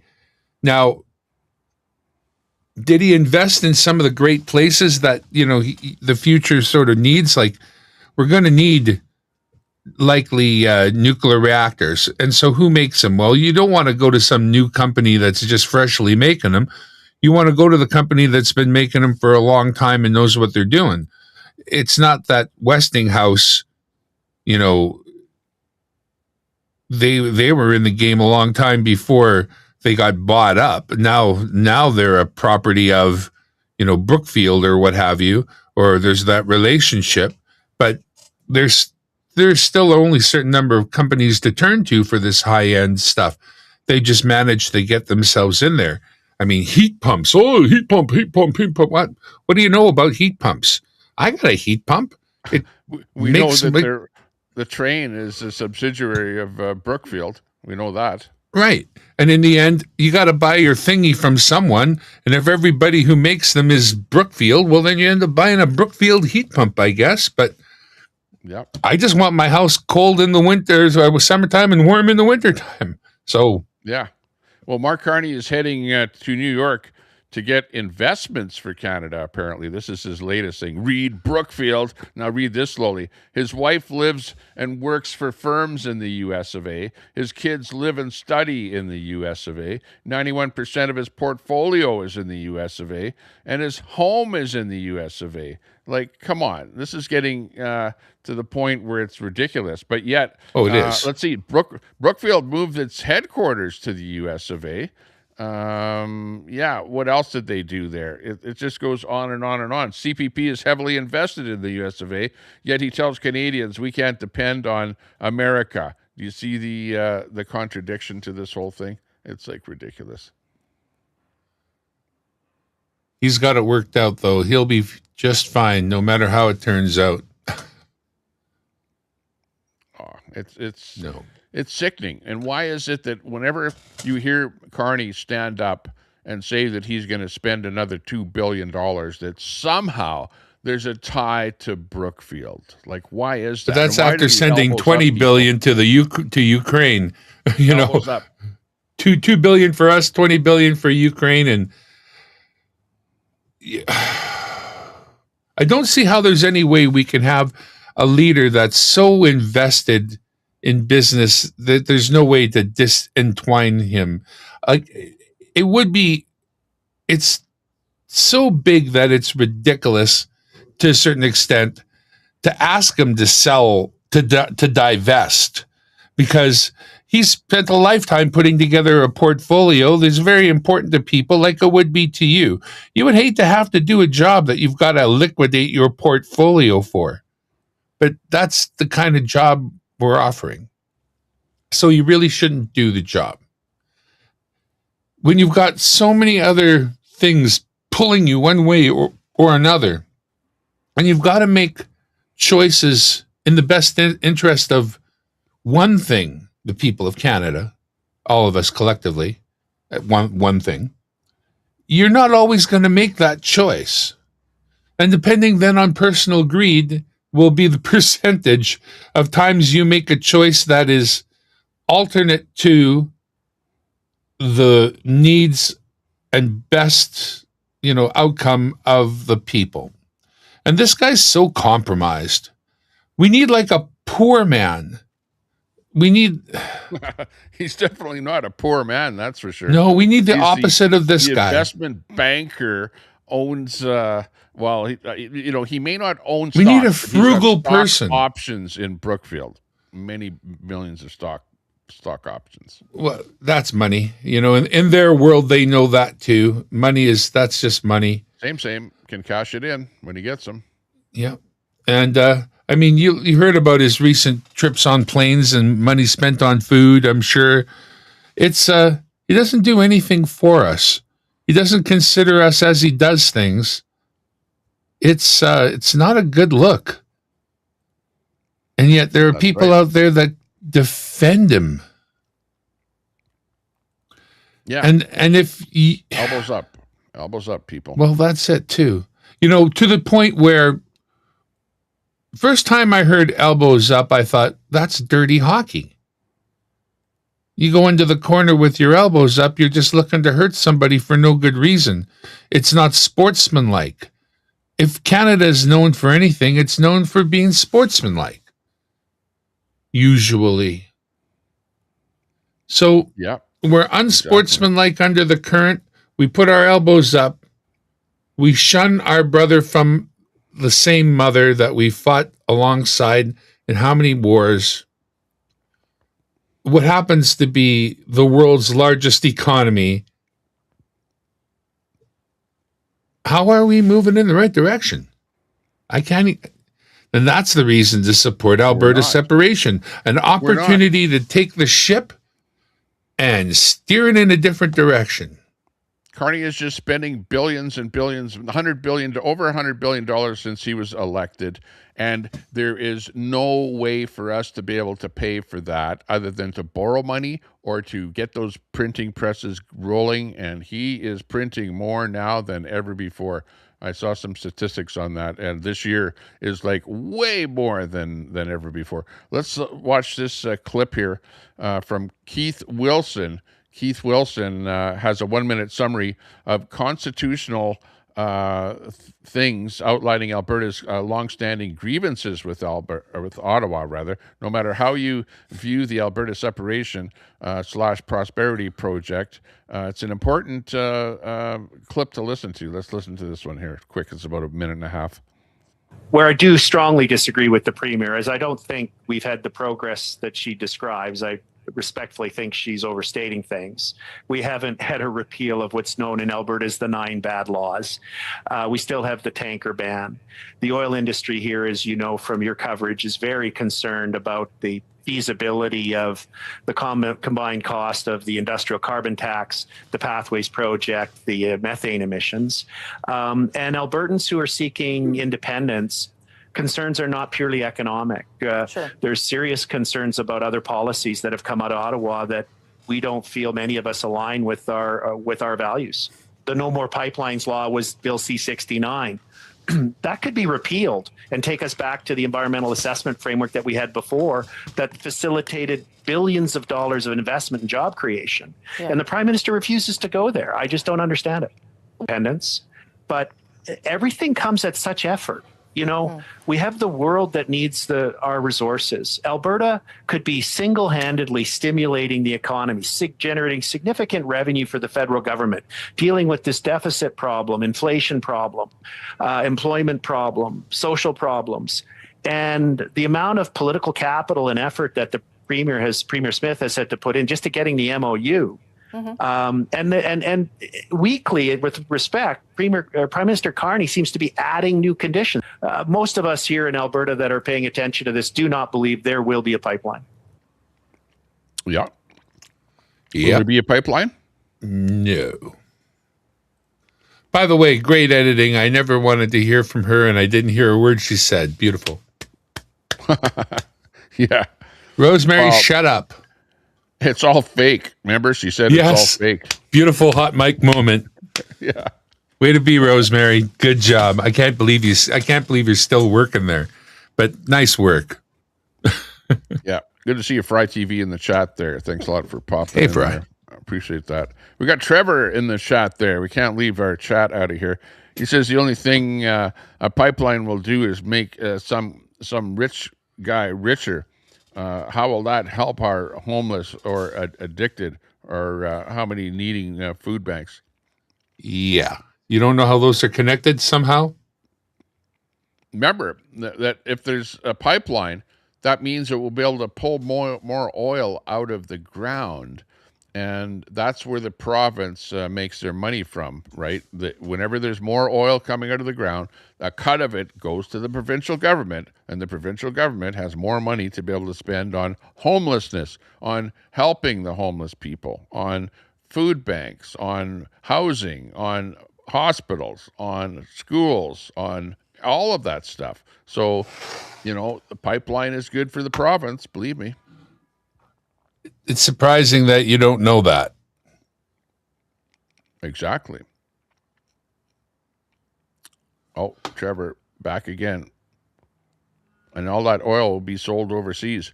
Well, yeah, but the cash from the oil will be kept back at home here to be able to spend on... Why do you think Alberta has so much money to send to Ottawa? 40 billion gets sent Where'd to it come Ottawa from? and distributed to other provinces. If we separated, that money would stay in Alberta to be used here to help out everyone. We wouldn't have to pay a federal income tax. We wouldn't have to pay GST. We wouldn't have to pay federal tax on our gas. We wouldn't have to pay the low emissions tax, or whatever the hell they're calling it, on our gasoline here. Clean fuel tax. That's what it's a carbon tax, but they call it a clean fuel tax. Oh, they got rid of the carbon tax. Remember when we were all holding up those signs, axe a tax? Yeah, they axed that tax, but they brought in the clean fuel tax. I thought the other day that there's another tax coming in there where they're jacking it up another 15 cents that we're going to be having to pay here per liter across Canada right away. You guys must love paying taxes. That's all I can say. What's the matter with those liberals? Got to get the money from somewhere. Yeah. By the way, we're going to be shutting down the stream here at the top of the hour. I don't know. It's actually looking not that great out there. Is it nice for a bicycle ride? I don't know. It's looks like it's getting cloudy, and I hope it doesn't start raining. But anyways, because it's going up to like 28 degrees. Global warming is happening here in Edmonton. Oh, no. And at the present time, the temperature is, let me just refresh, 25, going to be 28 degrees by 6 o'clock here tonight. Yeah, we might get a little bit of a sprinkling or something there, but warm up the heat hot pump out there. I mean, waiting. Or it's colder. like I don't want to go riding my bike when it's plus 10 because it's still a little chilly, but it's so nice out there. A little windy, but looking good. That's what I used to judge motorcycles. So long as it was double digit, that's 10 and above, then it's motorcycle weather. Right on. Yeah. Well, it's above 20, so that's definitely T-shirt weather out there. So we're going to be heading out there. By the way, tomorrow, after school tomorrow, we're heading back to Sylvan Lake, and hopefully I'll be able to get my license plate from the town of Sylvan Lake for my golf cart. And we'll be mobile on the golf cart live.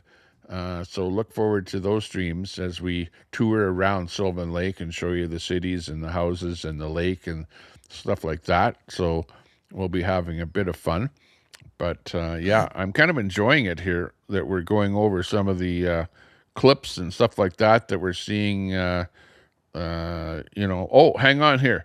What about this guy here, the Quebec separatist here? I don't know. I didn't actually listen to this clip, but let's listen This is like, not only were Quebec separatists allowed to have 2 referendums, they want a 3rd referendum. And they didn't have to have any oversight by their native population there whatsoever. It was I think that's referendi now when you've had 3. Yeah, exactly. Well, they seem to have no trouble having referendums in Quebec. Meanwhile, but hang on, maybe they don't offer cash to Canada, so Canada's like, yeah, we don't really care if you go, you know. Never But gets Alberta, called into question whether they're gonna, whoa. you know, whether it's going to be accepted or not. Never gets called into question. Whether they're going to be stopped somehow or not, never gets called into question because they're special. They're Quebecers. Yeah. I've not seen anyone federally or provincially suggest Quebecers must first get approval from courts or First Nations or to do so. We taxpayers fund the Bloc Québécois as they, basically rip us off. Let's listen to this clip here and get ready to cringe a little bit. Oh, man, you can't make this shit up. Oh, man, this is getting bad. I think my colleague, the leader of the opposition, should be ready to talk about the independence of Quebec. And this comes as no surprise to anyone. The Bloc Québécois does want an independent Quebec. We will succeed one day. Everyone who works with us here in Ottawa, they know that we are independentists, that we want independence. And they know that eventually Quebec will become a country. Thank you. 30 years ago, Quebecers came within a hair's breadth of creating their own country. Now the Yes camp is back in action. So to all Quebecers who were already part of it, let's roll up our sleeves and start again. To all Quebecers who, like me, were too young or not even born yet, or who changed their minds, or who are living in another country, now it's our turn. But it'll have to be done democratically. And the federal government is preventing that with its Clarity Act. So my question to the government, will they commit to respecting the will of Quebecers? I think my colleague, the leader of the opposition, should be ready to talk about the independence of Quebec. And this comes as no surprise to anyone. The Bloc Québécois does want an independent Quebec. We will succeed one day. Everyone who works with us here. It's playing it over again there, but I like that one interpreter there for the woman. It it went well with the French woman there to have a male interpreter for her there. Oh, he zipped away there. Something happened. Hang on. Oh, he's I back. pushed the wrong button. There you go. Hang on. There we're back. Let me swap sides. I like watching French girls at all times. Just saying. Vive le Quebec! We want independence. One day we will have independence. It will happen. We want our own country. Well, at least, they have a reason for their own country because they don't even speak the same language as the rest of Canada. So, they would probably be okay, being their own country. Plus, they're not really, what is Quebec actually, if it's all about money and all about cash, and the federal government likes the money and likes the cash because that's what they live on. I guess they're not getting their share from Quebec, so they don't mind if Quebec leaves. And I know it's something that you want to sneeze about, really, honestly. Well, what if Quebec and us leave? What does that leave? What does that leave as what is Canada at that point? Well, and you've got Saskatchewan. They have the Prosperity Project in Saskatchewan, so they're talking about it too. That's a small voter base, so it's and you got a lot of conservative people in Saskatchewan. Yeah. They would love to come along with Alberta if Alberta becomes independent. That's what I think too. And if you were to portion out the Greater Vancouver area, all of British Columbia pretty much as well. Yeah. Well, you've got the northern part of BC is, oil and gas, and just like Alberta, they got a conservative part of British Columbia. So, yeah, you could definitely split BC in half, take Alberta, take Saskatchewan, piece us all together. Manitoba, unfortunately, they appear to be a little too NDP-ish communist at the moment, so maybe give them a bit of time. I don't know. It's hard to know what to do with Manitoba.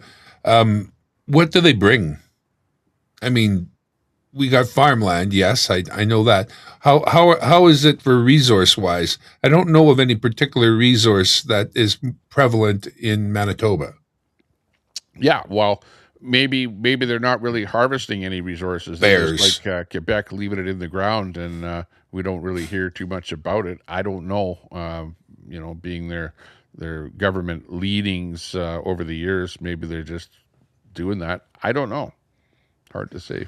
I just wonder in a new group of provinces, whatever we call it, what they would. I mean, Saskatchewan, potash, uranium, oil, oil, forestry, a couple other things, beef. British Columbia, forestry, mining. Quite a bit of British Columbia is also farming. So I can see how we go together as a group. I just wonder what we're going to do with Manitoba. Yeah. Well, actually, if now that you mention that, I'm thinking about it. What if Alberta, it becomes the new Canada, and we're the new entity that everybody else wants to become part of? Then we have Saskatchewan joining up with Alberta. We have BC joining up with Alberta. We might have Manitoba joining up with Alberta. And then the rest of Canada just goes, hey, Alberta, we love you so much that we're just going to come over and become part of the new country of Alberta. And we're just the same old Canada all over again with all of the provinces joining back up to Alberta. Oh, my God. We'd be stupid to let them in. Yeah. No, we would just be importing problems from another country. And we know what happens when you import problems from another country. Well, we'd be going, are you liberal or conservative? Oh, you're liberal? Okay. No, not going to happen. Now, here's the deal.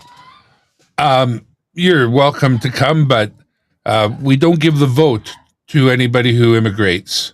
So you can come, you just don't get the vote. Yeah. Not going to happen. Not happening. Oh, what's here? Trevor says, if voting made a difference, they would never let us do it. Yeah, that's true. That is true. Look at Calgary and Edmonton right now. Perfect example. Wow. Of what? Of badness, of stuff that's going wrong with this world. And the problem with Edmonton and Calgary is that they're run by left-leaning politicians. So that's why they vote left. That's why you see most of your NDP staunch territory is in Edmonton and Calgary. That's they most of the conservatives are out in rural Alberta. Places like Sylvan Lake and Rocky Mountain House and Camrose and farmer districts. The farmers in Alberta are the conservative redneck staunch people that are voting for independence. That's where all that support is coming from. We're loving it. Trevor says we should vote harder. Yeah. How about work harder too? That would be a good thing. I'm getting old. I don't want to work hard anymore. I want to hardly work. Yeah. Are you working harder or hardly working? Pretty much hardly working. Trying to keep it to a minimum when I can. Yeah, exactly. Okay, that being said, the show's over. Thanks a lot, Darren, for being part of the show. We do appreciate you being here. Been a pleasure. And, have a good one. We're going to roll the last little outro audio here, and we'll say 7-3. Take care. Stay out of trouble. And if you can't stay out of trouble, well, at least keep the greasy side down and the shiny side up. I'm 10-8-10-10 on the side, brother. Right on. Take care. Woohoo! That's our good friend Darren Dimebag Darrell, who's into coins and stuff like that. Drop your link, Darren, in the chat on your way out before the stream's over. And we will be looking forward to seeing you again some point in time in the future when we do a live. We appreciate your company and your thoughts on celebration of independence. See you all later. Take care. We're out of here for the day. Albertans stand tall, cutting loose from the strife. Rocky Mountains watching as we claim our own land. Freedom for our families with a rifle in hand. Alberta freedom, let the anthems roll. We're building our nation.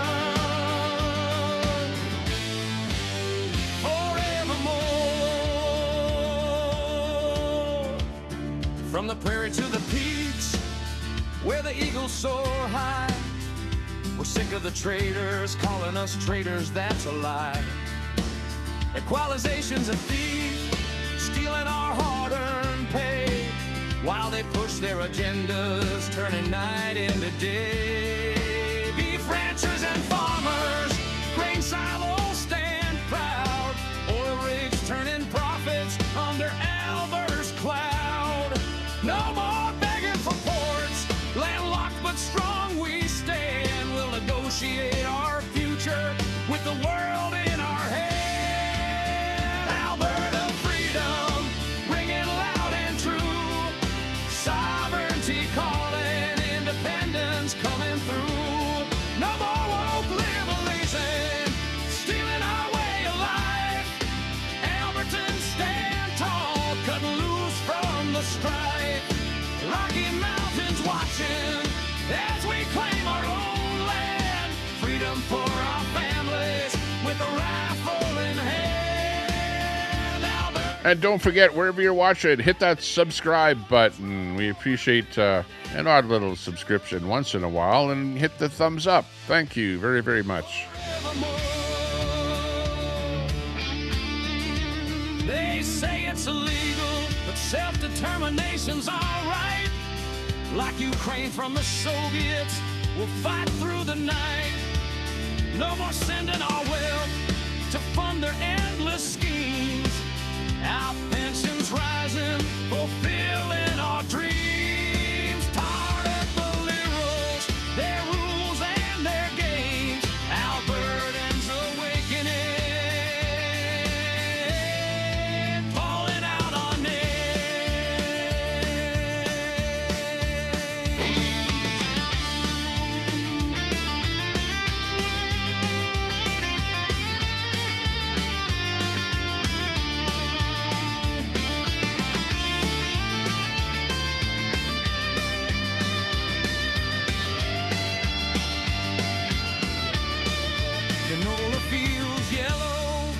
Beef herds grazing free, oil sands fueling futures as far as the eye can see. We're Albertans first, with hearts full of fire. Separation's the answer, lifting us higher. No more being the wallet for a broken confederation. Freedom's our birthright, our declaration. Alberta freedom, ringing loud and true. Sovereignty calling, independence coming through. No more woke liberalism, stealing our way of life. Albertans stand tall, cut loose from the strife. Rocky Mountains watching as we claim our own land. Freedom for our families with a rifle in hand. Alberta freedom, let the anthems roll. We're building our nation forevermore. Alberta freedom, yeah, forevermore. Oh, yeah, forevermore. Alberta freedom. Come on, we got to do it. Alberta independence. Thanks a lot, everyone. See you again soon.